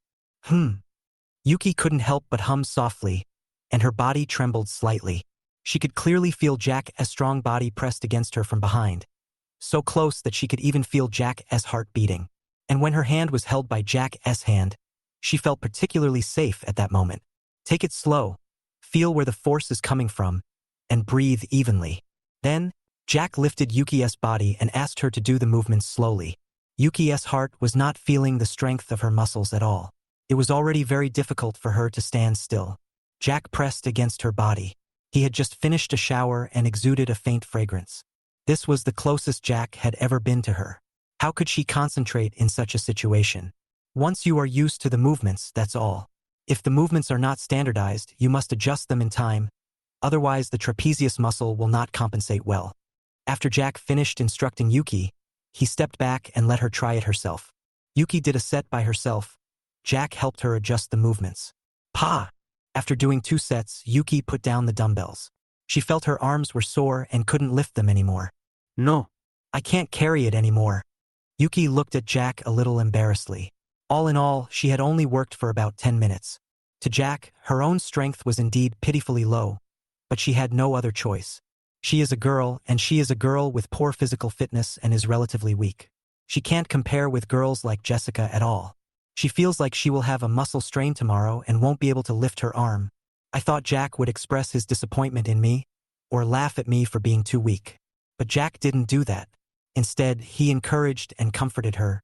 It's okay, just take it slow. Fitness is not something you can do in a day or two. Make a reasonable schedule based on your own exercise volume. You don't have to compete with me. Just compete with yourself. He knew very well how he had come through this. No one is born strong. So laughing at others is undoubtedly laughing at your former self. Having this spirit of fitness is already worthy of praise.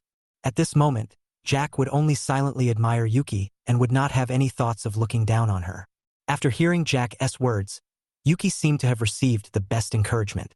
The original inferiority complex also disappeared in an instant. The corners of her mouth slightly raised, and she said, "Well, don't worry, I won't give up." Jack nodded with satisfaction and said, "Let me teach you how to train your legs. Girls still like leg training more, at least more than boys." Yuki glanced at Jack's legs. He was wearing pajamas, so her calves were visible. Although there are no exaggerated muscles, the lines are very clear. The thighs are not visible, but they must be very strong. She thought that if her legs became like that, it would seem not appropriate. Train your legs. Will they become muscular legs after training? Yuki said implicitly that she only did fitness to improve her physical fitness, and it would be best if she could become like Jessica in the end. But she doesn't like it if she practices too much. Jack shook his head and said, "Don't worry. Growing muscles is not as easy as you think. Don't worry about this problem. We are still students and have limited time for fitness. It is much more difficult to grow those muscular legs than you think." "Oh, yes. That's it. And girls also train their legs mainly to, train their buttocks and make their bodies look better." Okay, I understand. Please teach me." Under Jack's guidance, Yuki started her first serious fitness training in her life. It can be said that the process was quite painful for her, but the satisfaction and fulfillment after the end made her feel addicted. Even though her clothes were soaked with sweat, her hair was sticking to her forehead, and her face was red, she had a feeling that maybe she would fall in love with fitness. "Yes, add some carbs." Jack took out half a steamed bun from somewhere and handed it to Yuki. She was stunned for a moment, but still took it. She just finished these strength training, but she didn't understand why she had to eat a steamed bun. But it should be right to listen to Jack, so she didn't ask. "Don't take a shower right away. Take a while."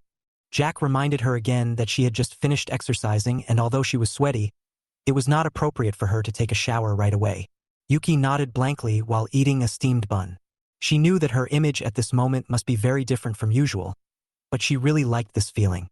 "I felt like I didn't need to think too much and just follow Jack's instructions, just like a monkey returning to the rainforest."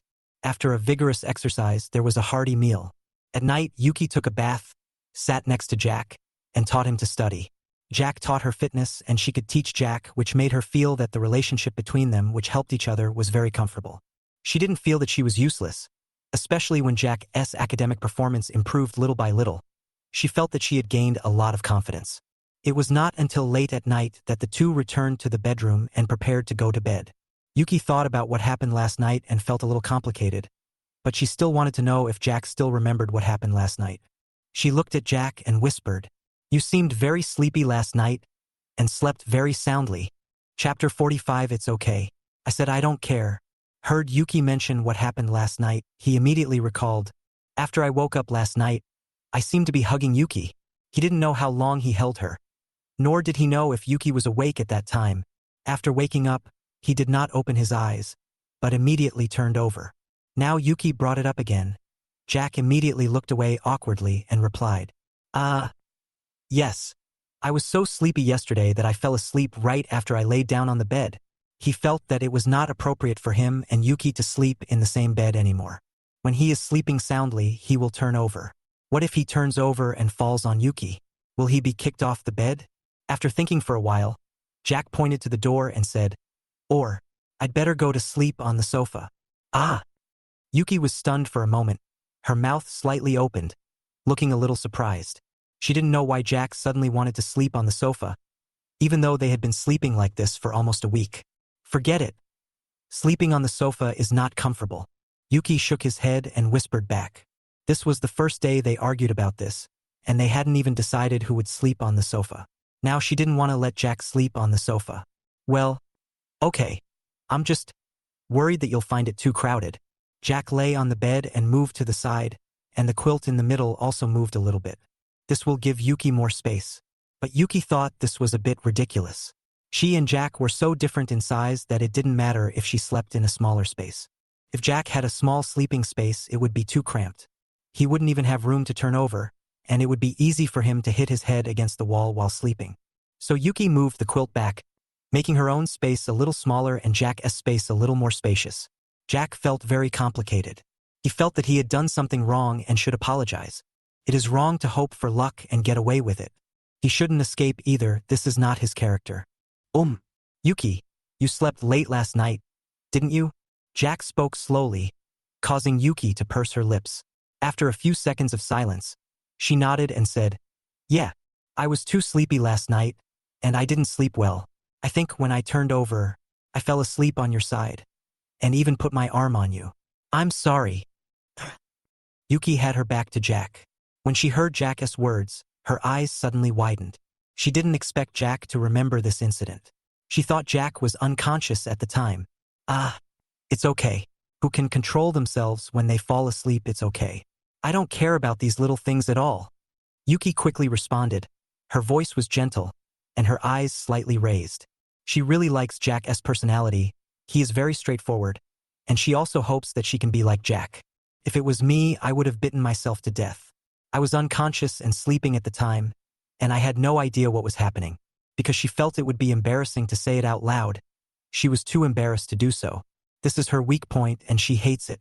She hopes to change this character in the future. If I can be with Jack in the future and be influenced by him, I will definitely be able to achieve it. Jack felt much more relaxed after hearing Yuki's answer. It turned out that speaking directly was more in line with his personality. After I said it out, I felt much better. Well, next time if this happens again, just slap me awake or just shake my arm away. It's okay. I said I don't care. Yuki's voice was so low that Jack could hardly hear. Turn off the lights. They had to go to school tomorrow, so after turning off the lights, they fell asleep without saying anything else.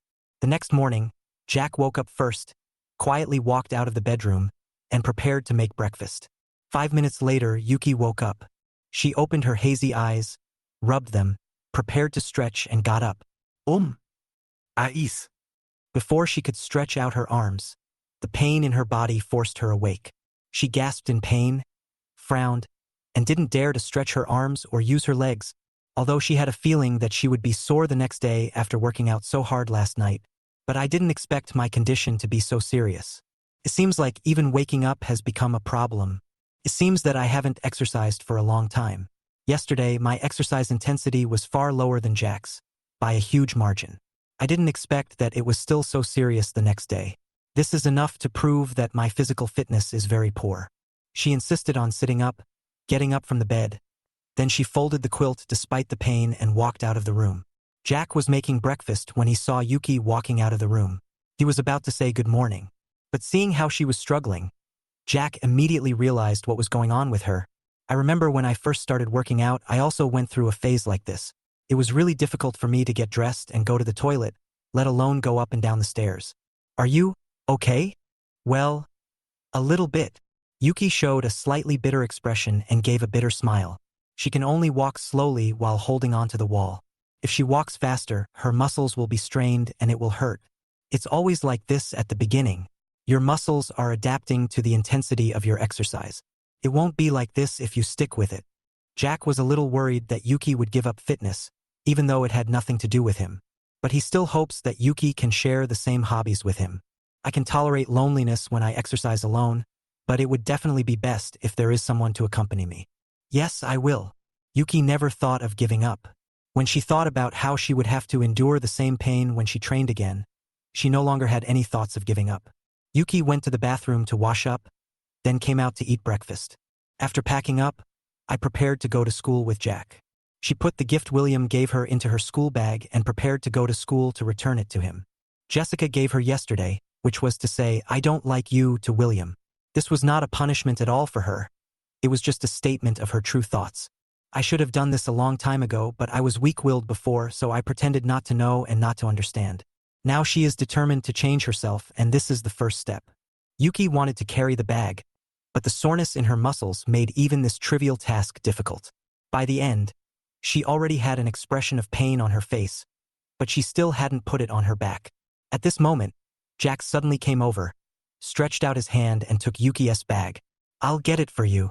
Chapter 46. I did some exercise last night. That's it for today. Ah, it's okay. I'll do it myself. Don't force it. I understand how much pain you're in right now. Jack picked up Yuki's bag and walked out the door without giving Yuki any time to argue. Yuki wanted to say something, but when she saw Jack had already walked out, she took back her outstretched hand. The corners of her lips slightly pursed up, and then she walked out, holding on to the wall. On the way to school, Jack didn't walk very fast and stayed by Yuki's side. He was afraid that Yuki would fall down while walking, and then he might not be able to get up. Yuki was also very careful and walked very cautiously, fearing that he would trip over something or miss a step. At that time, my legs would not be strong enough and I would definitely fall. Fortunately, I finally arrived at the school smoothly. I held the handrail and walked up the stairs little by little. Actually, climbing up the stairs is not a big deal. Yuki is worried about going down the stairs because that is when she will feel the most pain. As they walked along the corridor, they saw Jessica, who had just arrived at school. Yuki quickly called her, "Jessica." Jessica stopped and turned around to see Jack and Yuki behind her. But she saw Yuki was a little strange. Jack helped her carry the bag. She seemed to be unable to move her legs and was holding on to the wall. "What's wrong with you?" Jessica came to Yuki and asked in confusion. Yuki looked up at Jack and whispered, "Well, I did some exercise last night, and this is what happened today." "Oh." Jessica was stunned for a moment, her eyes widened, and she looked at Yuki and Jack in surprise. A picture seemed to appear in her mind in an instant, a very intense picture of hormonal explosion. You two are not going to. It's a serious sport." "Oh." Jessica could finish her words. She was interrupted by Jack. He seemed to know what Jessica wanted to say in advance. Jessica's mind instantly disappeared. She stretched out her hand, pointed at Jack, looked at Yuki and asked, "Did you let him train you? You can't stand the intensity of his exercises." "I only trained with him once, and I was in pain for 3 days." No. Compared to his strength, it's far behind." Yuki replied a little embarrassedly, was also shocked by what Jessica had just said. Although Jessica said she had also been in pain for 3 days, but she actually trained with Jack once? With Jack's exercise intensity, can she still stick to it? If I exercise at that intensity, first of all, it is absolutely impossible to stick to it. Secondly, even if I really stick to it, I will probably go to the hospital, and it will not be as simple as a muscle strain the next day. There is a huge distance between me and Jack, and between me and Jessica as well. Jessica shook her head helplessly and said, "If you want to exercise, I can take you there. It will definitely be better than Jack taking you there. He doesn't understand how girls exercise at all." "Hey, you said you were fine, so that's enough. Why did you turn around and step on me?" Jack rolled his eyes at her, then took 2 quick steps and entered the classroom first. When he entered the classroom, several pairs of eyes were fixed on him. Jack didn't care about those looks. He put Yuki's bag on her seat and went back to his seat. The most unfriendly look among those staring at Jack was from William. When he saw Jack coming in with Yuki's bag, his eyes widened and his heart tightened. Then he saw Yuki and Jessica walked in one after another, chatting about something. William patted the shoulder of the person at the table in front of him. The person in front was David. He turned his head and looked at him and asked, "What? Hey, did you see that? Jack came in with Yuki's bag." "I saw it. What's wrong?" William spread his hands and shouted in a low voice, "What's wrong? What's going on? Why? How would I know if you ask me? Maybe someone saw it on the way and took it out of kindness." "Bah!" William patted David's shoulder and asked angrily, "Kindness? Do you have such kindness? If you saw a girl in your class on the way, would you help her carry her bag for no reason?" Oh, no. "That's it? What does this mean?" "This means that Jack wants to steal Yuki from me." "Well, then Jack really has a strong opponent. He needs to work harder." David snorted, and his words were full of meaning. He had reminded William many times yesterday that the gift must have put an end to his pursuit of this relationship. But William refused to believe it and insisted that Yuki was different, that she was not the kind of girl who worshipped money and would definitely be very happy to receive a gift and would not care what the gift was. David finally said nothing more. Unless Yuki was really different, nothing would change. William gritted his teeth, looked at David, and asked, "Military advisor, what should I do?" Jack's strength should not be underestimated. I'm sure you've seen this. I feel a sense of crisis. Don't call me military advisor. You won't listen to me. You can blame me if you lose. David turned his head away and ignored William. He is a good person in every other respect except that he is stubborn and always thinks he is right. It's also because I've had good conditions since I was a child, and I've never experienced any frustration, so I feel that whatever I do will go smoothly. After a while, Linda walked into the classroom. She immediately looked at Yuki, who was sitting there. She thought about it yesterday and decided to apologize to Yuki. She felt that Yuki was the class monitor after all, and would definitely consider the unity of the class. Asking her to do this is like forcing a police officer to commit a crime in the name of friendship. It is indeed a bit too much. She still cherishes her good friend Yuki very much. After more than a year of friendship, she has long regarded Yuki as her only best friend. Linda went straight to Yuki. She wanted to start with a casual greeting to ease the relationship between the two of them. So Linda came to Yuki, reached out and patted Yuki's arm. "Hey, good morning, Yuki." Hiss. Yuki's eyes widened. He took a deep breath, gritted his teeth. Linda angrily. Linda was stunned for a moment. She thought that she and Yuki just had a small conflict. But judging from her reaction, she seems to be much angrier than she thought. I just patted her once. Why did it seem like I was anxious about it? This expression. Is he going to eat himself? Chapter 47. Who are you bullying? Have you asked me? Yuki? Are you still mad at me? Linda couldn't help but take a step back. Seeing Yuki's expression, she was really a little scared. I have known Yuki for a long time, but this is the first time I see her expression like this. This made Linda couldn't help but wonder if she had just hit her in the groin. Yuki lowered his head and was silent for a long time, then slowly spoke. "Tong. Linda, from now on we are just classmates." Linda was stunned. Her mouth opened and could not close. She didn't expect that things were so serious. As the class monitor, does Yuki value class unity so much? I just said 2 bad things about Jessica, and then said 2 bad things about Jack. Yuki wants to distance herself from him? Not really. I just said it. I didn't really do anything.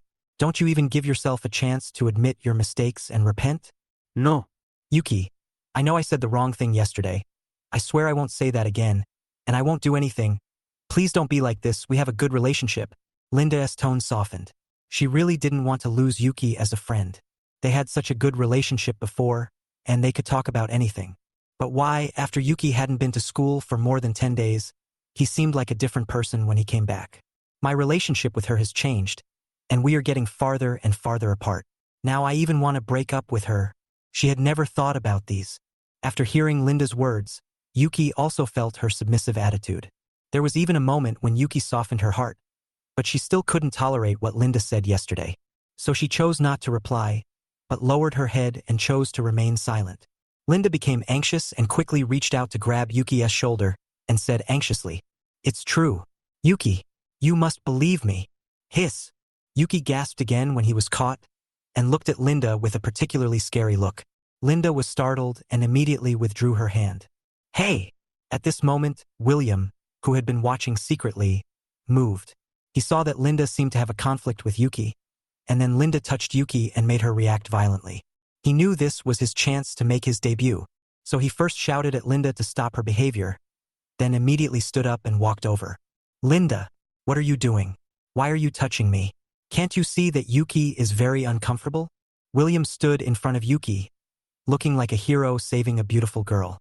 He felt that he must be extremely handsome now, and in Yuki's heart, his image must be extremely tall. The reason why he spoke so loudly was that he wanted everyone in the class to look over and witness the moment when he was protecting her. By then, rumors about Yuki and I will surely spread in the class. Some people will even support them as a couple. Then wouldn't it be a natural thing for us to be together? William's action stunned Yuki and Linda, and the whole class. David even covered his ears with his hands and lowered his head to shut off his hearing and vision. Because he can't bear to watch something so stupid and embarrassing, and he might even get red bumps on his body after watching it. He really hoped that reality could be sped up to 2x so that he could get through this embarrassing incident faster. Everyone present thought that William was invincible, but they didn't expect that there was someone more courageous than him. Just after William finished saying that, about 5 seconds later, another person stood up. "William, who are you bullying? Have you asked me?" Luke seemed to be connected to the same channel as William, and felt that this was the best time to step forward. So after William yelled at Linda, Luke walked over and stood in front of Linda resolutely. Well, now it was William's turn to be dumbfounded. He even thought that Jack might come forward. But after all the planning, I didn't expect that this thing would stand out. I really didn't expect this. Jack and Jessica sat in their original seats, watching this farce with bewilderment on their faces. Jessica lowered her voice and asked in Jack's ear, "What's going on?" "I don't know. Maybe he's acting in an idle drama. Do you need help, Yuki? She should be able to handle it." "Not for now." Jack shook his head and watched from the side with Jessica. They all knew that Yuki was not in good health. If the two boys started fighting, it would definitely affect Yuki next to them. By then, it would still be too late for them to stop it. Mainly because they didn't want to stand out in front of the whole class, they didn't have the nerve of William and Luke. It is true that I don't care about other people's opinions, but that doesn't mean I can make a fool of myself in front of everyone. Oh my God! At this time, Oscar just stepped into the classroom and saw that the whole place was silent, and everyone was looking at the 4 people in front of them. Her intuition told her that something extraordinary had just happened. She quickly put down her school bag, walked over, looked at Linda, and asked, "Linda, what's going on? What are you doing?" "I have no idea." Linda took a step back and distanced herself from Luke. She really didn't understand what Luke was doing. At one point just now, she even thought how great it would be if Jack stood up to protect her at this moment. But why is this a thing? Is this standing up to protect yourself? Or is it to embarrass yourself? "Luke, what are you doing? What does this have to do with you?" William frowned, crossed his arms, and took a step forward. He was taller than Luke to begin with, and now he looked down at him, as if he didn't take him seriously. Luke was not to be outdone. He took a step forward, straightened his chest, and said, "What does that have to do with you? Yuki and Linda are chatting. What does it have to do with you? How come it has nothing to do with me? How come Yuki's affairs have nothing to do with me?" William looked back at Yuki and found that Yuki seemed to be looking for something in her bag. William was so anxious, thinking, "Sister, what are you looking for at this time? Look at me. Listen to me carefully. Is it easy for me to say these words in front of the whole class? Aren't you touched? Ah, bah. You are just fantasizing, right? You really dream all day long. You have liked the monitor for so long, but do you think he has ever paid attention to you? You are still obsessed with that. It has nothing to do with you. Don't you understand? Luke, I think you don't want to be in this world anymore, right?"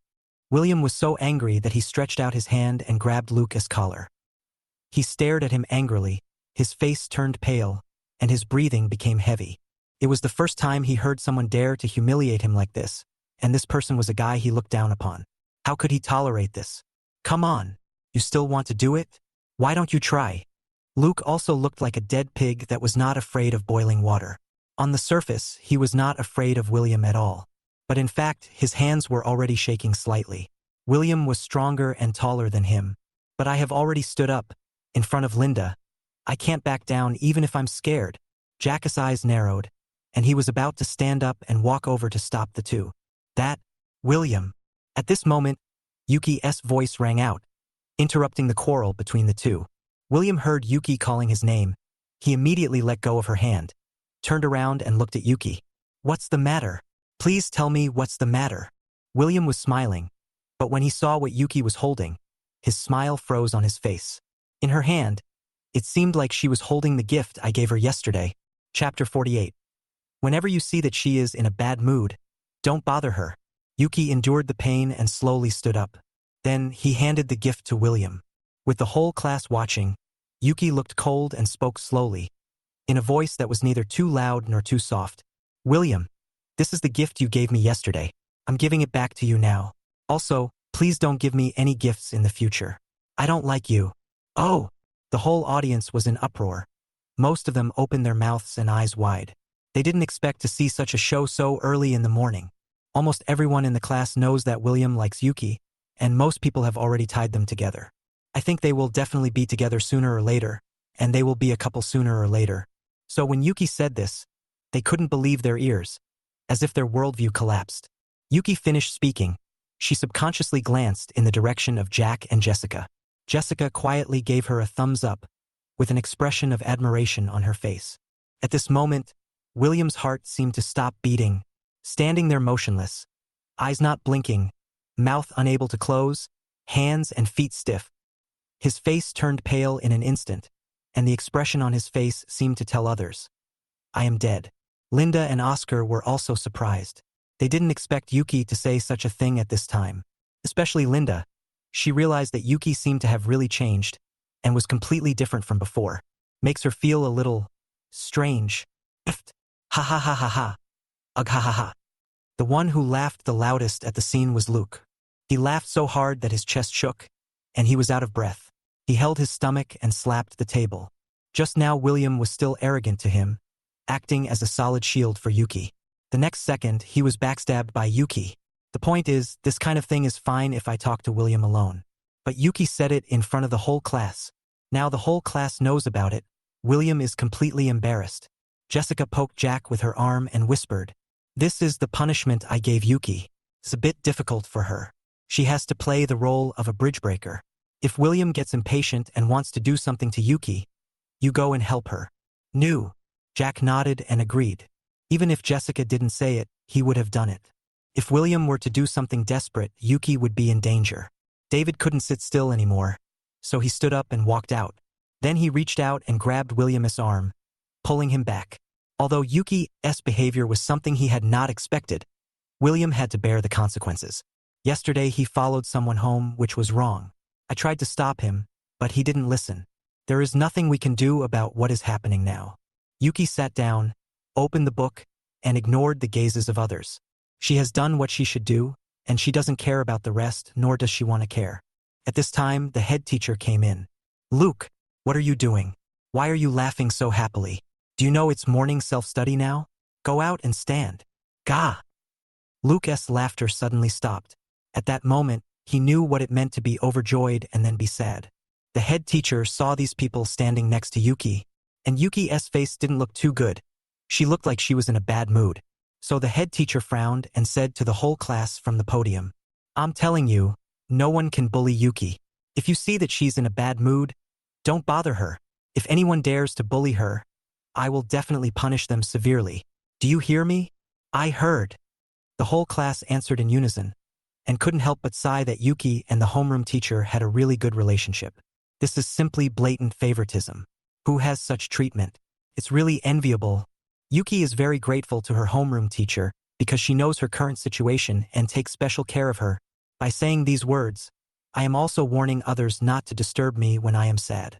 Therefore, as the class monitor, Yuki will do his job conscientiously, even if it is simply to repay the head teacher, for the sake of the class, to stabilize their class's position at the top of the grade. Okay, everyone go back to your seats. Class is about to start. Keep quiet. During class, many people's minds are not in the class. Linda secretly looked at Yuki from time to time, with many questions and worries in her heart. What she was most worried about was her relationship with Yuki. What should she do now? As for William, he just stared at the table in a daze the whole time. No one knew what he was thinking about. Maybe he was thinking about nothing. His mind was completely empty. Anyway, I just couldn't concentrate on the class at all. Luke is still standing outside as punishment. He can only stand at the door and listen to the class. After class, Yuki wanted to go to the toilet. But her body, it's really hard for her to move. It's so hard to sit down and then stand up again. I feel like I should have a pair of crutches now. She tried to stand up several times but failed every time. She couldn't move her arms or legs. At this time, Linda came over again and stood in front of Yuki.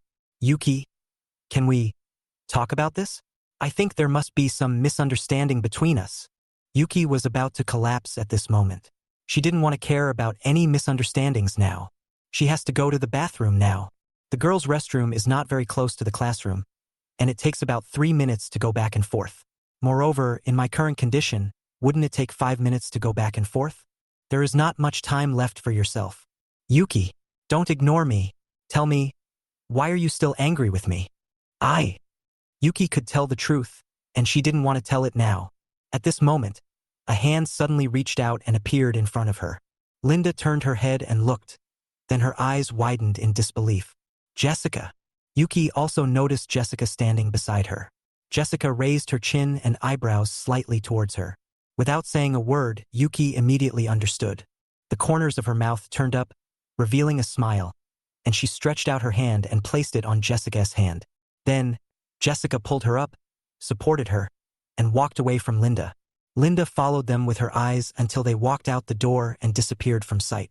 Oscar came to Linda and asked, "What's going on? I just saw Yuki and Jessica going out together? When did they get together?" "I have no idea." Linda shook her head blankly, her eyes dull and her mind in turmoil. She thought a lot at this moment, carefully recalling Yuki's expression just now. The moment she saw Jessica, it was just like she saw herself before. There seemed to be a void in her heart, and the next second, she seemed to understand everything. She seemed to have figured out why Yuki suddenly changed, why she was angry with herself and broke up with herself.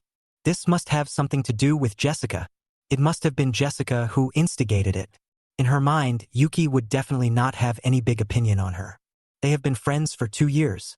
During this period, they hardly ever quarreled, because Yuki is a very kind and gentle person. Even if she made any mistakes, Yuki never pursued them and never blamed herself. But now, everything has changed, and the most suspicious thing is that Jessica appeared next to Yuki. Therefore, Jessica must be the one who changed all this. Linda figured it out. She clenched her fists, her face was cold, and her eyes were like owls. "Jessica, you took Jack away from me and you're going to take Yuki away from me too? This is too much." Chapter 49. So, she is just bad. Purely bad. Tisk. At noon, William stood in front of the sink in the men's bathroom, looking very sad, and his eyebrows were almost twisted together. "Grass." Bang! William slammed the gift box in his hand to the ground.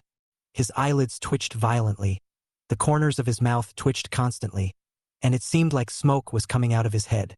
As a result, the fall directly knocked the music box out, and it rolled to the corner. The wooden horse started to turn and the music sounded silently. William's face was red as if blood was dripping from his mouth, like an angry lion. He jumped up with both feet and stepped directly on the music box. Bang!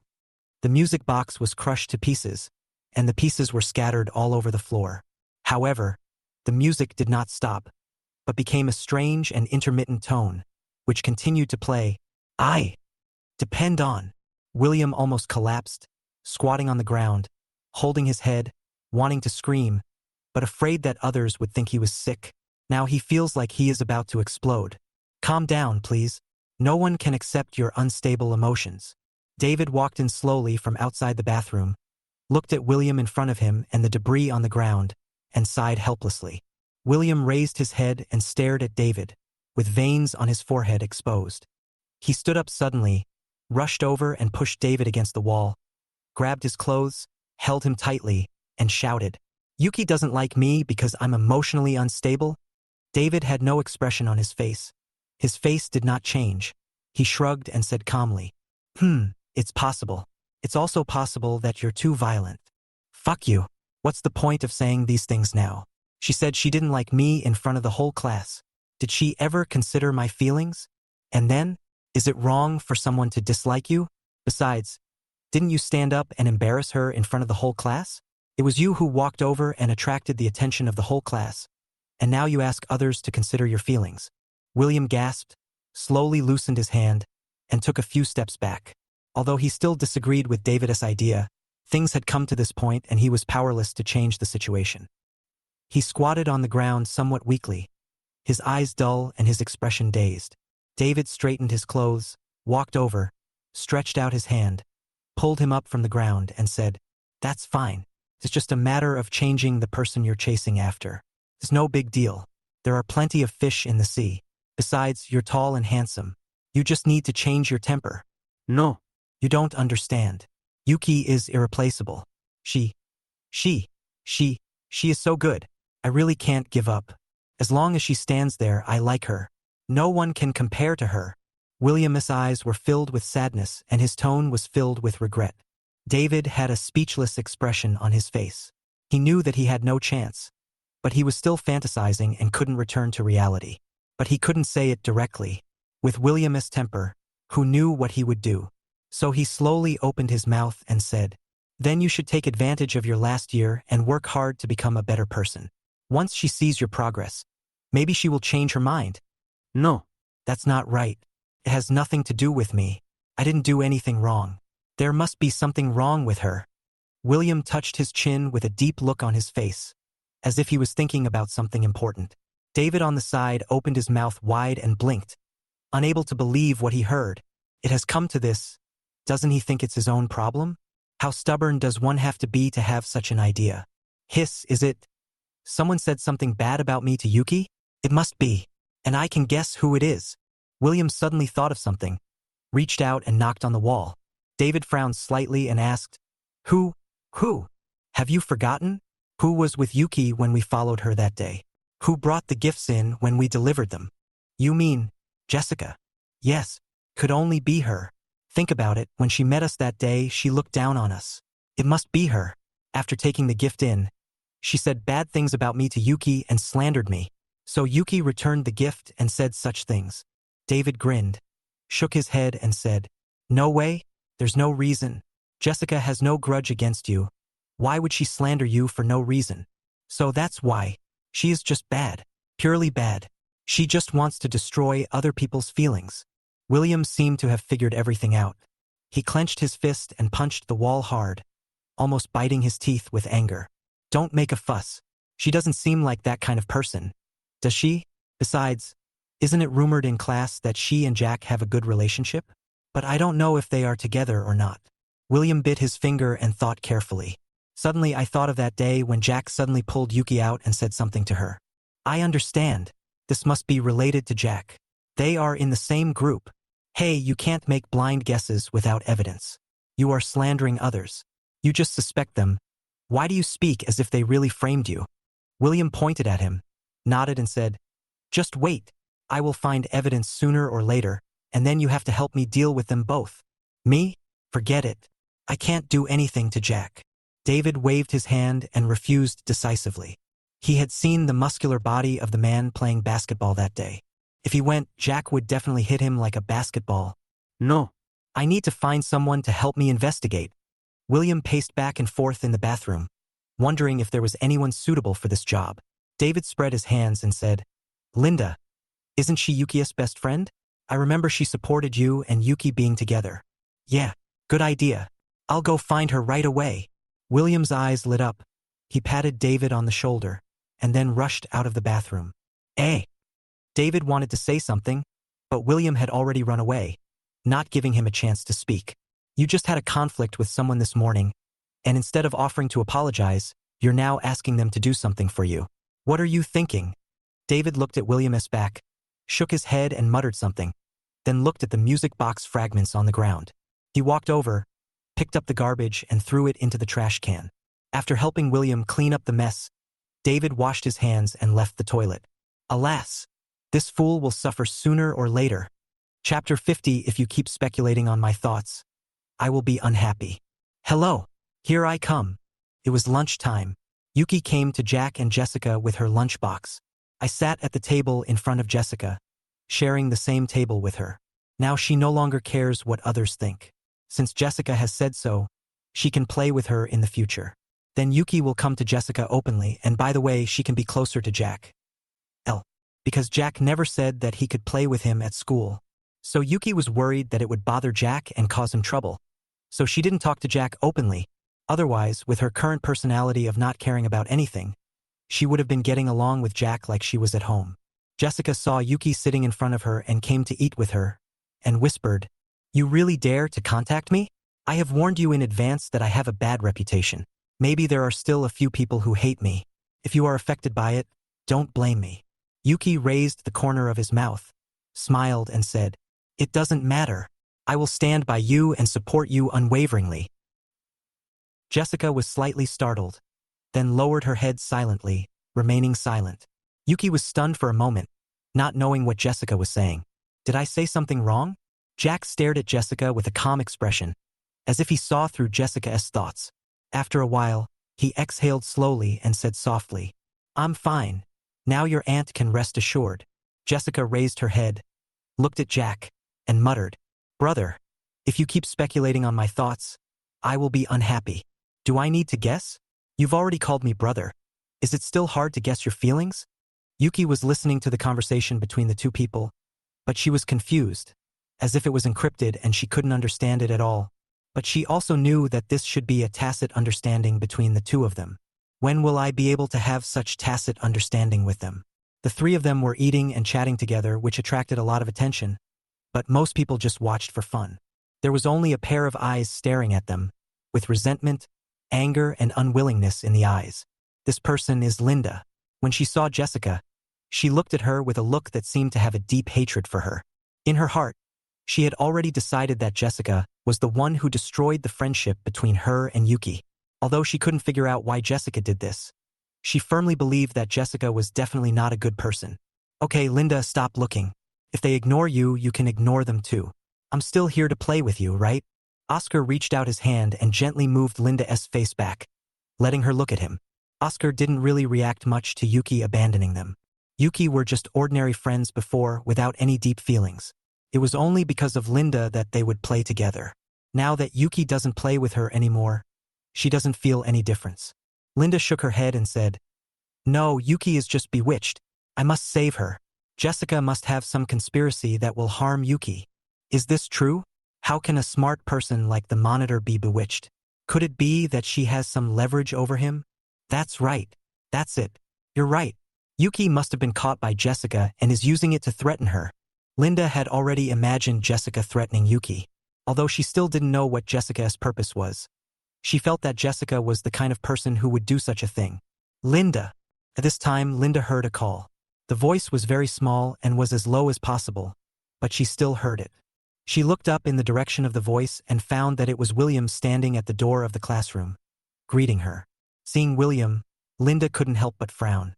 She recalled what happened in the morning, when William was rude to her in order to stand up for Yuki. Until now, she still hadn't received an apology, and she had no intention of doing anything to Yuki. William did was like he was standing on the moral high ground and accusing her indiscriminately, which made people feel very uncomfortable. Ouch! SK, come out for a moment. I have something to tell you. William didn't seem to notice that Linda's face was not right. He kept reaching out to greet her. He didn't dare to walk into the classroom, fearing that Yuki and Jessica would see him. Linda sighed helplessly, thinking that William might have come to her to apologize to her. So she stood up and slowly walked out of the classroom. But her expression remained indifferent. She would not look good until William apologized. When Linda left the classroom, William reached out his hand to pull her arm, wanting to take her to a place where no one was around to talk in detail. After all, what you want to say cannot be heard by others. Linda's eyes became sharp, and she quickly took a step back, avoiding William's hand, and asked, "William, what are you doing? Are you being a hooligan? Do you believe me if I tell the teacher?" No. You misunderstood. I have something to tell you, and it's inconvenient for others to hear, so I want to take you to a quiet place. Huh? I misunderstood something? Aren't you just being a hooligan? Linda stared at William with eyes wide open, somewhat surprised. What this guy said was just a hooligan. How did I misunderstand him? I. William seemed to be tongue-tied for a moment, unable to speak. His mind was in a mess. He was already very anxious, and now he was even more anxious. He couldn't speak clearly. Okay, it doesn't matter what you want to say, but there is a premise. You should have something more important to tell me, right? About what happened in the morning. Linda rolled her eyes at him and said unhappily, I thought to myself that I didn't expect William to be so straight. No wonder Yuki doesn't like him. If it were me, I would never like a boy like this. He may be handsome, but he's too stupid. I would be pissed off if I were with him. This morning. William frowned, thought for a long time, finally reacted, nodded repeatedly, and said, I know. I was too impulsive this morning and talked back to you without understanding the situation. I'm sorry. I apologize. That's more like it. Linda's expression eased a lot. She had already reminded William to this extent. If William still didn't understand, there was no need for her to continue talking to him. Okay. Tell me what you want to say first, otherwise I won't talk to you. William looked around to see if there was anyone around. After confirming that no one was eavesdropping, he approached Linda and lowered his voice and said, Aren't you Yuki's best friend? So I want to discuss this with you. I feel like Yuki seems to have changed, and I think it's possible that Jessica is behind this. Linda's eyes flashed with surprise. Really? You think so too? Chapter 51. Can you guarantee that you didn't say bad things about me in front of her? After school in the evening, the students all walked out of the school and prepared to go home. The exam is tomorrow, and they know they will have to cram again when they go back tonight. Jessica was walking home alone. She was used to walking on this kind of road at night. The streets were brightly lit and filled with people coming and going, so she had nothing to worry about. After turning a corner, Jessica frowned in surprise. When I walked over just now, I seemed to see someone out of the corner of my eye. Hurry up. Follow them. Shoo. Keep your voice down. A few seconds later, 2 people trotted over and turned the corner. Looking at the road ahead, there was no one there. Lost. The 2 people were William and Linda. As soon as they got out of school, they followed Jessica all the way. Jessica at school, and they couldn't ask her anything. So they agreed that after school in the evening, the 2 of them would follow Jessica and ask her to talk about what happened between her and Yuki. When they saw Jessica turning the corner, they immediately followed her, but they did not see Jessica. This is a really bad idea. Why not stop her at the school gate? Linda glared at William. She had not planned to follow him. She did not want to stay with William at night. It would be bad if others saw it and spread gossip. Jessica, sooner or later, if I were to have a one-on-one conflict with Jessica, I would definitely not be her opponent. So she agreed to William's request and went with him to question Jessica. At least there is a boy by my side, so I won't suffer any loss. Nonsense. There are so many people after school. How can we stop them? Besides, Yuki and Jack are here. There's no chance. William was unwilling to give up and walked into the alley ahead, looking for Jessica. The street is so long. There is no reason to lose her. Did Jessica suddenly run away? They didn't follow very closely, and they were always paying attention to Jessica in front of them. They didn't even look back. It was impossible for them to notice them, right? I think I'd better forget it. I'll go find her myself tomorrow. Linda has given up. She thinks it was a mistake for her to follow, because she didn't have to confront Jessica. She could just talk to Yuki alone and let her explain the situation to her. But William insisted on finding Jessica and wanted to know everything. For a person as stubborn as him, if you don't get the answer clearly, there will definitely be a conflict. William saw Linda was about to leave and immediately tried to stop her, saying, "Don't leave. What about the alliance we agreed on? What will I do if you leave? Who said I wanted to form an alliance with you? Really? Call out." Just as the 2 were talking, something suddenly flew over their heads and hit a passerby who happened to be passing by. Bang! Hey! Hiss! A man was hit on the head by the thing. The thing was not big, but it felt like a bang on the head, and the pain made him grimace in pain. Linda and William heard the sound and looked towards the man, who was rubbing his head and happened to see them. He frowned, glared at them, and walked towards them. "Which of you threw it? Throwing things randomly on the street?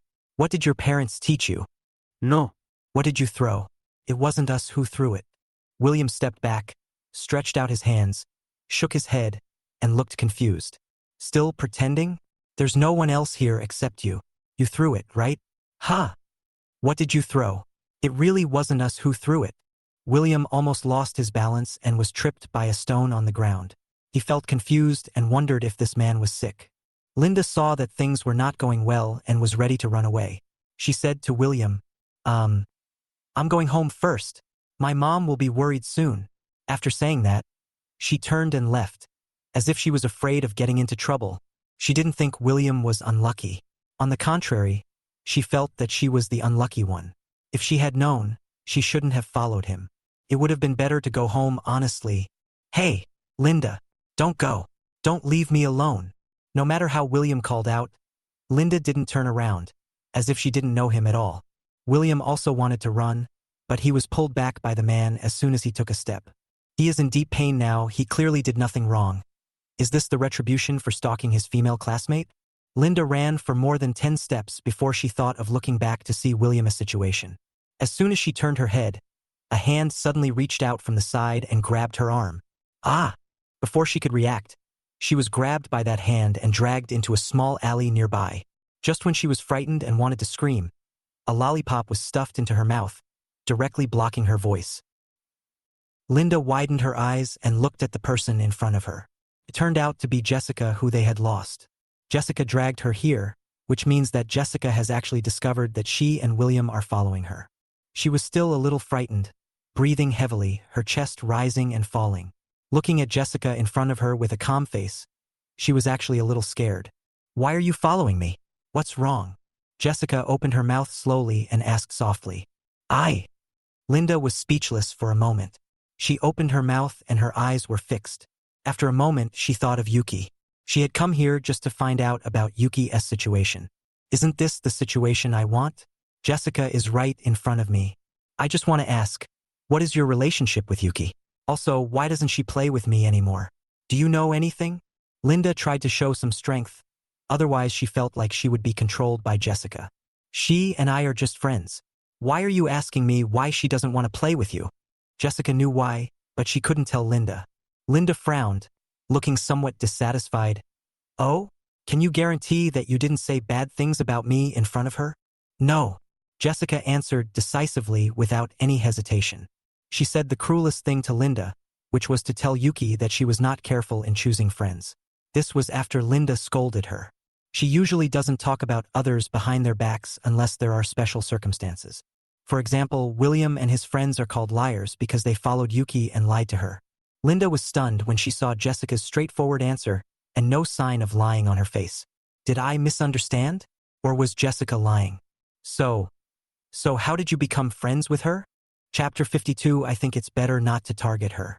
Linda's momentum weakened again. She was obviously the one with the louder voice.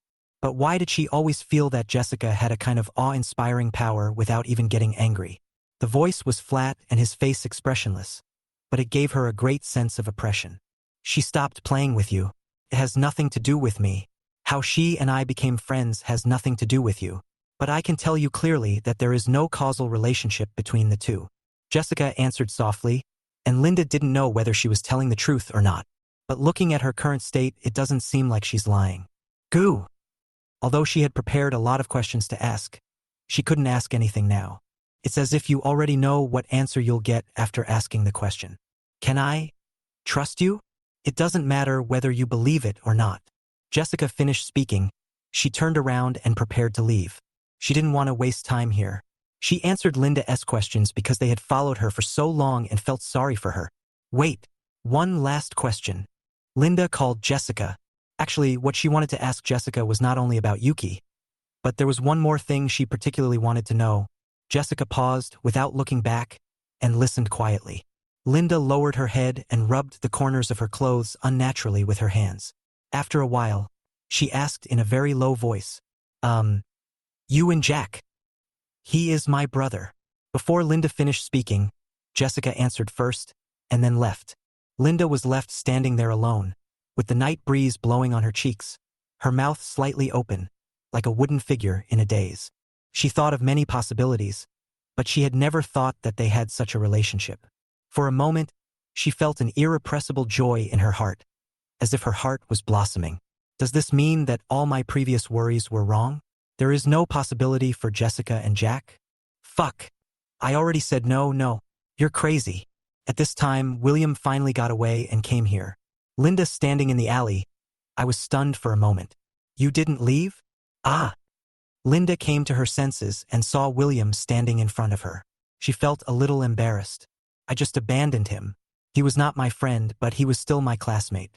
I just left him like that. It seems a bit bad." William obviously didn't take it seriously and didn't mention it again. He just straightened his messed up clothes and said, "Okay, let's go home. So unlucky. I'll continue to follow you after school tomorrow." Linda came out, stood in front of William and said, "I think it has nothing to do with Jessica. I think it's better not to go after her." William was shocked and suddenly froze for a moment. He spread his hands and asked in surprise, "Ah? What? No.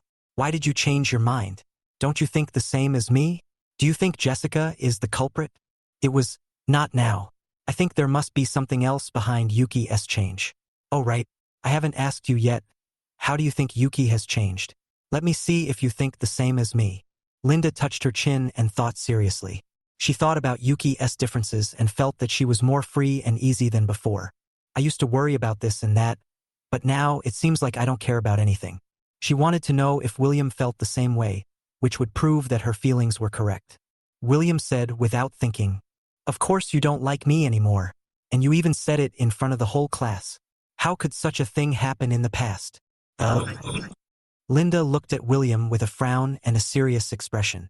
It seemed as if her brain had lost the ability to think. These words short-circuited her brain.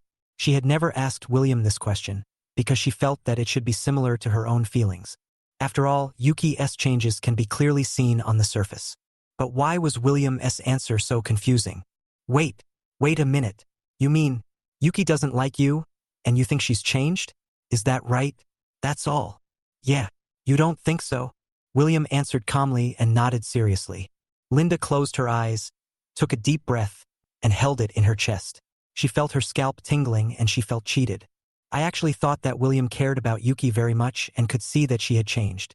Now it seems that William is hopeless. No wonder Yuki said so resolutely that she didn't like him. Who could like such a person? What a waste of time. Linda glared at William, then brushed past him and left quickly. All day today, since this morning, the image of William in her mind has been crumbling. Until now, William was just a ruin in her heart. Ruins were divided into different levels. He was not even as good as Luke, who was also a ruin. What's wrong with you? Am I wrong? William was confused when he saw Linda was about to leave. Wasn't Yuki just a change? What did he say wrong? He was trapped in confusion all day. He didn't know what happened to Yuki in the morning. She backstabbed him. David also didn't understand himself.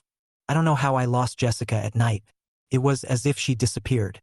Then I met a psychopathic man who insisted that I threw something at him. I saw a lollipop on the ground, but nothing else. Then Linda also had the same problem, and she had a disagreement with her own ideas. He always felt like he was being targeted and that everyone was against him. What bad luck! Am I cursed by something? Why is it always against me? William sighed helplessly, shook his head, and left. He felt even more upset when he thought about the exam tomorrow. Yuki recently and has hardly studied. He clearly feels that his academic performance has declined a bit. In the evening, Linda returned home, took out her phone, and glanced at the message list. In the past, her phone always had a lot of unread messages from Jack, from Yuki, but now, it's so quiet, and I haven't received any response to the message I sent. She opened the chat with Jack, knowing that Jack would not reply and might not even see it. But she still sent a message. Good luck on tomorrow's exam. Chapter 53. I don't know how long this kind of life can last. There is actually a second solution to this problem. Just in case, I'll teach you that. Yuki pointed to the questions on the test paper and explained them patiently. But before she could start, she heard a slight breathing sound. When she turned her head, she found that Jack was lying on the table with his eyes closed.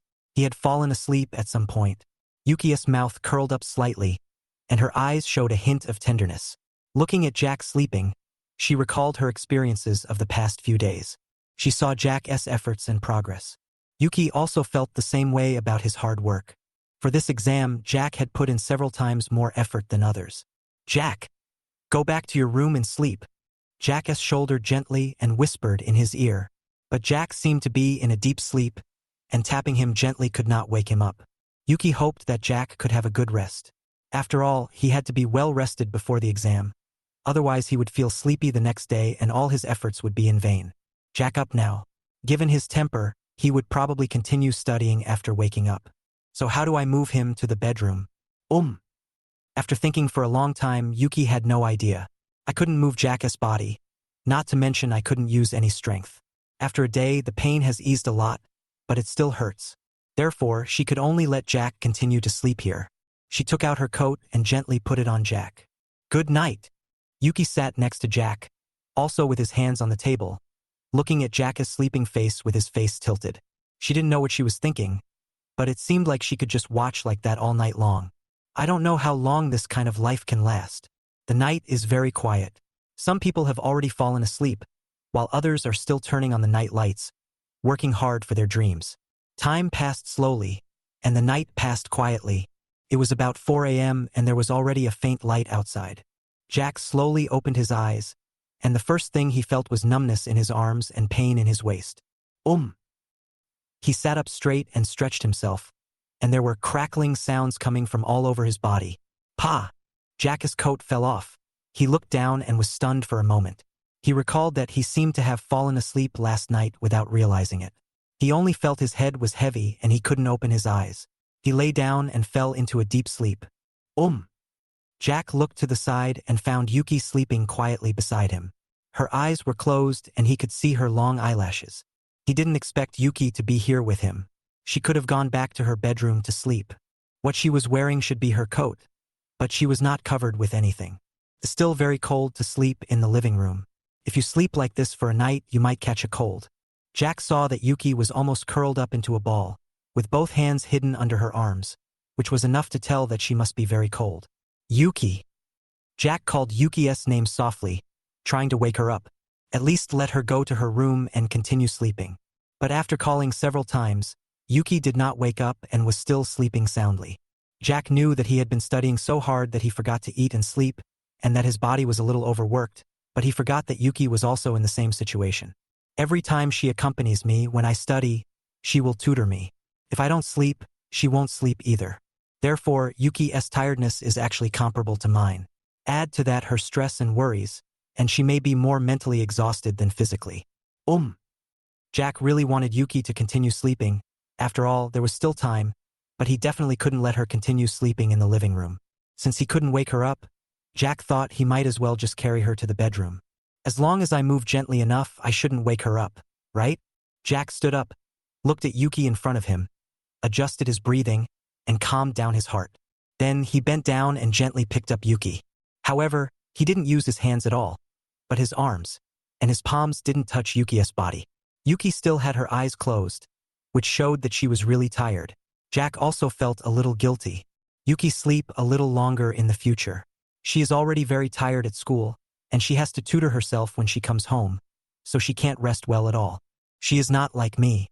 She can sleep whenever she wants in class and the teacher doesn't care. Jack took a step and walked towards the bedroom. His steps were light and his arms were steady, so Yuki hardly felt any bumps.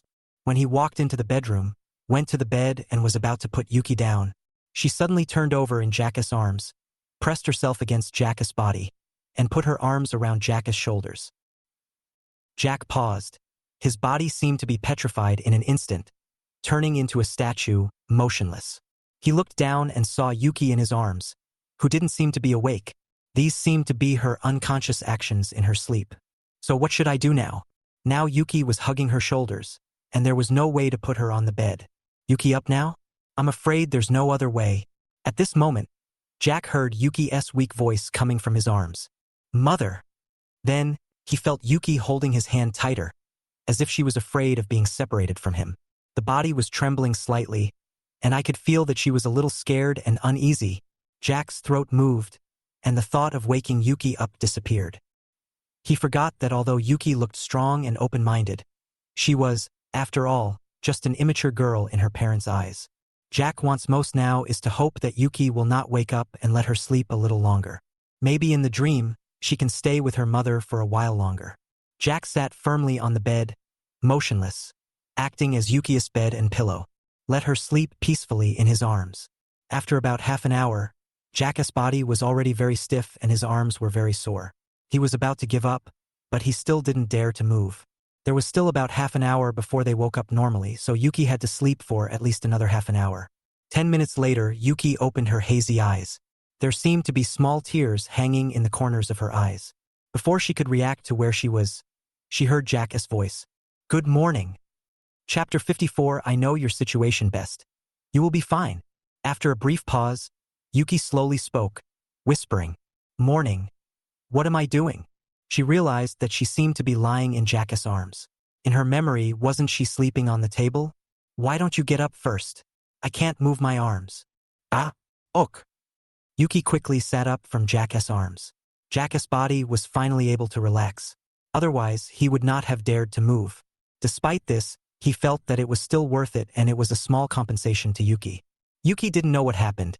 She could guess that Jack woke up and wanted to let her go to the bedroom to sleep. But just like what I thought, I didn't want to wake myself up, so I hugged myself in. Then maybe, couldn't let it go. Her heart started beating faster when she thought about how she had just fallen asleep in Jack's arms. How come I slept so soundly? It would be great if I were awake. Until then, I should continue to pretend to sleep and feel the feeling of lying in Jack's arms. She had forgotten what she had dreamed about just now. She just felt very at ease. Otherwise, she wouldn't have slept so well. Even the muscle aches in my body felt much better.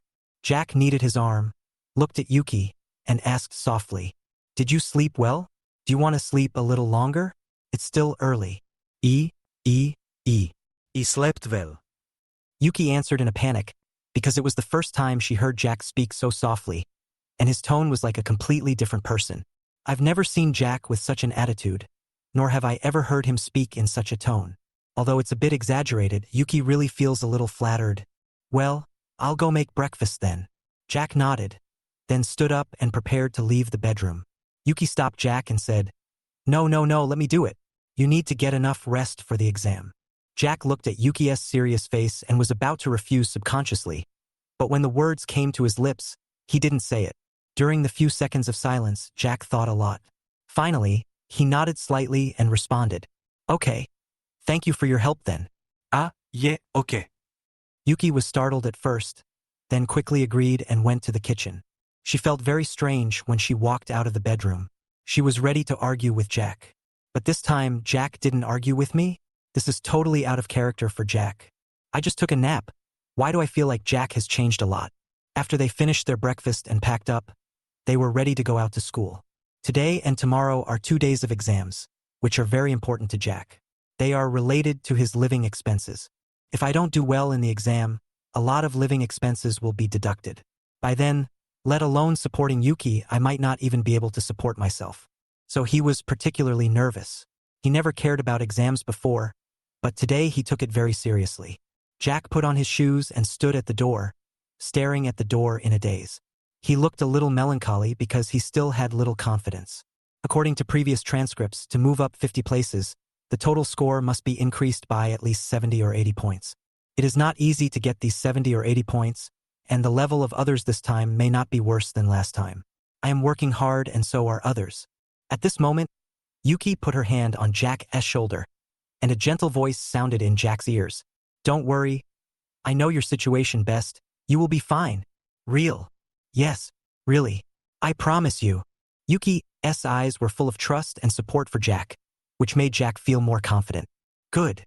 Jack nodded and walked out the door with Yuki. At this moment, downstairs, there were 2 people waiting here 10 minutes ago. These 2 people are William and David.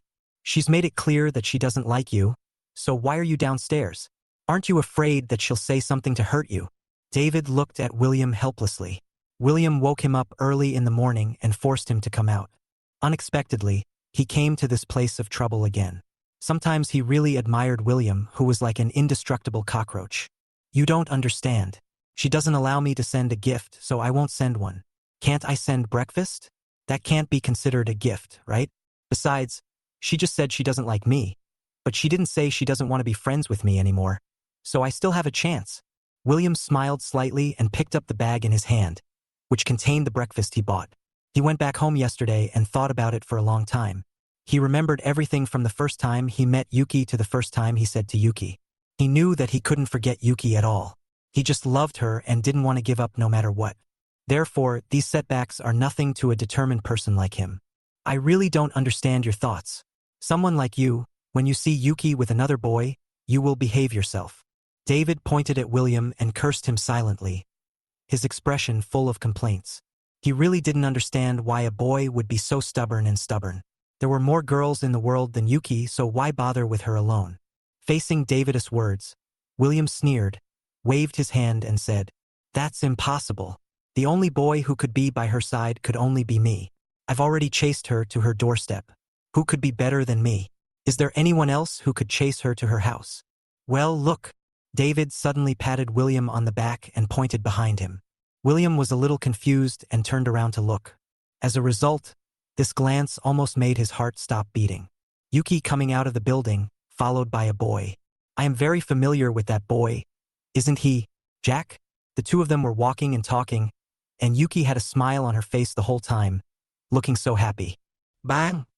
William's hand fell to the ground, and the food inside spilled out, but he didn't care at all. After seeing this scene, his heart felt like it was being squeezed, breathing hurt, and his neck felt like it was being strangled, almost suffocating. David touched his chin and analyzed calmly. Well, I think it's likely that Jack stayed at Yuki's house last night, and it doesn't seem like it was his first time staying there. William clenched his fists and stared at Jack's back, filled with anger. At this moment, he completely overturned yesterday's thoughts. He had always thought that Jessica was an obstacle between him and Yuki, but now he was sure who the obstacle was. I'm going to ask clearly. Chapter 55, I will never forgive you. The worst that can happen is that I will die with you. Hey! No. David immediately stopped William, looked at him in disbelief, and asked, What are you doing? Are you crazy? I've already told you it has nothing to do with you. If you go there, won't you just get scolded? Why is it nothing to do with me? I like her. Now seeing this situation, shouldn't I ask for clarification? William was so anxious that he shook off David's arm. He felt terrible at the moment, and his face was red like a cooked crab. David saw him like this and knew that he could not persuade him anymore, so he could only say, Okay, you can ask, but remember that you are only asking out of curiosity and politeness as a classmate. Other than that, don't have any other emotions because you don't have the corresponding identity. William didn't respond to David's words, but stared at him for a while, with his eyes full of dissatisfaction and unwillingness. In the end, he didn't answer and just chased after her. Well, David sighed, disappointment showing on his face. He shook his head, turned around and left. He didn't need to stay here any longer to imagine what the outcome would be. He has done all he can. He has persuaded and helped. He doesn't owe William anything. The rest has nothing to do with him. William didn't take David's words to heart. He couldn't think about these things at all. His heart ached at the thought of Jack living in Yuki's house and imagining what the two of them had done together. Jack! William shouted and stopped the two people in front. They stopped and turned around to see William behind them with a surprised look on their faces. Especially Yuki. Her expression was mixed with disgust and annoyance. William walked forward and stood face to face with Jack. They were about the same height, but Jack was much stronger than William. Jack, why did you come out of Yuki's house? Do you live here? Yuki's home?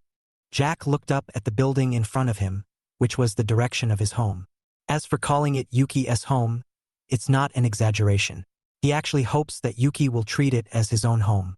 Yuki was about to open her mouth to explain, but Jack nodded and spoke first. Yes, I live here. You! William got a positive answer, and his face turned red almost instantly, staring at Jack with eyes that seemed to be spitting fire. He was so angry, but Jack didn't show any emotion. William turned to look at Yuki and asked, Is what he said true? Why are you living together? What is your relationship now? Yuki took a step back. William's questions caught her off guard. She stammered and couldn't answer. Jack stood in front of Yuki and put his hand on William's shoulder to stop him from moving forward. Why do you have so many questions? It has nothing to do with you. There's no need to answer you. Jack whispered, his face turning cold. It has nothing to do with me again. Haha. William sneered, continued to lean forward, and said to Yuki, Yuki, is this really okay for you? Do you really want to choose Jack? How is he better than me? His academic performance is so poor. Will your parents agree to bring such a person home? They will definitely be mad at you. Jack frowned when he heard William's words. William just mentioned them, but he actually mentioned Yuki's parents? In any case, it would be too much to casually mention her deceased parents in front of her, right? Although William didn't know about this, it still touched Yuki's back. Sure enough, when Yuki heard the last sentence, his face suddenly darkened, and he looked terribly cold with anger in his eyes. Especially when she heard the word, death. Her heart and body trembled slightly. Yuki walked forward and stood in front of William. William couldn't tell that Yuki was in a bad state at all, and even felt a little happy.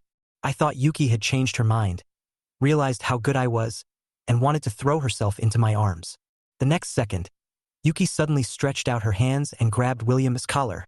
The moment he raised his head and looked at him, the cold and sharp eyes made William stunned for a moment.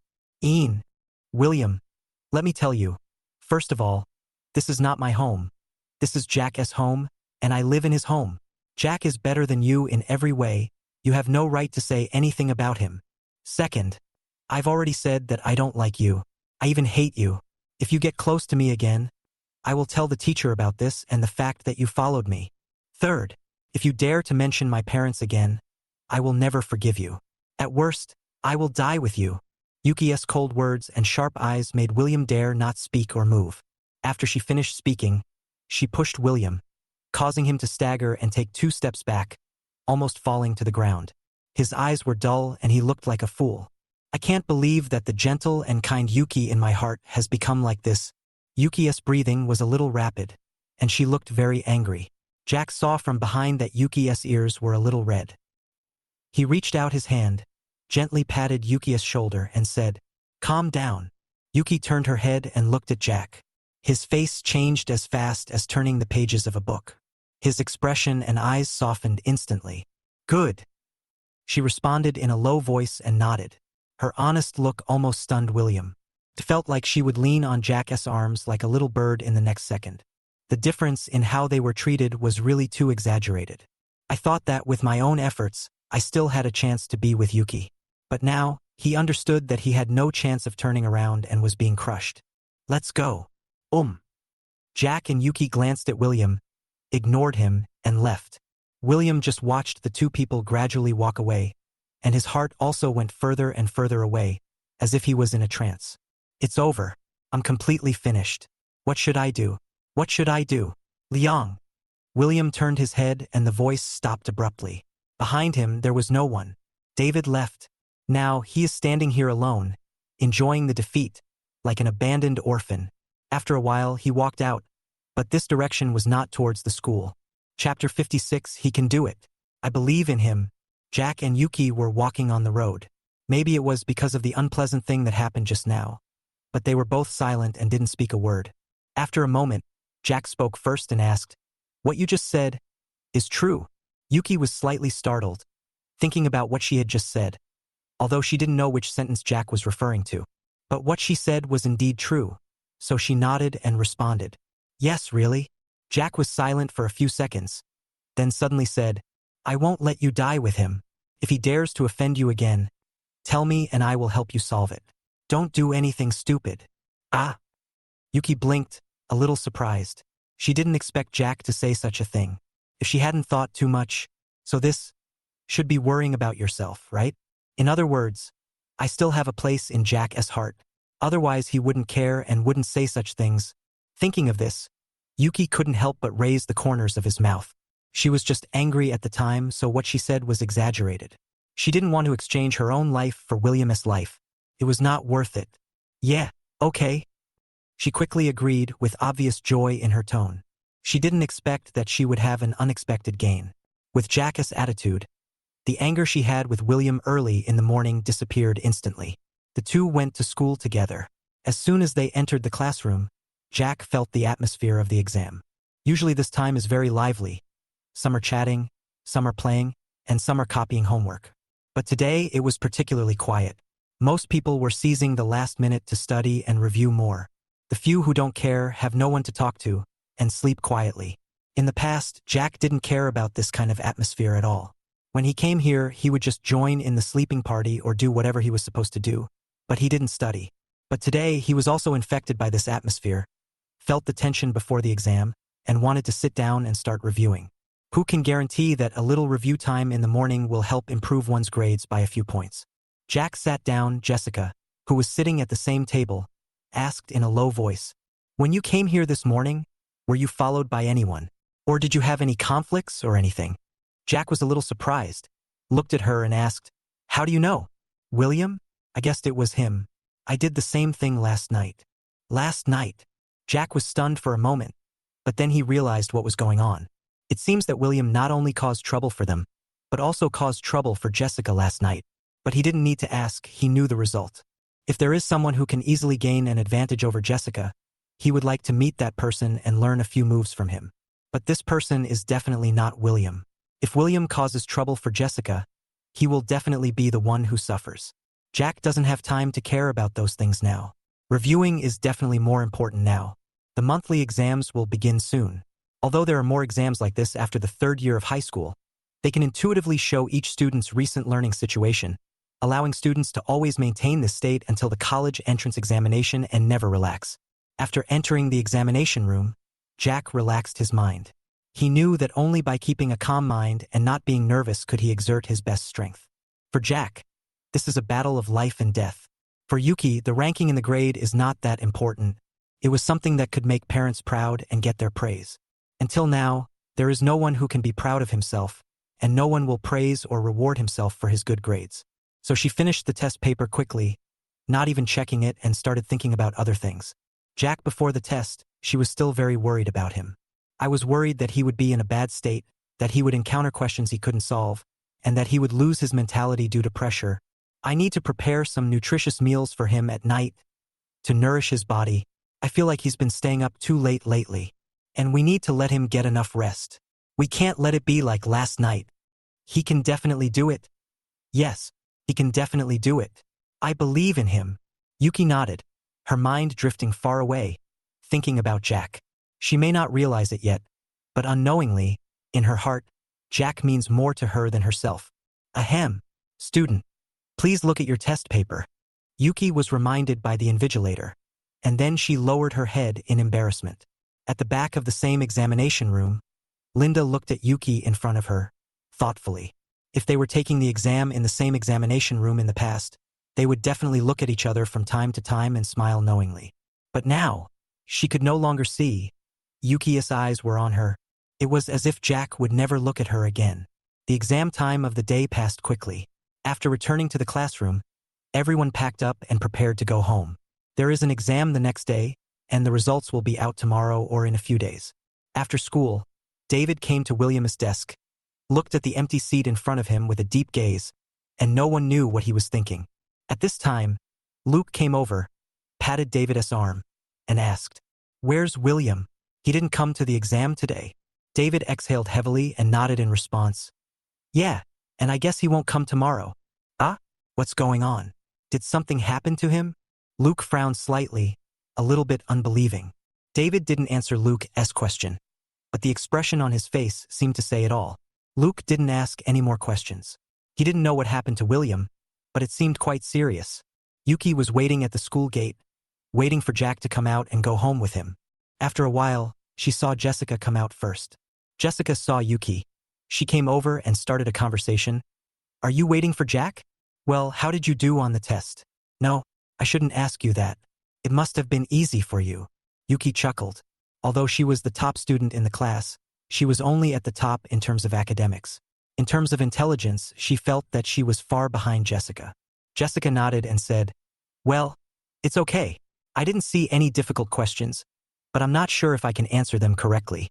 While the two were chatting, Jack also came out, but his expression was a little different from Jessica's. He looked worried and was thinking about something. "The last question. Can I get it right? It's okay if I get it wrong, right? It should be enough points." Chapter 57. It should be just a coincidence, right? Jessica saw Jack coming over, so she patted Yuki on the back and said, "Go ahead, he needs you now." After that, she left, leaving Yuki standing there in a daze. "Need me?" She looked at Jessica's back as she left. Her mouth slightly opened, and she muttered. Although she didn't know whether this sentence had multiple meanings, she was very happy to hear Jessica say it. Jack was walking and thinking, not paying attention to the front. At this moment, Yuki suddenly appeared in front of him, poking his head out and looking at him with a smile. "Hello, how did you do on the test?" "I don't know. It shouldn't be a big problem, right?" Jack shook his head silently, but his expression was rather serious, and his worry was revealed between his eyebrows. He just thought about what he had learned in his head and wrote down the answer. As for whether it was right or wrong, he was not sure. If he were asked to say it, he felt that everything he wrote was correct. After all, he filled it up and there was no blank. "Well," Jack sighed. He had tried his best. If it still didn't work, he would just have to accept the reality. It was his fault for not learning before. Yuki was slightly startled when she saw Jack's expression at this moment. All along, Jack had given her the feeling that he was in a very stable state of emotions. No matter what happens, he will face it calmly, and remain calm even when facing a crisis. He is also very mature, as if his mental age is much older than her. When taking care of her, he acts like her elder. But now, he is just like a normal student, worried about the exams and acting like this. Yuki felt that the distance between herself and Jack was not that far after all. Especially at this moment, Jack hung his head and looked very unconfident. This aroused Yuki's inner desire to protect. For a moment, she really wanted to hug Jack and didn't want to see him sad, but she still held back. After all, this was outside, so she didn't care at all, but it didn't have a good impact on Jack. She gently pulled Jack's arm and said, "Okay, don't dwell on the exam anymore. Let's go back and study for tomorrow's test, shall we?" Jack turned his head and looked at Yuki beside him, and saw a smile on her pink lips. Jack felt better for some reason.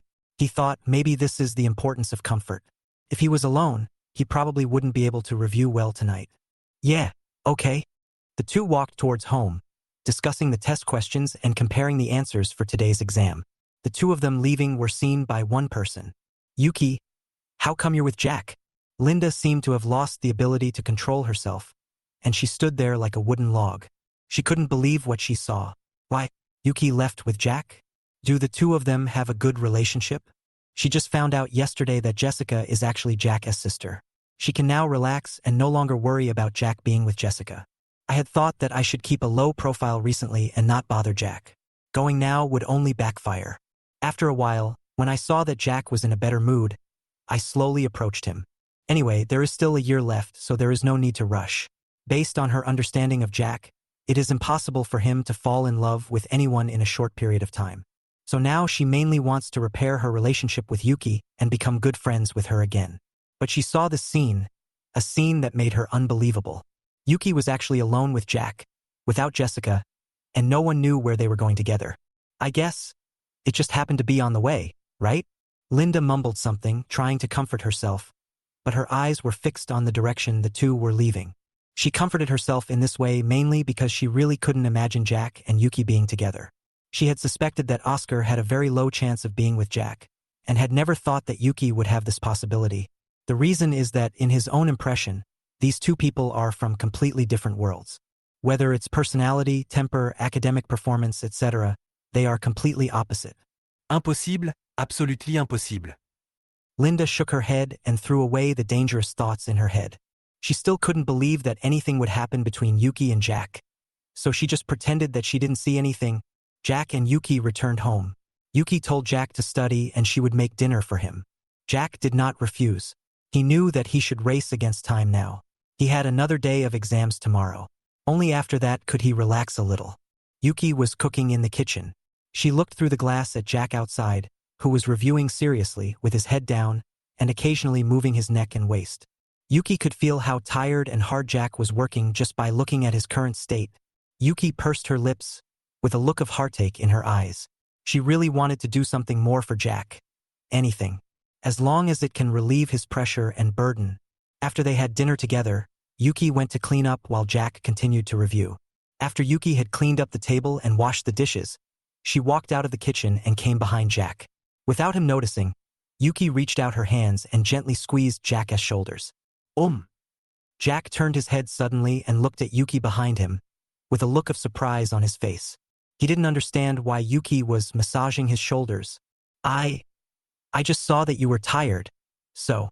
Yuki lowered her head and whispered with a red face. She didn't know how to explain to Jack, but she just wanted to help Jack relieve the pressure as much as possible. Jack's throat moved. He turned his head away and whispered, "Thank you, but you don't have to do that. I'm fine. I'll study for about another hour and then I'll go to bed." "It's okay. Just concentrate on your studies." The two of them maintained a quiet environment, and from time to time there was the sound of Yuki teaching Jack how to do a question. Time passed quickly and it was already midnight. Jack knew he had to go to bed, otherwise it would be like last night. So Jack and Yuki washed up and went back to the bedroom to prepare for bed. Usually Jack falls asleep quickly, but Yuki needs a while to get ready for sleep. But tonight, both of them opened their eyes and looked at the dark ceiling in front of them. Chapter 58, I will help you find a solution. Don't give up so quickly. Jack started thinking about tomorrow's exam, cheering himself up and reminding himself all the time, if you successfully move up 50 places in this monthly exam, don't relax. After all, there will be the next exam and the one after that. You can't be careless. If he doesn't rise that much in the rankings this time, he shouldn't give up. His ultimate goal is the college entrance examination. When he reached the third year of high school, he became nervous and realized that he could not continue playing like this. By the way, Yuki, do Have a university you want to go to? Jack suddenly thought of something and asked. Yuki heard Jack's voice. He was stunned for a few seconds before thinking about Jack's question. No. To be honest, I never thought that I could go to college. Yuki slowly opened her mouth and whispered. He answered timidly, with a hint of sadness in his voice. She came to Jack's house. She even thought about never going to school again. Just find a job anywhere, no matter if it is a job you like or not, as long as you can support yourself. Just find someone to marry, no matter if you like him or not, as long as he can provide you with material support. Then, life just passes by so casually, which is pretty good. But after meeting Jack, hope was rekindled in her heart. She wants to continue her studies. She wants to take her life seriously and not just do it casually. Moreover, I also want to make a serious choice in relationships and do my best to pursue the person I like. The most important thing is that if I want to repay Jack, I can do it in any way I can. You have to think about it carefully. Your grades are so good. How can you not go to college? But college costs money, and I think it's the same if I don't go. I'll help you find a way to deal with the money issue. Don't be so anxious to give up. Jack once again said something that made Yuki silent. She couldn't respond to this. She was very happy and wanted to accept it, but she shouldn't accept it. Jack doesn't owe me anything. Instead, I owe Jack a lot. I don't know how to repay him. I can't let him help me like this anymore. Otherwise, I will feel guilty. I'll consider it. She knew she still had a year to think about it, so she didn't have to think about it now. After all, who knows what will happen in the future? Plans may not be able to keep up with the speed of change. However, if she were asked to choose one right now, she would definitely say without hesitation, she wants to go to the same university as Jack. She had already given up hope of going to college, but Jack gave her hope. So she no longer cares about the quality of the university. As long as she can be with Jack, even if Jack goes to a junior college, she still wants to go with him. After chatting for a while, they both fell asleep. The next morning, Yuki was the first to wake up. She wanted to make breakfast and lunch for her and Jack. The time saved can allow Jack to rest for a while. After Jack got up, he saw Yuki busy in the kitchen, and he knew what was going on. However, he did not go back to his room to sleep, but started reviewing early in the morning. A day's plan begins in the morning, and he wanted to memorize more things in the morning when his mind was clearest. After breakfast, they went to school together. Compared to the first day, Jack was much more relaxed today. He was happy when he thought that the exam would be over today. He had already thought about it. Tonight, when he returned home, he would enjoy playing games by himself for the first time in a long time. So he was a little impatient, and the tension was relatively less. Just as the two of them entered the school gate, Jack heard a voice behind him. Wait, Jack. Jack and Yuki turned their heads and saw someone running behind them. They both frowned. There was only one person in the class who could make them show this expression and look at the same time. That's the abstract representative of their class, Luke. Yuki whispered in Jack's ear. Are you close to him? Not familiar, irrelevant. Jack quickly waved his hands and denied it. If he were to be considered to have a good relationship with this guy, he might as well die. He didn't want to become so abstract. Luke ran to Jack, glanced at Yuki beside him, and immediately gave Jack a look that said, I understand. Jack looked at him so much that he wanted to punch him and even tell him to get lost. Then, Luke smiled bitterly and said, Brother, can you help me? I'm in trouble. First, I'm not your brother. Second, if you're in trouble, it has nothing to do with me. I can't help you. Jack shook his head, his voice unusually indifferent, as if he was talking to a complete stranger. Luke grinned awkwardly, then clasped his hands together, lowered his head, and said sincerely, Please, brother, please help me. I will repay you with gratitude after I succeed. Jack was about to refuse subconsciously, but the next second he frowned, looked at Luke with interest, and asked, Real? Yeah, really. Luke looked up and realized that this was possible, so he nodded in affirmation. Okay. I want a skin from the game. Buy it for me and I'll help you. Sure. Buy it. Jack crossed his arms, tilted his head and looked at him, and asked, Are you sure? Why don't you ask how much it is? It's okay. I'll buy it no matter how much it costs. I have to make you feel my sincerity. Luke waved his hand and showed himself to be very generous. In his mind, how much could a skin in a game cost? Could it be tens of thousands? After all, he has played a lot of mobile games, so skins and stuff 100 or 80 yuan should be enough, right? Yuki, who was standing by, raised her eyebrows, as if thinking about something. Last weekend, When Jessica came to Jack's house to play, she seemed to have heard Jessica say that Jack had always wanted a skin for a game weapon, which seemed to cost more than 2,000 yuan. I could have bought it with my living expenses, but if I don't meet the requirements in this monthly exam, part of my living expenses will be deducted, so I won't be able to buy it. Yuki actually thought about buying it herself and giving it to Jack as a gift. But she doesn't have enough money to buy it now. She originally thought that she could find a part-time job during the weekend. After working for a few weeks, I will buy it for Jack. So is the skin that Jack is talking about the same as the one Jessica is talking about? Okay. Since you are so sincere, I can help you. Tell me, what do you want me to help you with? Luke immediately showed a happy smile. Then he bowed to Jack and said, Brother, please help me get Linda out. Chapter 59. Even if you lied to me, I admit it. What's the matter? Jack heard this. His painted eyebrows knitted tightly together and he took a step forward.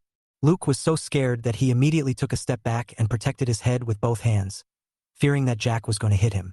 Hey, a gentleman uses his mouth, not his fists. Jack wasn't the only one who had a strong reaction. Yuki also looked unhappy. After all, it would be fine for him to ask anyone for help, but he chose the person who was the least likely to ask for help. Isn't this just opening up Jack's wounds? One can't help but wonder if he is here to cause trouble. I can't help you, go find someone else. Jack waved his hand and turned away. He said that asking Luke to buy the skin was just a joke.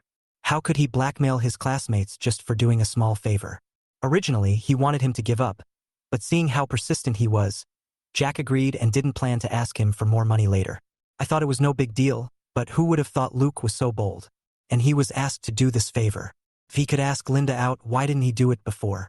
Did he not want to? No, brother. Please help me. I really have no other options. Luke quickly chased after him. His face looked like he was about to cry. He clasped his hands together, begging desperately. He also knew that the success rate of asking Jack to do this was not high, but after thinking about it again and again, it seemed that there was no one else suitable except Jack. Jack showed an impatient expression on his face and was about to say something, when Yuki suddenly came forward and stood in front of Jack. If you can't make an appointment yourself, how can you ask others for help? Even if you can make an appointment, it's probably because of Jack's face. Do you think there is still any point in making an appointment? Luke heard Yuki's words. His tongue seemed to be tied and he couldn't say anything. He couldn't find any words to refute, because what Yuki said did make sense. He felt that asking Linda out was half the battle. But now I think that being able to make an appointment is just the beginning. If I can't even make an appointment, what else can I talk about? Do you understand? Don't tell me about this kind of thing again. Jack pushed Luke's body away and walked straight forward. Luke froze in place, sighed helplessly, and his mood suddenly fell to the bottom. His only remaining hope was shattered. Now he didn't know what to do. Should he give up? Yuki didn't leave in a hurry. After seeing Jack leave, she whispered to Luke, "You should have a chance. Don't give up. Maybe you will succeed." Real? Luke looked up suddenly, his eyes brightened. The hope that had just been shattered was rekindled after hearing Yuki's words. Really you? Come on. Yuki finished speaking. She left in a hurry. To be honest, she doesn't know whether it's true or not, because she's just talking nonsense. The main reason why she said this was because Jack had previously asked her to bring Linda and Luke together. Although she didn't understand why, she still did as she was told, because if Luke was allowed to pester Linda, then Linda would have no chance to pester Jack. Oh! Luke curled his lips and smiled meaningfully. After all, even someone like Yuki said so there was no reason for him not to believe it, right? In other words, you actually have a good chance and there is no need to ask others for help. I understand. Luke suddenly understood. A confident smile appeared on his face again, and then he walked into the teaching building. The morning exam started soon.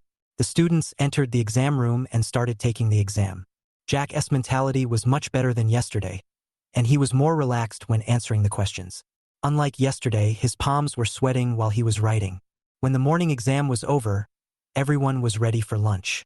Jack returned to the classroom and prepared to go back to his seat to eat, but found that Yuki and Jessica were already sitting there and eating. Yuki saw Jack walk into the classroom. She immediately smiled and waved at him.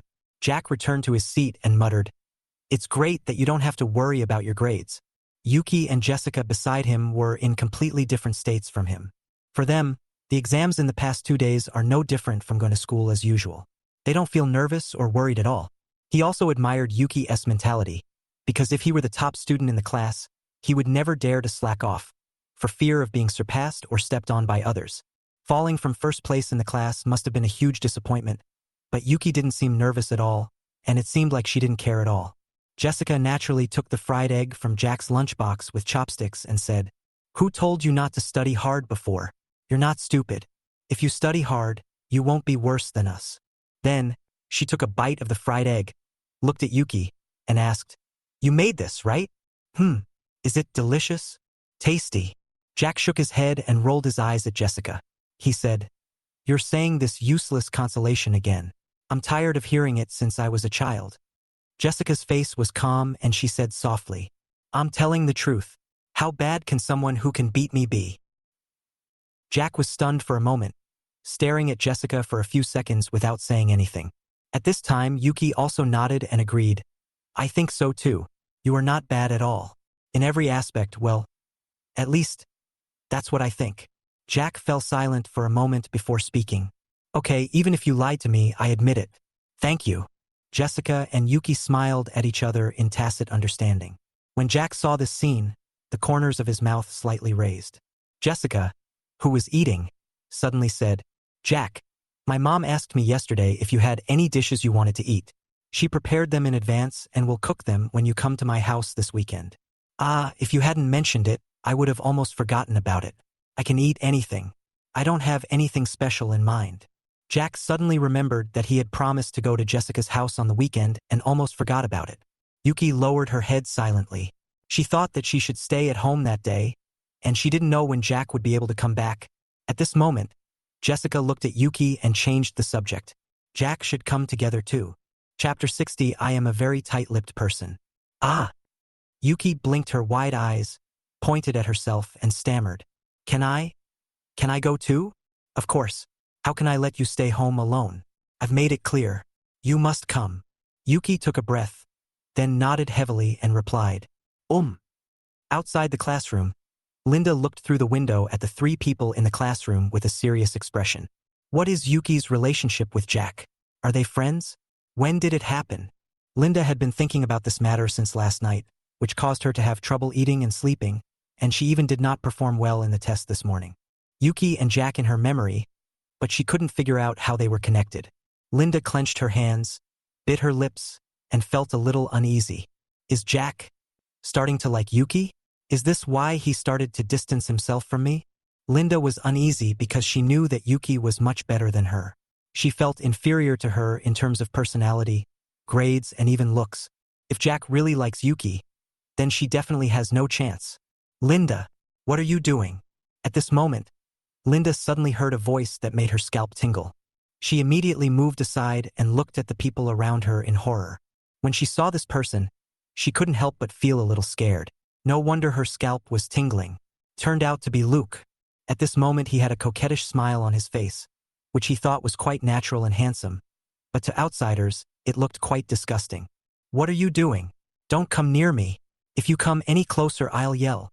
Linda retreated again and again. Seeing Luke approaching, it was like a plague approaching. She wanted to retreat to the ends of the earth. No. I don't mean any harm.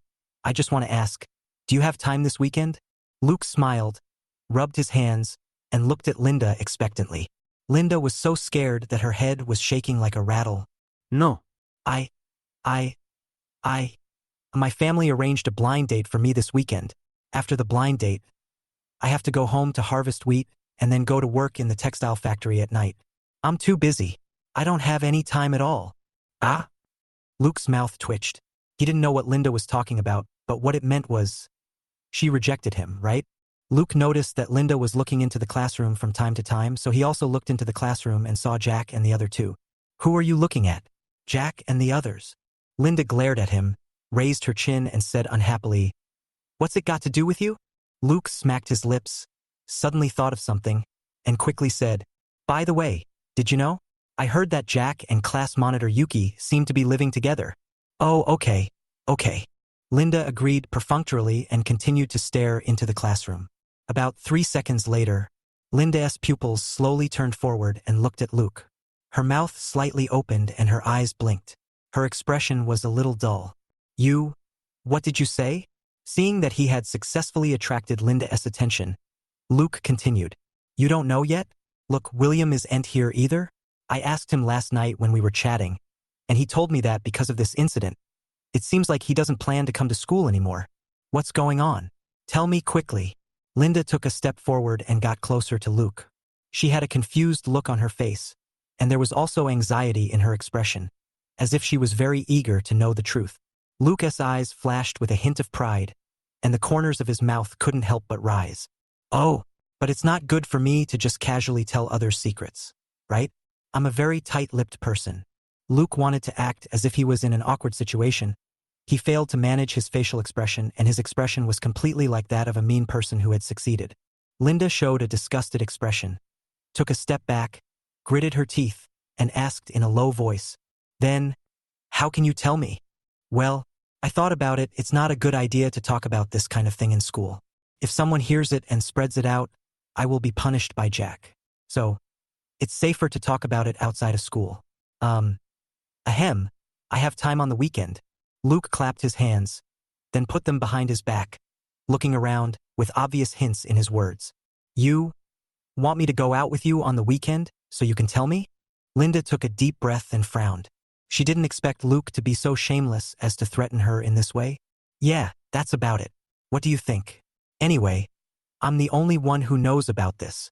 Luke simply stopped pretending and said directly, because he also saw that Linda really wanted to know about this.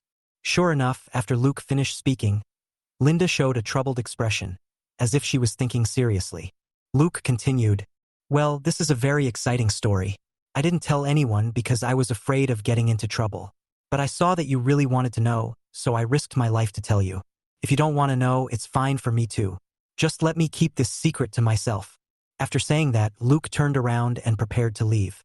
But his pace was slow. The old man with a cane could walk faster than him. After all, this was his strategy of playing hard to get. How could he just walk away? Linda is not stupid. If she can't see this, then she has lived in vain. But she couldn't refuse. The secret. She wanted to know it so badly. Now that she heard that Jack and Yuki were living together, it was like a thunderbolt on her head. If she doesn't get to the bottom of it, she'll be really upset. After about 10 seconds, Luke still hadn't walked 2 meters away. And Linda has been struggling with this for hundreds of times. Do you really want to sell your soul in exchange for information? If it's true as Luke said, that he's the only one who knows this secret, then I have no choice but to ask him. Anyway, I'm just going out for a while. I didn't agree to go on a date with him. After listening to the secret, I can leave. Finally, Linda raised her head and said through gritted teeth, Okay, I'll go out with you this weekend, and you have to tell me everything you know. Luke paused, his mouth almost stretched to the sky. He quickly controlled himself. Turning his head, he looked at Linda and said softly, Don't worry, I will tell you word for word. Chapter 61. I let her just watch me run long distance. After lunch, rest time, Yuki returned to her seat, looking at her books and reviewing the afternoon subjects. At this time, a girl came over and said to her, Monitor, the head teacher wants to see you and asks you to go to the office. Oh well. Yuki nodded, closed the book, stood up and left the classroom. She came to the office, knocked on the door, and walked in. Came to the desk of my homeroom teacher. At this time, the head teacher was on the phone. When he saw Yuki, he motioned her to sit on the chair next to him and wait for a while. Yuki sat down and waited for the head teacher to finish the call. After she hung up the phone, she looked at Yuki and said, Yuki, I have something to ask you. William, the sports committee member of our class, has transferred to another school and will not be coming back. Yuki's eyes widened in surprise. She immediately recalled yesterday morning when she had a conflict with William. He transferred to another school today? Was it because of me? Isn't this too much of an exaggeration? No matter what, it's not necessary to transfer schools, right? This is already the 3rd year of high school, and there is only 1 year left before the college entrance examination. Transferring schools at this time will definitely have an impact. The head teacher sighed and continued. So now the position of the sports committee member is vacant. You have a good relationship with your classmates, right? You can pick someone at random. Anyway, the sports committee member position is not that important after the 3rd year of high school. It's mainly for the sports meeting at the end of the month. Pick someone to help you. This. Yuki scratched his head in embarrassment, unable to speak. If she were asked to suggest a candidate, she really wouldn't know who to choose. If we go by what she wants, Jack would definitely be the first choice. He is more suitable in every aspect.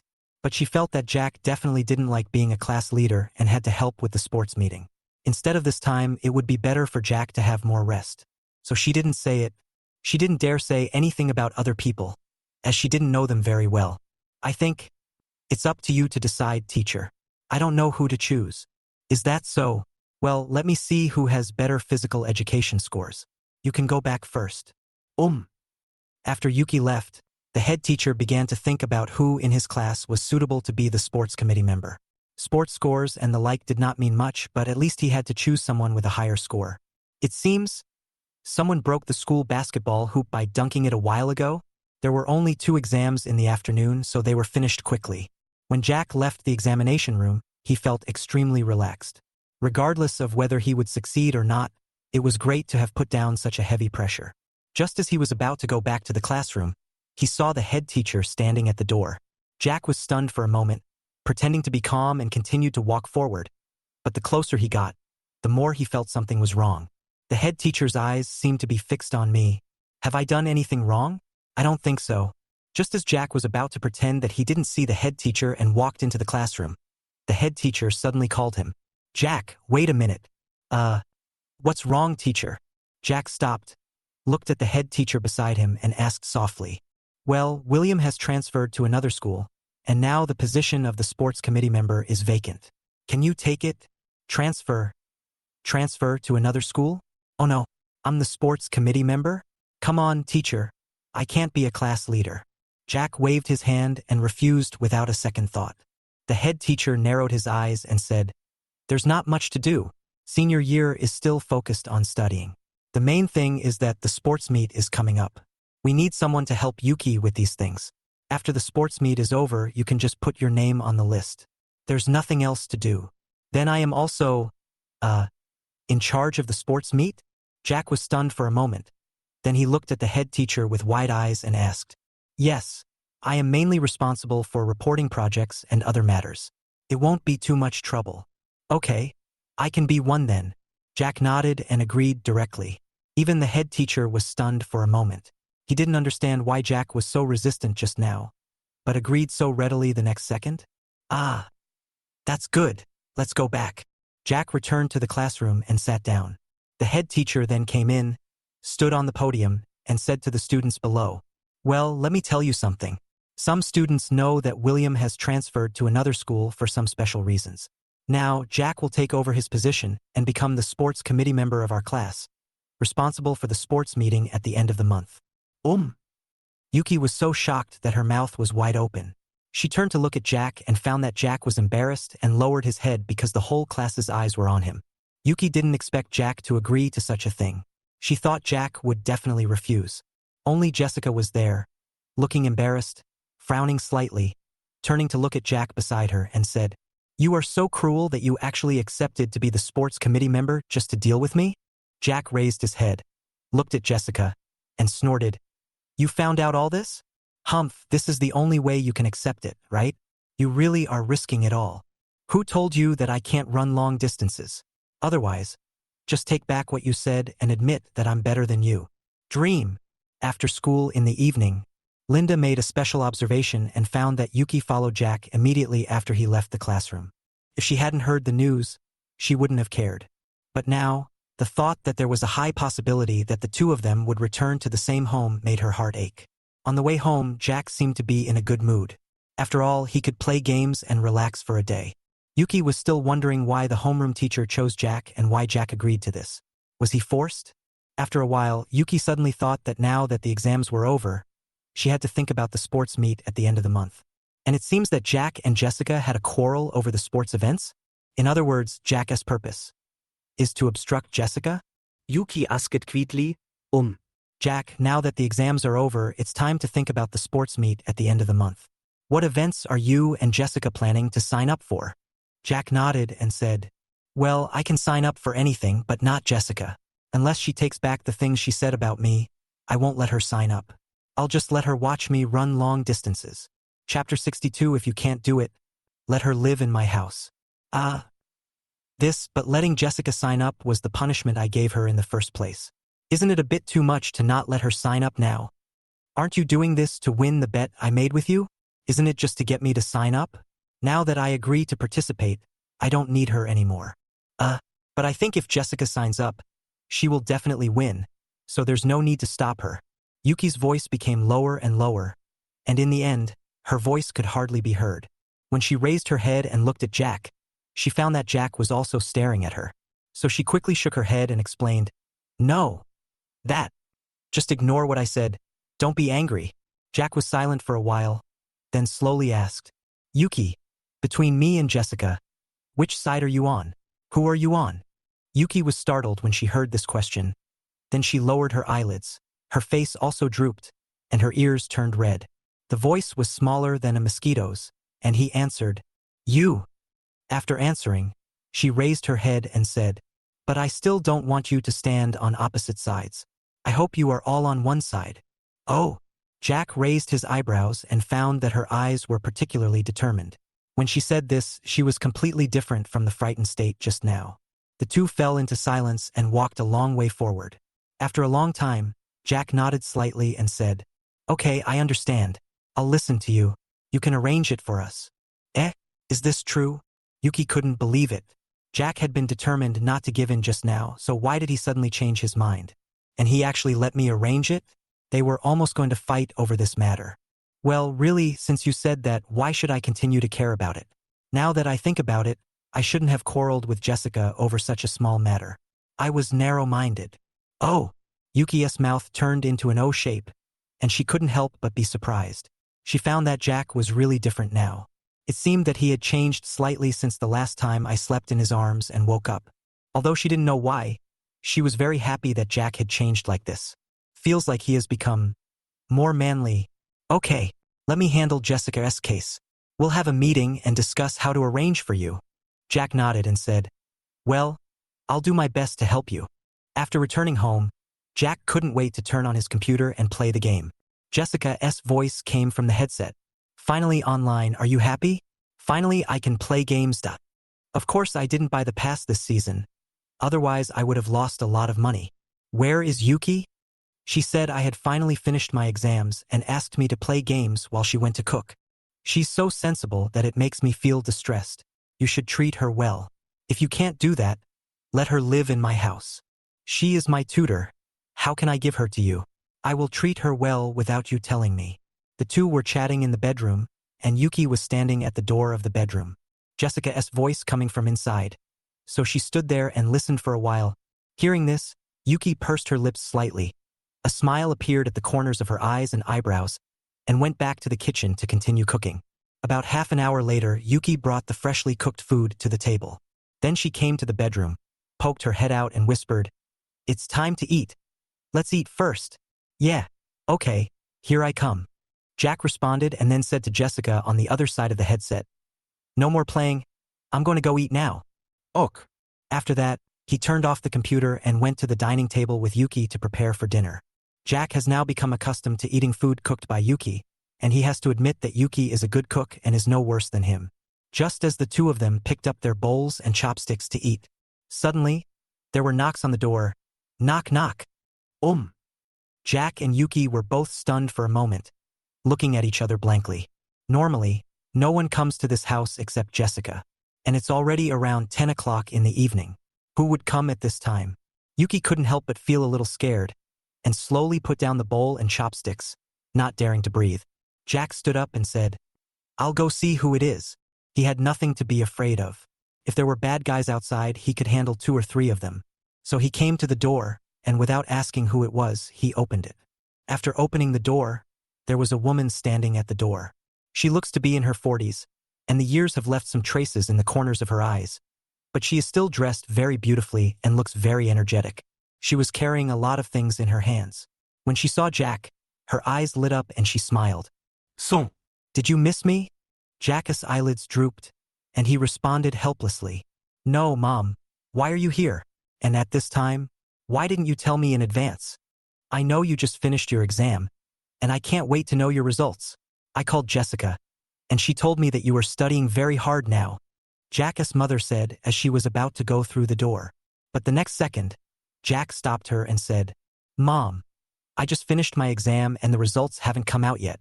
I'll tell you when the results come out. Why are you in such a hurry?" She put down what she was holding and took out a bulging red envelope from her pocket. Then he looked at Jack and raised his eyebrows and asked, "I'm anxious to give you living expenses, but you don't want it?" "Yes, please come in." Jack stepped aside to let his mother through the door. Yuki was sitting at the dining table. When she saw Jack's mother appear in front of her, she immediately stood up, very nervous, and prepared to greet her. But when he was about to say this, he found that his mother didn't seem to notice his existence. As soon as he came in, he took out the things he had brought one by one and handed them to Jack behind him. "Here are some delicious treats for you and Jessica. They're not available here. Take them with you when you get to school and you two can eat together." "Mom, this is... By the way, these are your autumn clothes. I brought them to you as well. Put them on when the weather gets cold. Don't catch a cold. Do you hear me?" "Oh, I see, Mom. She is... Speaking of colds, your dad caught a cold a few days ago. There is a cold medicine that works really well. I also brought you 2 boxes. Keep them ready and take them when you catch a cold." "Mom, listen to me," Jack shouted loudly, stopping his mother from continuing to speak, and then pointed to the side. Jack's mother was stunned for a moment, then looked in the direction of Jack's finger. Yuki standing there, looking very reserved. "Auntie, hello." Chapter 63. You didn't take advantage of others' misfortune and do anything to them, right?